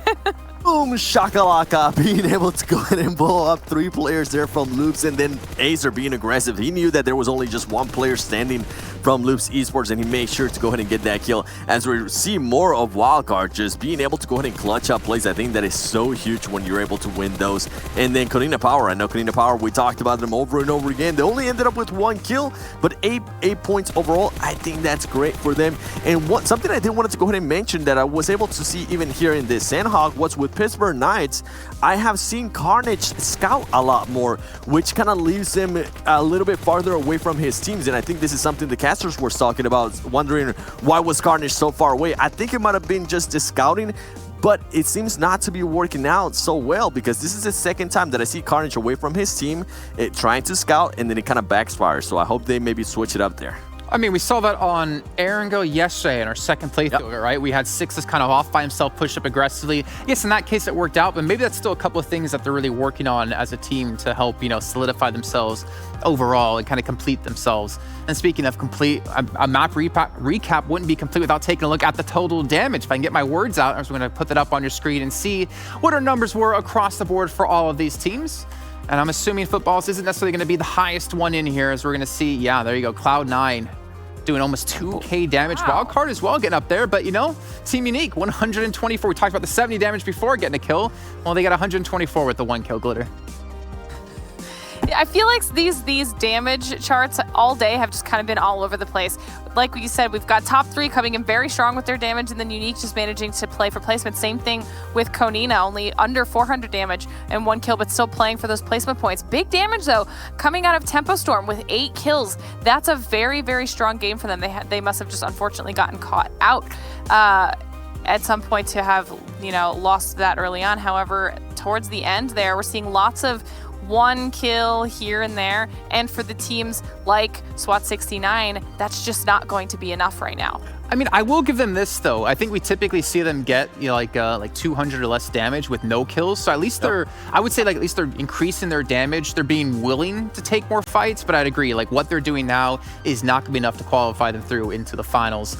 And Seven, I hear we have a clip we want to break down yet again. Can you give me a little crumbs of what it is? I'll go ahead and show it to you. I'm just waiting for that amazing go in my ear from my boy Adrian. Now let's go into this, as we're about to go ahead and see some explosions on your screen, and I'm just gonna go ahead and let this play out. I want you to go ahead and point out how this is very like unusual out of Loops, them being just so close to each other. Usually I'm used to seeing them a little bit more farther away. You can usually expect one player to go ahead and be here on this side. Oh, for some reason, there you go, now it's working. One player over here on this side. Players just getting different angles. So this push right here was very interesting for me. And here comes the grenades, as it's gonna go ahead and actually be 2 different grenades, 2 different hot potatoes from Wildcard, as they do it pretty much simultaneously. And you can tell that it was like, hold up, wait a second, what just happened? So let's go ahead and go back and see that just a little bit of a faster. You're just gonna see players pushing in. This is stuff that we kind of expect out of Loops Esports, them being a little bit more aggressive. So it's good for other teams to start just adjusting to that. Wildcard, I guess they're expecting that aggressiveness maybe out of Loops, and just being able to stop them with those grenades, I think that is huge. And shout out to Wildcard for having just such an amazing performance. Throw in them massive potatoes, them 2 potatoes, and they were just on fire. Great plays, Wildcard. I feel like, you know, Loops, they wanted the compound, but they didn't realize that there's a giant minefield they have to run through before they get there, running straight into those explosions. Red zone. Some tough times, but then again, I feel like Loops has had some tough times throughout today, Glitter. Yeah, and I don't know if that is a result of teams becoming more willing to take those engagement with Loops, or if it's just been unfortunate luck on the side of Loops. They started off today very, very strong and very like Loops-like, if you will. But some of these fights that we've seen them take with teams that I don't think we would have necessarily pegged as a problem for Loops are definitely kind of catching everybody by surprise. Okay, well, maybe it's caught us by surprise. Maybe they've fallen down the stands a little bit more. They were currently in first place. We'll see as we look at the overalls where they're going to be sitting now. And, well, they have fallen, actually. Well, that doesn't make sense. They should technically be first place because they have more kills. Actually, sorry. Wow, I can't even read. 338 to 328. If I use my glasses, Jason, maybe I need to get a new prescription. But Cloud9 have taken that first place away, 7. Yeah, and one thing that we always mention, hey, Loops Esports does have those kill points, but guess what? Cloud9 is just so much better in regards to placement points. They have been a lot more consistent in placement, as we were able to see in that last one. And guess what? Another team that was able to step it up even after that win was Football, is now moving into their third place. I think they're getting a little bit closer to that second place that they're used to being in, and maybe try to make a push if they make it for the next Super Weekend to that first place and get them 50 Gs. Now, Pittsburgh Knights, even though things have not been going their way today, I do want to go ahead and say being able to at least maintain that top 4 position, stay within the top 4, I think that's huge. Dream Eaters has been a little bit quiet, maintaining that top 5, I think that's great too. And then Wildcard Gaming, Glitter, we've been talking about them. We say how much of an amazing game they just had. Well, guess what? They moved that to 6th place, and they do have an Erangel coming up. Yeah, very excited for Wildcard to see some of this this older Wildcard kind of play style coming out of them. It feels much stronger for them. Unique, Alpha Legends, and Tempo Storm all still able to hold on to their top 10 spots. And then moving on to the second page here, we're going to see some of these squads maybe not necessarily performing to where we would hope. I think definitely expecting a little bit more out of Konina Power and Nova. If you see here on the second page, after this match, none of these rankings have shifted at all. So it's really just kind of, they're all fighting with each other to see who can kind of break that point threshold. SWAT 69 up to 32 points now, like you pointed out, about 60 points separating them from UDR Killers. And right now, that's definitely the threshold that they need to be striving for. I mean, it's scary, right? We're almost done with 2/3 of the Super Weekend, and yet they're only 1/3 of UDR Killers' points. And if they want to have that chance, they need to close that gap a little bit more, because it is realistic to see in the 3rd Super Weekend those 2 teams making it through and then fighting for that top 16 placing. And speaking about fighting for places, let's take a look at our talent prediction as I went into the last match here. And you know what? Cloud9 doing wonders, 7. Good job on you, man. 21 points for us. Glitter, you know, at least you got your chicken dinner. You went with PK, I respect that. You got yourself 2 points. And then Mustache Dave with the wild pick of Umbra gets himself 6. That, I'm not gonna lie, that is surprising that he got more points than Loops and PK in that last match. But I guess that's kind of been the story of how it's been going today for Loops in particular, 7. Yeah, and I think one of us, you're not going to be able to see it, but shout out to my boy Viram, because he actually picked footballers to win it, and he got it right, so shout out to him. Yeah. I'm pretty sure he's going to be very happy right now watching this. But overall, I think, yeah, you mentioned it, that absolutely on the nail. Umbra being able to get more points than PK and Loops, that's something we're not used to. And remember, with the interview that we did get from them, they said that they're looking to be more aggressive. And as we were looking at overall leaderboards, they only have 49 kills. Everybody else was over that 50 threshold in regards to kills. It's at 4 UDR Killers and then SWAT 69. So I'm pretty sure they're going to go ahead and continue to be just that aggressive, and maybe they can work in the rotations and execution a little bit more. I mean, maybe one thing Umbra needs going into these next matches and these next days is some new skins. Maybe they pick up the Rail Pass Season 14 and really upgrade themselves in terms of what they're going to have going into the match. And if you guys don't know what I'm talking about, well, you're lucky. You got it right here to show you.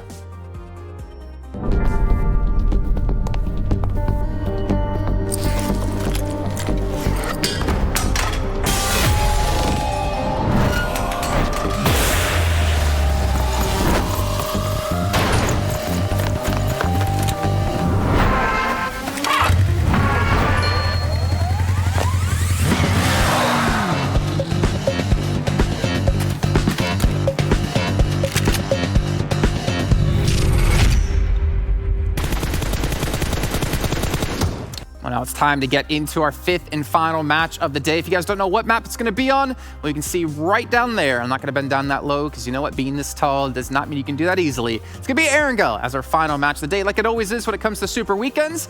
And it comes now time into one of my favorite parts of the day, the talent predictions, the talent pick'ems. 7, it looks like he's praying to RNG Jesus here for a good choice. Glitter looking as confident as ever. Myself, look at me. I'm currently in first place, baby. Looking, I mean, I think you're in second place. You passed Hot Jukes, if I'm not mistaken. Yeah, we're back. There's no way I passed first Hot place. Jukes. I don't think so. I don't think that's possible. Yeah, you did. Okay, you know what? I'm gonna take that. I just saw it. Well, then now I'm really gunning for number 1 again. So I'm gonna go with my prediction off the bat here. And I already chose Cloud9. I already chose Loops. Huh? Yeah. And I'm feeling it. I'm feeling a little bit of Pittsburgh here within me, even though I'm over in Poland. So I'm gonna go PK here to take our 5th map. Okay. There you go. What's that face for, 7? I respect it. No, hey, what you mean? I respect it. I picked PK in the first Erangel, so I think they'll go ahead and do great here. But I don't think they're gonna go ahead and do better than my pick. My pick is gonna go ahead and be Wildcard, because Wildcard has been absolutely destroying on the last Erangel. I think in the last 2 shows that we have done so far. So Wildcard, don't let me down, please. Don't let me jinx ya. Go ahead and get that win and get a lot of kills, please. What do you got, Glitter? I think for the first time, it's me and Seven against you, Jason. I'm Wait, also what? going with Wildcard. I wanted to pick them last yesterday for the final Erangel, and I didn't do it. I went against my gut, and I regretted it after the fact. They just had a really strong, aggressive game on Sanhok, so I am going with Wildcard for this final match. Did you pick Cloud9 at all today? I did not. Oh. Wow, okay. You know what? As commissioner, I'm giving you 10 extra points for doing that. That's impressive. Doing the hard mode version of our talent predictions. We'll see how our results will pan out and which team will be taking on the chicken dinner when we check in with you guys after this match. Bye, Seven. That's actually him just getting off his Apple box. That's his normal height. He actually has to stand on something to be within his camera. And I'm so happy he's not here to say anything about that. But you know what? You guys at home can still be winning different things here as long as you're watching within the game, within the Esports Center. You can check out the lucky draw and win yourself a limited time outfit if you do get lucky enough. And speaking of luck, maybe some teams are going to need it going into our final game here, especially SWAT 69, who need to step up. We got Hot Jukes and Mustache Dave to come back in. And honestly, Dave, your picks have been so wild today. I really want to know, what is the decision-making been with inside your head? You chose Alpha Legends when I don't think a single one of us has chose it the entire event, and you netted yourself quite a few points. All right. So Jason, you asked the question. All right. Today, I'd like to officially announce my running for commissioner for next week. All right. I promise UC for everybody. I promise ×3 crate drops, and I promise that's it for now. I'm still working on the platform. So if you make me the commissioner, I'm gonna change it up, man. 2020, Dave. Put ones in the chat right now. Ones in the chat right now. If you want to vote for me for commissioner for next week. Jason, I'm sorry, man. I'm sorry. It had to be done. Well, and the unfortunate part for you is that as the acting commissioner, I can just snap my fingers right now and pull a Thanos and get rid of half of this casting pair. So, you know, do you really want me to snap this finger? I don't know. You might want to back up. I'm a man of the people. I'm not afraid of you. The chat's with me. All right. We're standing up to you.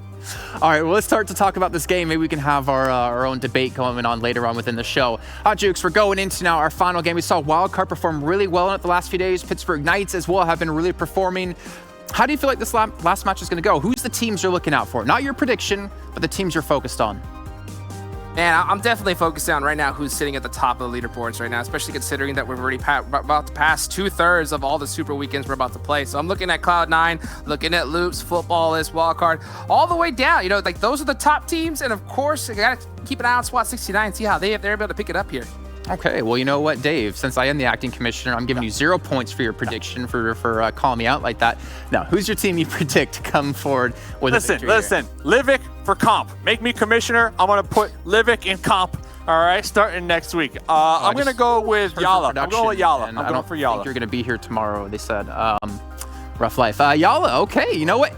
If Yala win this, they get themselves a chicken dinner, I will give you the commissioner position, all right? That's how confident I am in this game. Hot Jukes, what do you got? Okay. I got to go Cloud9. You know, I saved their pick this entire time. Seven's passed me up. I'm tied with you now. Come on, Cloud9, don't let me down. Well, I mean, you might not be tied anymore after this. You could actually be ahead of me again. We'll see. Why don't you guys drop us into our final match, our second day of the Super Weekend. Here we go, taking it over to Erangel. You know, this is a pivotal moment right now for all of these teams to have a great performance going into the last day of Super Weekend coming up. So, Dave, let's get into it. Here we go. We're getting in it. We're getting into it. I mean, there's a lot on the line, especially for me, especially for Yala Esports. They're going to be all the way down there at the bottom, but pretty much my career is on the line right now for commissioner. We see the plane going to be starting over Novo, going to be ending over George Pool. So for the most part, it's going to be pretty solid for a lot of our squads when it comes to them dropping in their tried and true drop locations. And I can't lie, you got me hyped up for Yala Esports now. Come on, you can do it. You can do it. First place Yala, Cloud9 second, you know, for our pick's sake. But other than that, man, yeah, you're right. This is a playing path that's pretty even, I think, across the board for all these squads. The only one that it's not really favoring for is Wildcard, as they like to go Severny. At the same time, they should be able to kind of like tease it on over there. It's always a risk considering, but then again, no one has really challenged that spot at all. I want a military-based circle. I know you gotta get in it one time, right? right? Yeah, you called for it yesterday, but instead we got the the Yasnaya Fields ending, which was, hey, it was exciting. It was 10 out of 10. But a military base, I think, would be pretty solid here. Yeah, you know, I think that these teams have definitely gotten used to those Yasnaya field circles, as we've seen that quite a bit here. Oh, look at this. First circle. It's touching it. It's touching it. So there's a chance. There's a chance, Dave. So I saw in the chat, you know, I watched the chat. Not gonna lie, I watched the chat. They were debating, and I wanted to get your take. Best gun. And I know you're probably gonna get a lot of hate for it because there's really no right answer. I know there's popular answers, but the best gun for competitive, I mean, what would be your ideal loadout? Well, I mean, right now, I think that the meta has definitely shifted to like M4 Uzi. You know, just using that M4, these guys are so good at being able to spray. They loaded up crazy. Hold on, really quick first. Look What's going on? What happened right here? First set, able to block. For the pickup? Yeah, able to body block their squad mate Miku with the buggy. Hard defense? Queso, yeah, Team Queso pulled off of it. They didn't want to waste they got time. a gun! Oh, no. Oh, my goodness. No way he got an M4. Oh, the M4 Axel. Axel getting ready to let this one go. 3 points coming on out from Team Queso. Oh, no! Matic! Oh, no, they didn't expect the gun from Matic. Gonna be taking them down. Matic from way behind, connecting some clutch shots right there. Oh, my goodness! Oh, Dream Eaters! Dream Eaters! With the save! Oh, wait! Oh, the 1v1! Yala taken out! Tommy gun too strong! Tommy gun too strong! First set, picking up a gun too! They cannot be taken out! One, jump out! 1, 2, 1, 2, 1, 2! The whole team! There we go! Oh my Respect! goodness. Dream Eaters! Getting that! Team Queso crumbling right now. That's what I'm talking about. The last match of the day. You nailed it on the head, Dave. Team Queso crumbling underneath Dream Eaters right there. What a crazy turnaround. I mean, I thought they had it. Well, the luck that they had, first of all, being able to pick up an M4 in that one chat, come back, but Matic said, not today. The Tommy gun.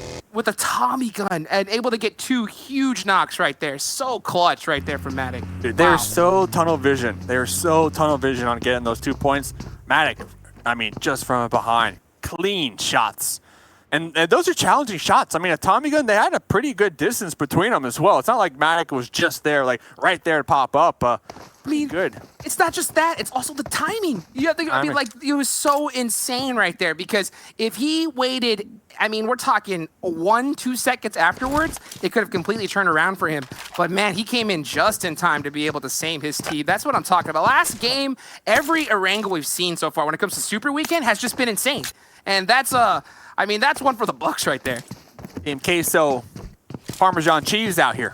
Hey, welcome to the highlight reel, but the bad end of it is back at it, you know? 1-2, the 1-2. Training. They've been training, hitting up the gym, son. Hitting up the gym. They say you ordered the number 3? You want the 2-piece? I got you right here, bro. Wow, what a crazy right in the face. Oh, man. And that's how you, honestly, that's how you get my respect.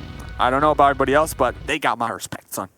I can't lie. If there's any time that you're going to BM, that's that moment right there. That's it. You know, I think it's allowed. You know, if you have a crazy play like that, you're allowed to troll. And I think if you're Team Queso, just gotta take it. You know, you just the thing is with the commissioner Jason, he's probably gonna want to fine him. You know, the BM fine. Oh, you know, 100 UC. So that's why 2020 Mustache Dave, commissioner. Just saying, just putting that on chat. Put it out there. One's in the chat. Do it for the one time. Do it for the one time. As we go here, look at this next zone.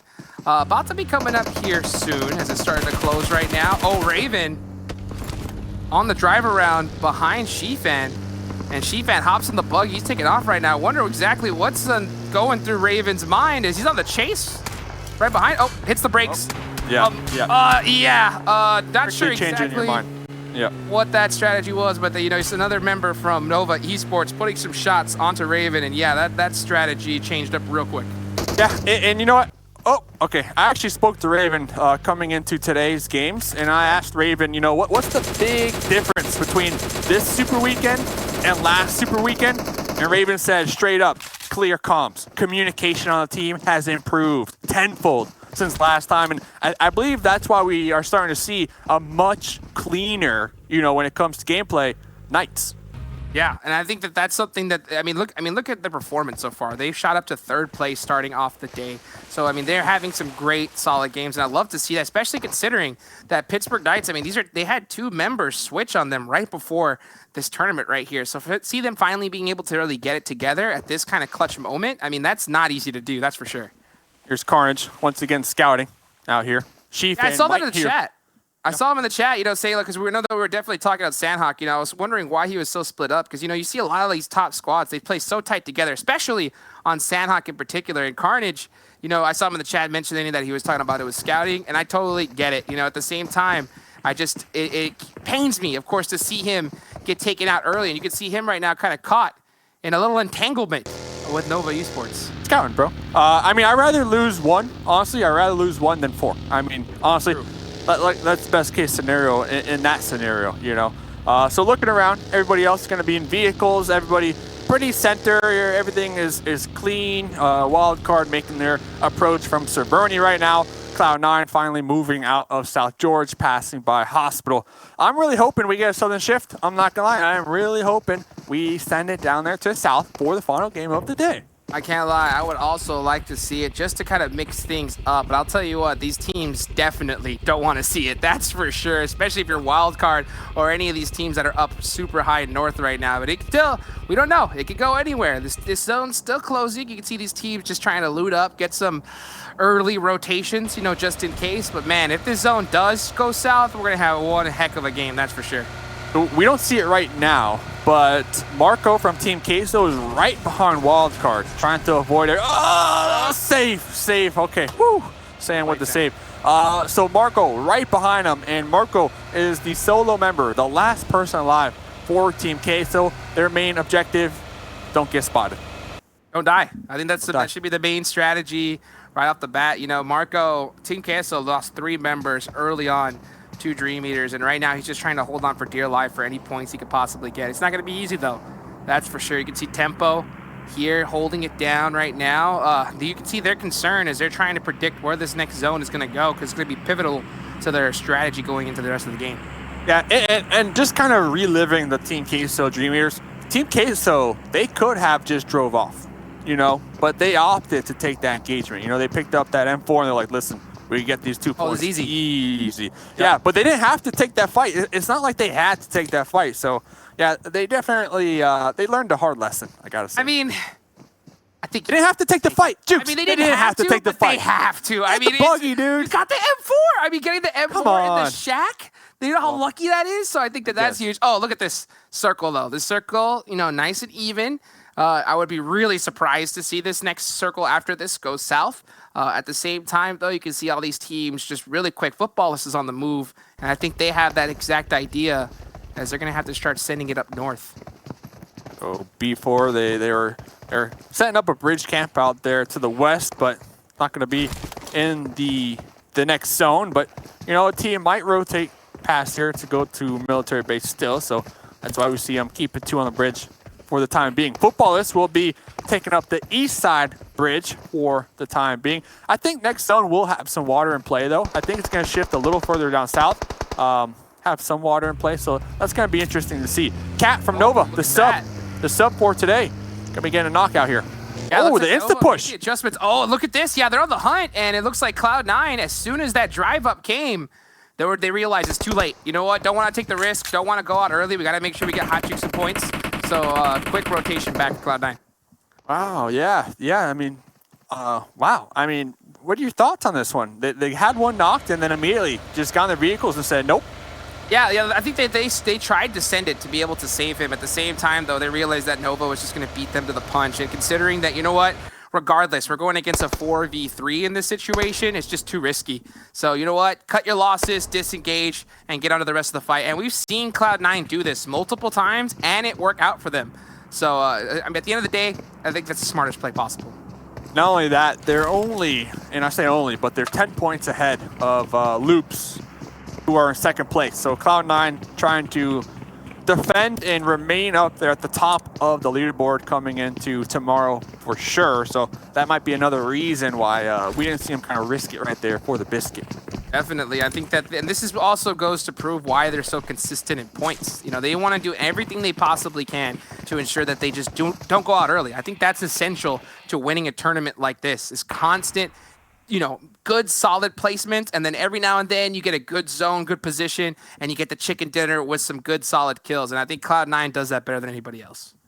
Got B4 kind of driving all types of ways, all different directions, looking for a nice, looking for a nice spot to make their way on into circle number 2. Konita Powers and Milta, that could be pretty big. Wildcard finally made their way on into the zone up there to the north. They are going to have a crate. We see Loops on the wide rotate just north of Pachinki, checking in with Umbra right now. Everybody, pretty decent spot, not gonna lie. Yeah, Umbra kind of holding down right beside, you know, this little hill next to Potato Hill, and just kind of holding it down. This is a really good position right here. Oh, Verset is caught out right now. He's kind of scouting for the rest of his squad here with that laydown, and Dream Eaters using this really split tactic before.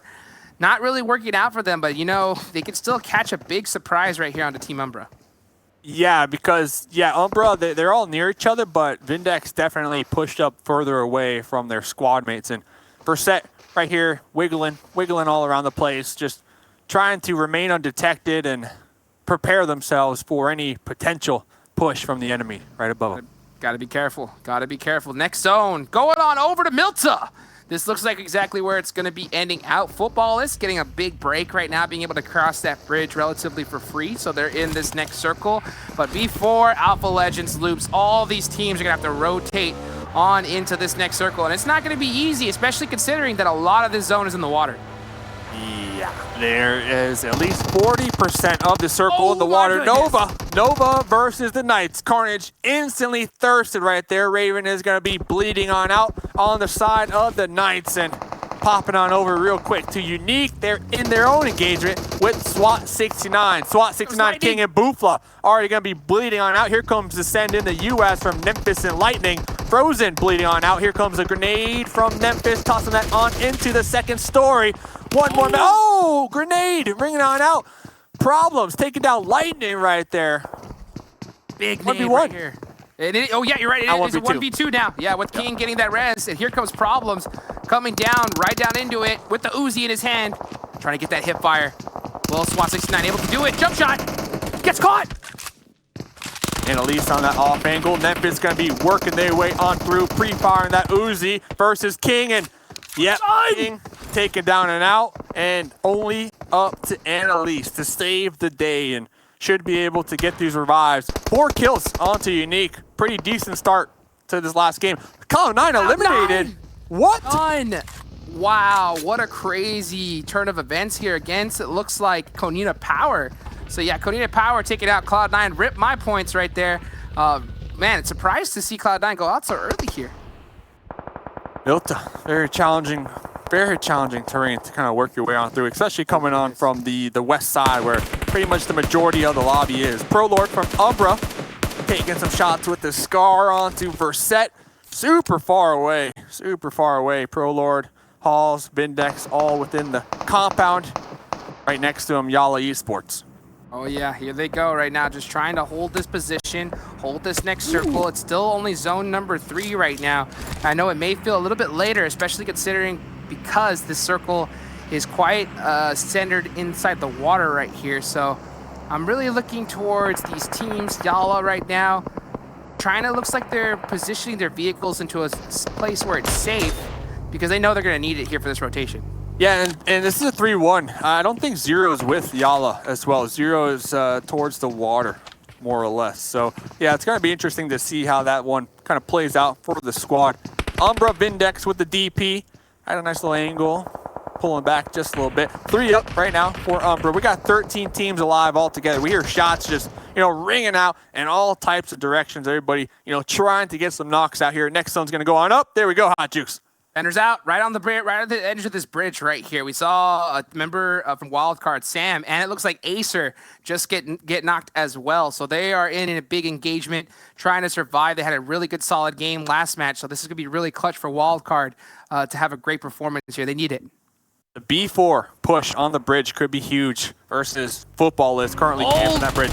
Annalise taking out some of the members from Yala, vehicle explosion, and here comes another push from Dream Eaters, pushing on into the compound, into Yellow. Slicky trying to stand their ground, taking out 2 from Dream Eaters. Grenades gonna be ringing on out. We see Spring out there prone, currently trying to defend, getting the revive, and here comes the other 2 members from Dream Eaters. Matic knows exactly where Slicky is.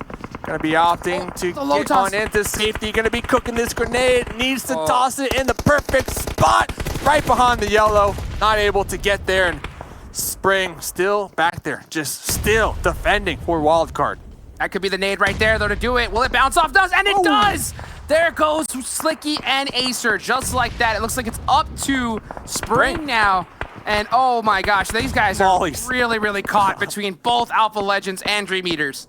Dude, the mollies, the grenades, only 2 up right now for Dream Eaters, but that's going to be a victory in their books. Spring trying to avoid these grenades from Alpha Legends, and it's got a dossier. Alpha Legends going to be going for the revive. 1 member from Alpha Legends going to be bleeding on out right near Spring. Spring underhanding some smokes possibly, and just trying to provide some cover for the time being. Spring's going to be spawning out. One of the members trying to cross the road, but here comes the smoke. That's going to block the sight line. Spring going to be hopping in the Dacia. The smoke's going to be saving them for the time being, and Faker pulling off, going for that revive instead. Spring with the hard ejection right there. He is gone, and he's, oh, look at that, it's flipping. He's still out there. See it. He's still out. Oh! Getting caught out from Cody Power. Wild card taken out. What a crazy finish for them. I can't believe they got out of there still. I still can't believe he got it out of there. But yeah, I mean, there's just nowhere to go right now. Nowhere to go. Nova over here, AZ still going to be on up, underhanding a grenade onto Memphis. Memphis trying to get the revive. Will they be able to do so? Is working upstairs with the Uzi. Oh! Taken out immediately. Taken out immediately. That is a really disgusting spot right there. I think a lot of teams would not realize that there is a player just sitting right there, and AZ just using that box, holding that angle. Second you saw him run in, bop, done, out, just like that. Able to get the revive. Yeah, able to get the revive. Now we're down to just 11 teams.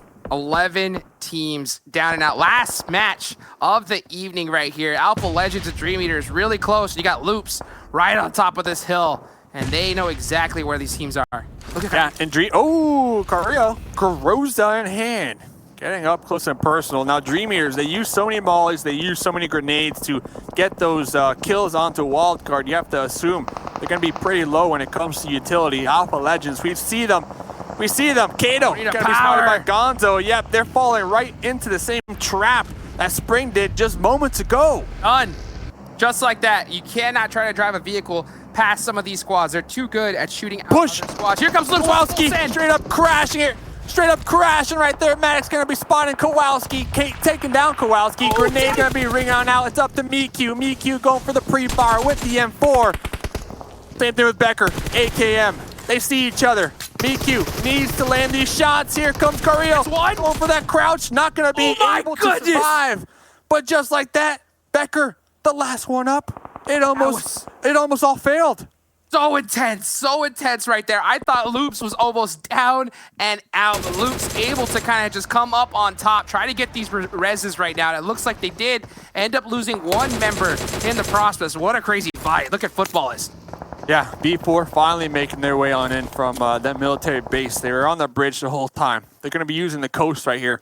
There's a crate right there for them as well. And 2 members, 4 Footballists, currently going to be down in the road, trying to crawl back to safety, crawl back to the compound, and maybe, just maybe, get revived here.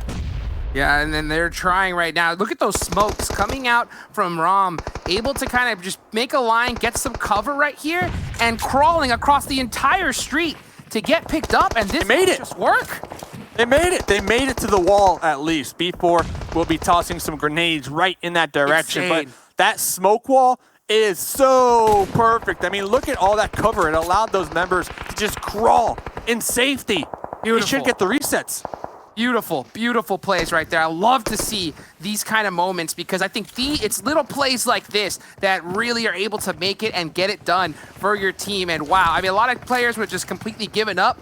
Footballists with a huge, huge save right there. That is so difficult, especially at this stage.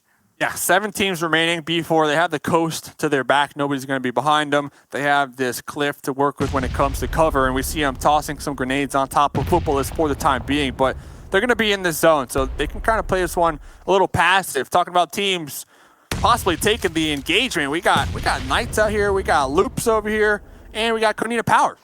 All holding it right now just in the circle, just trying to get every little piece of cover that they can. And it looks like Konita Power and Loops are going to have to share. But Tixie says, I don't want to share this for too long. Got the nade locked and loaded, throws it. Oh, can it make it in the window? Oh, right there, right there. It seemed like it blew up right when it was going through the window, but the aim was, whew, mamma mia.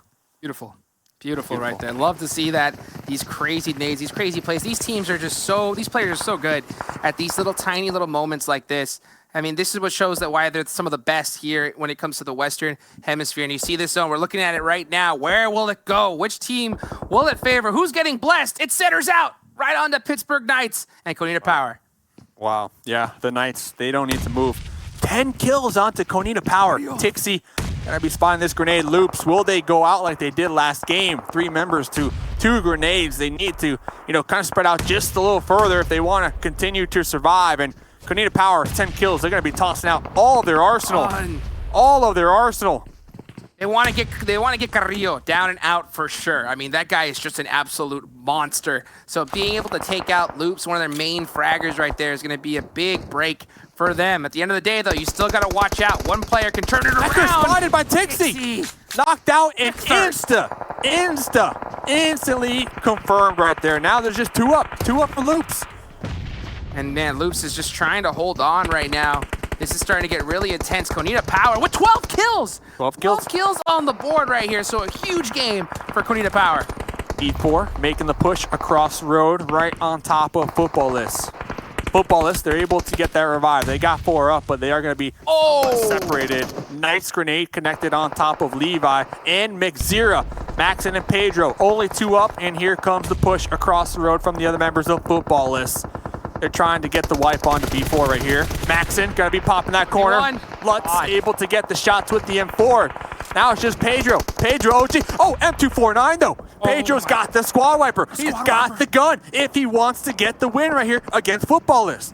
If there's any good to do it, it's that one right there. 100 rounds in the mag, locked and loaded right now. Pedro OG. Gotta get it done for your squad right now. Maxon, thirsted.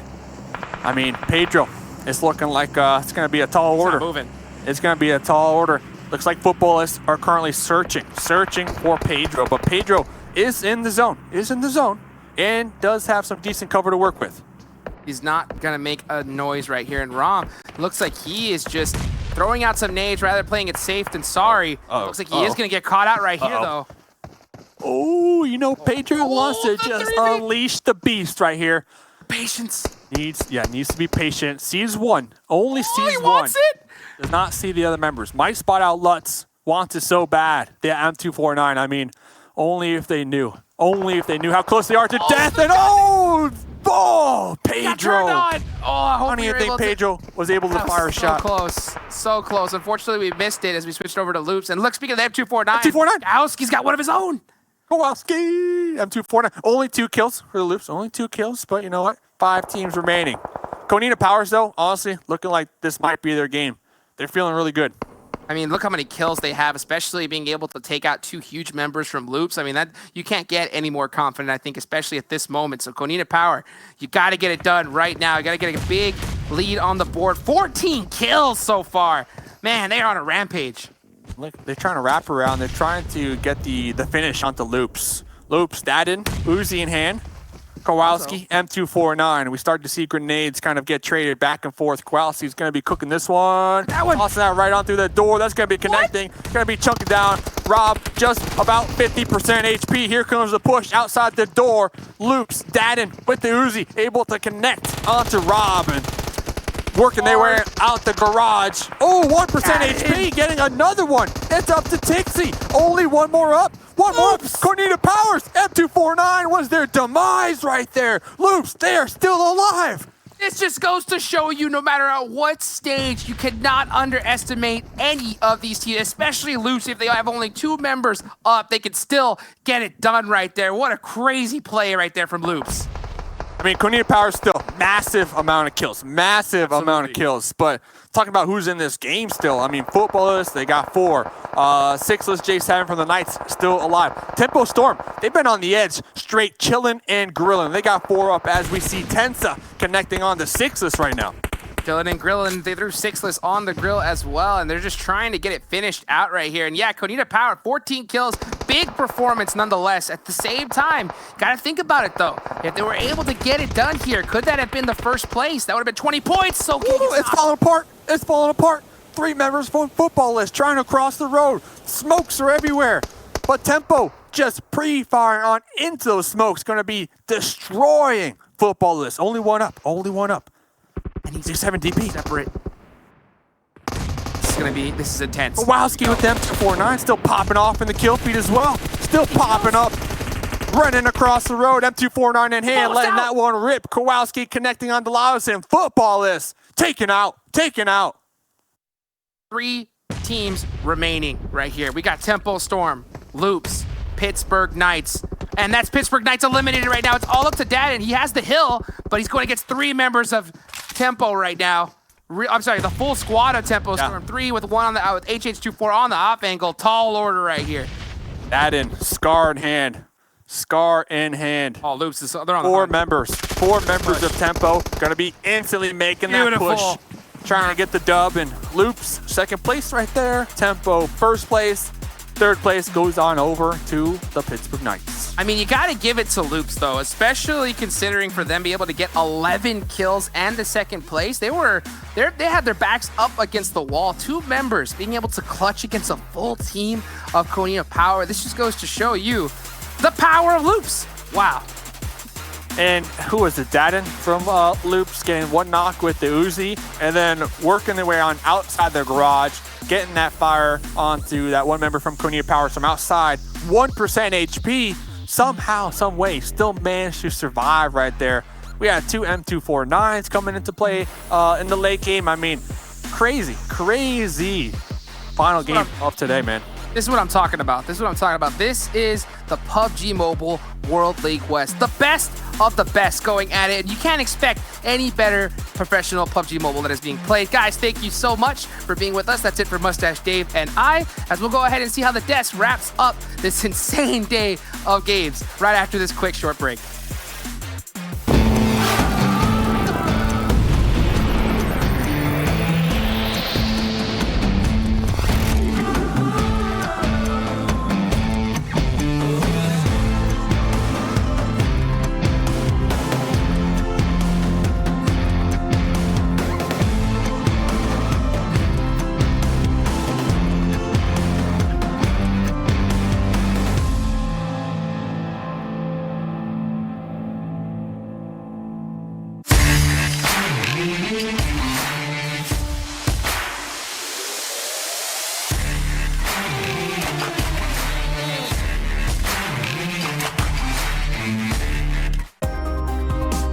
The PUBG Mobile World League is brought to you by the title sponsor, Qualcomm Snapdragon Elite Gaming, and the official beverage sponsor, Mountain Dew. What is it about our final matches of the day in this Super Weekend? Yesterday we had, what was it, PK, Wildcard, and Loops in the fields with a crazy finisher. This time we have PK somehow survived to the very end. We had Loops pulling off like 2v4s. Like what's all going on in this game? It's been ridiculous, Glitter. I did not see any of that happening. The 2v4 was insane. The fact that Konita Power had 14 kills after being kind of doing not a whole lot all day, insane. I guarantee you that the damage we're going to see with that has to be super, super high. I don't know what was in the water after this match. Tempo Storm, what was in the water? Listen, I picked yesterday Tempo Storm to win Erangel, and I ended up jinxing them. And I had a feeling that we're going to go ahead and win this one, but I didn't want to jinx them. I didn't want to go ahead and do them like that. And they were able to go ahead and pull off with that win. 9 kills. And then you got Loops Esports. We have to mention it again. I feel like that 2v4 was just something else. That's something that you don't expect at this kind of caliber of gameplay. And for them to be able to go ahead and pull that off was just impressive. Konita Power, as we've been mentioning, they've been kind of quiet throughout the whole day.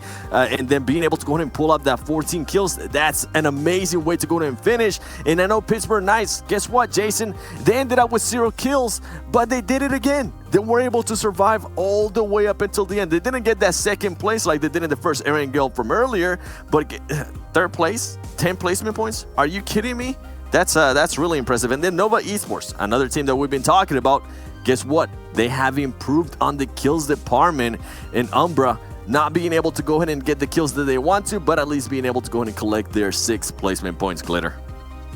Yeah, it's definitely an impressive first page right there. Also, Team Unique able to pull a few more points down, but then jumping onto the second page here, potentially some surprises for the second page as well. We actually saw Dream Eaters taking a ton of very aggressive engagements. They only ended up being able to convert on 4 of those kills, but you know, still nice to see them starting to be more aggressive as well. Wildcard struggled a little bit early on, getting kind of caught out. SWAT69 still coming through with 2 kills, but big surprise, Cloud9 all the way down at the bottom, Queso down at the bottom with 1 point each. I don't think anybody was expecting that at all. Well, I mean, for Cloud9, they were stuck between Dream Eaters and Alpha Legends, and they just kept coming through against them. And obviously, we saw some people's hopes of Cloud9 doing well, unfortunately, fall by the wayside. But we can see Tempestustorm Storm how they ended things off. Again, 2.2k damage, good 9 kills, and only about 500 healing being done here, 7. So again, a pretty solid victory out of them. Yeah, they did pretty well in Sanhok as well, and I figured that we're going to go ahead and just continue that momentum. And as I said yesterday, I jinxed them, so I don't want to jinx them again. But I think just what a performance for that team. That's one team that's been kind of quiet, but they're still staying in contention there for those top spots. And I cannot wait to see what they're going to be able to do tomorrow on the last day of Super Weekend number 2. Yeah, and obviously a lot of teams are looking towards that. For me, it's all about SWAT69 and how they've been doing. Let's see if we can take a look at our top players now, though. And SWAT69, unfortunately, not going to be making their way into this one. And I mean, we kind of already knew this was going to be a Kanina Power, Glitter. 3 players make it onto the leaderboard. Yeah, and 2 of those players almost at 1k damage apiece. This is what we were hoping for out of Kanina Power. This was, I think, the game that they needed, whether it's for the points, because like I said, at the end of Super Weekend last weekend, they were in 16th place. So any good performance they can have this weekend is just going to continue to push them up on the leaderboard and will be very beneficial for them. But also Kayowski, I don't know what the loops today, they started really strong, fell off for a little bit, and then this final game here was just insanity. I think it was Kayowski and Dadine that were the 2 at the end in that wild fight anyways, so that's where some of his damage definitely came from. But really, really good to see almost the entire squad of Kanina Power on our top players. Yeah, we kind of wonder where they kind of been today. Yeah, all super buff. I mean, if you want to talk about getting swole 7, why did they use your body for those fixtures? Let's take a look at the two moments from our last and final game of the day. Just start to talk over them, and I think we're going to see a lot of Kanina Power kills and be coming through. Even the beginning, I know this is something that we were watching that 7 you were just laughing about. Watching this just cracked me up, and trust me, we'll be breaking this down. We'll give you some slow-mos here and there, but I Dream Eaters was perfectly in doing this, man. They saw an option, they didn't have any weapons, and guess what? They just went for it. And as we're seeing Nova here, Nova, I've actually seen them third-party that compound a lot, so I'm impressed by their aggressiveness there of just being able to kind of go for it. And as we see more of here of Unique, I really hope we get a chance to see that 2v4 with Kanina Power, because it goes to show just how impressive and how talented the players are from Loops Esports after they were able to go ahead and beat up a full squad and a strong squad of Kanina Power. And then here, I think we want to go ahead and give some credit to my boy Slicky. Slicky being able to go ahead and clutch that up. There was just way too many teams crashing into them. I think it was Alpha Legends at one point. Yeah, if I'm not mistaken, it was Dream Eaters too, and then Loops Esports coming out at the end. But it was just way too much there for Wildcard. And for them to at least be able to get 3 kills there, get some extra points, I thought that was huge, Glitter.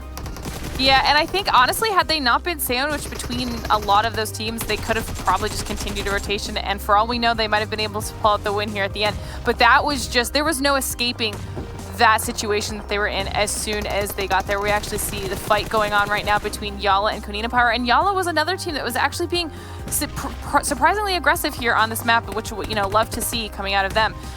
So many good nades were coming out in this specific match. We saw some really good use of utility.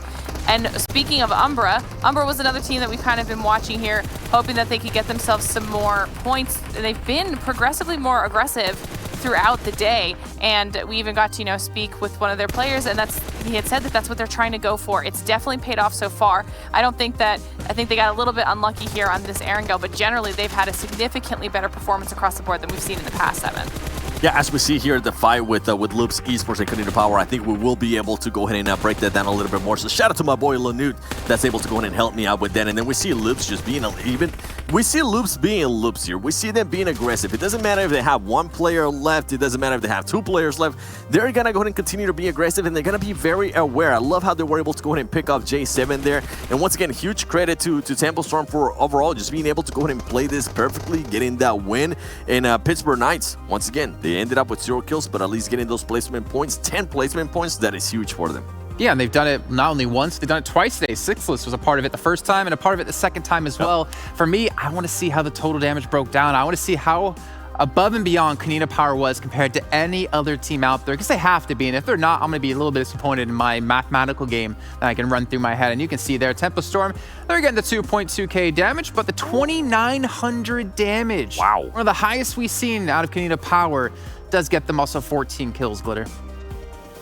Yes, and this is what we were hoping for. We've actually seen in the past Continue Power have those 3k damage games, so this is nothing new for them. They just haven't been able to have that consistency with that type of a game. So this is definitely something that's going to be important for them moving forward. Like I had said earlier, specifically with the points, but we see there, PK did a great job of being able to just play for placement points after they had 2 of their players knocked. B4 got in a lot of engagements with 600 points, but couldn't pull down a single kill. And then we're seeing, 900 damage here, 800 damage here, only 1 kill onto some of these squads, or some with none. And that's just not going to be enough right now. So, but love to see Unique coming out with 5 kills as well, and almost 1,700 damage there towards the bottom. And to give some extra credit to Team Umbra, they said that we're going to be aggressive. Well, guess what? Their damage has definitely increased. Yeah. I'm used to seeing that team usually between like maybe 300 to 400 damage. It's really rare if they get over 500 damage. They have improved so much today that oh man, I cannot wait to see what they're going to be able to do in the future. Well, even SWAT 69, I mean, they had over 500 damage. They had 1 kill, but for some reason, they just can't convert this damage into more consistent kills, and to convert like getting an initial down into a wipe against the other team. Maybe they're having problems with the regions, having to play against different regions, and of course the aggression we've seen out of quite a few of these teams. But again, as this team coming in for the first time in the Super Weekend, they still have so much work to do to catch up to UDR Killers, who's currently sitting by the sidelines having to watch these games. I just wonder how deadly they're going to become when they come back, if they can come back into our third. But you know what, Seven? I hope you got your Benny Hill music ready, because I think you have a play that you want to break down for us. I do. I have a couple. You know what? We're gonna go ahead and start with the easy one here, with the one I'm pretty sure everybody wants to go ahead and see. And this is gonna be Loops versus Continue Power. And do you have anything to go ahead and add to this one here, Glitter? Because this was just a vintage Loops. What we're able to see from them. Look how aggressive also Continue Power players are here, Glitter, as they're just going for it. They know it's only 2 players, and then he ends up turning around. Yeah, I mean, I think if I were them, I probably would have been aggressive too. At this point, they think that, or they knew they had a 4v2, so why would they be that concerned? They don't necessarily know exactly which players it is, they just know they have a numbers advantage, and so in theory, they should be able to win this fight. But as soon as a Continue Powers player push up, you see Rob Dinny, he tries to hide in the door there, but there's so much grenade damage that comes out. The fact that Kayowski and Dadeen can pull out this fight is just insane to me. Because I believe it's right here towards the end where Dadeen is literally running around with just the smallest little bit of health, and he is able to finish with him and Kayowski both being almost dead, and they're able to take out the entire squad. I honestly don't even understand how that happened, Seven. Yeah, and I love that he was able to go in and heal up right away in regards to Kayowski, and he was even still challenging whenever he was so low in health. Yeah. Now, for the next one that we're going to go to, ladies and gentlemen, this is one you've all been waiting for. We got my boy Mystic on the ground. Mystic is currently looking like this, saying, what's going on, everybody? Where'd my teammates go? Well, guess what? Dream Eaters are going to come up and it's going to say, square up, homie. And here comes the fist. Oh, that was just straight up disrespectful. That was one of the funniest things I think we have seen so far in this tournament. And it was not just 1 player, it was actually 2 players. So congratulations there to Dream Eaters for being able to give us some laughter. As commissioner, I'm giving them 50 points overall within their standings for the knockout. 1-2 punch. I actually have to go back and check if you did actually add 10 points to your score there, Glitter. I might have to knock that back down, or maybe I'm kind of have to live with it. But let's see how the overall stands have shooken up. Me and everybody else live with it. That's true. That is true. As we ended off the second day, Loops Esports do claim their title back, though. Back in first place, year 7, 353 points. And Cloud9, unfortunately, going to be falling to second. Yeah, and one thing we've been mentioning over and over again is just the amount of kills that Loops is able to go ahead and put out. 167 points in kill alone, ladies and gentlemen. That is just something that, and they've been so consistent with it. It's just so impressive for that team to continue to do that.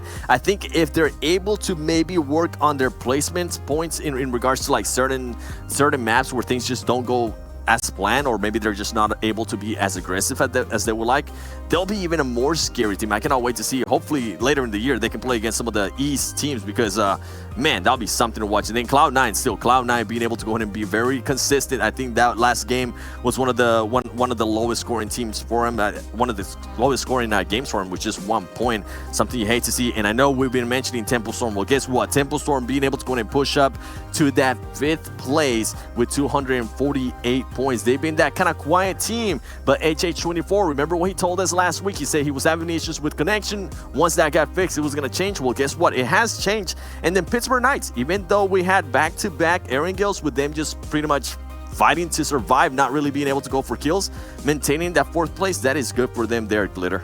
Yeah, no, it's great for them. And I think one important thing to note is as well that earlier in the day, at the very beginning, we had noted that Loops' kill points alone were more than the overall total for 10th place at the time. That is no longer the case. So we're seeing these teams that are in the 9th and the 10th place positions, and then moving on to the second page as well. I'm assuming that they are all finally starting to kind of make those aggressive pushes, because the fact that originally Loops had been overtaking their overall scores with just kills alone was, you know, a big gap, right? That the gap doesn't exist anymore. We're seeing these teams start to step up to the plate. We're seeing some strong performances coming out of Unique, coming out of Kunina Power. Umbra and Nova have definitely stepped up their aggression. Yala as well. So I think the fact that these teams are kind of preparing themselves for those more aggressive fights is super important.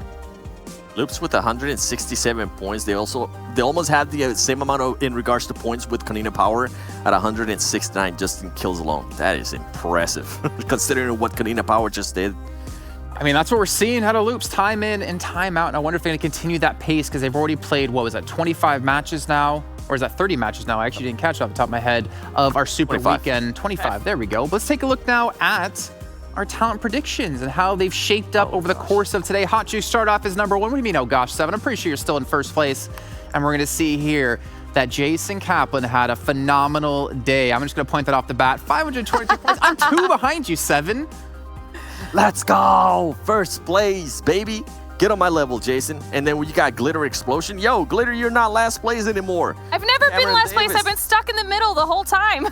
What you mean? You were last place at one point. And then you got my boy Hot Chicks with 514. Still in contention there. Mustache Dave, even though, hey, we got to go ahead and give credit to Mustache Dave. He had some interesting picks, and they ended up working out for them. So congrats, Mustache Dave. I know you want to go ahead and become the commissioner for next weekend. Maybe we'll Whoa, 7. Watch your words right now. The commissioner has to dock you some points, and then we're going to see Jason Kaplan as number 1. Careful, man. You got the commissioner here listening. But obviously, it's all in good fun. You know, we're all having a good time with it. There's no hardships, even though we do like to trash talk each other quite a bit, a little bit more to others than some people. But either way, you know, I'm going to give you guys a chance here to maybe give a quick shout out or something before we do end off the day. 7, why don't you go first? Yeah, chat. This commissioner is out of line. Everybody go ahead and spam #rigged. He's rigging it for himself. Glitter? Oh, no. You wanna? He's not rigging it at all. Listen, unless it's rigging it in my favor, so then I might be on the other side of this, because if I get my 10 points, then I'm on the commissioner's side of things, and you could stay there all day, Jason. Now you're just blackmailing me here to give you 10 points. Maybe let us know your thoughts as well. You can tweet to us at Esports PubGM with the #PMWL. Give your thoughts on the talent predictions and maybe who you want to see as the next commissioner coming into the second weekend. But thank you guys for everything. We'll catch you guys tomorrow, though. You have to get out of here so I can close out the show and get things ready for tomorrow, because I don't get to leave the studio. I actually sit here and prepare the entire time. I don't have a home. The studio is my home. But obviously, a big shout out to you guys at home watching. Big shout out to everyone in front of the camera and behind the camera when it comes to the PUBG Mobile World League West Season 0. Tomorrow we'll be back for our 3rd and final day of our second Super Weekend at 11 a.m. PDT, and we'll see you guys then.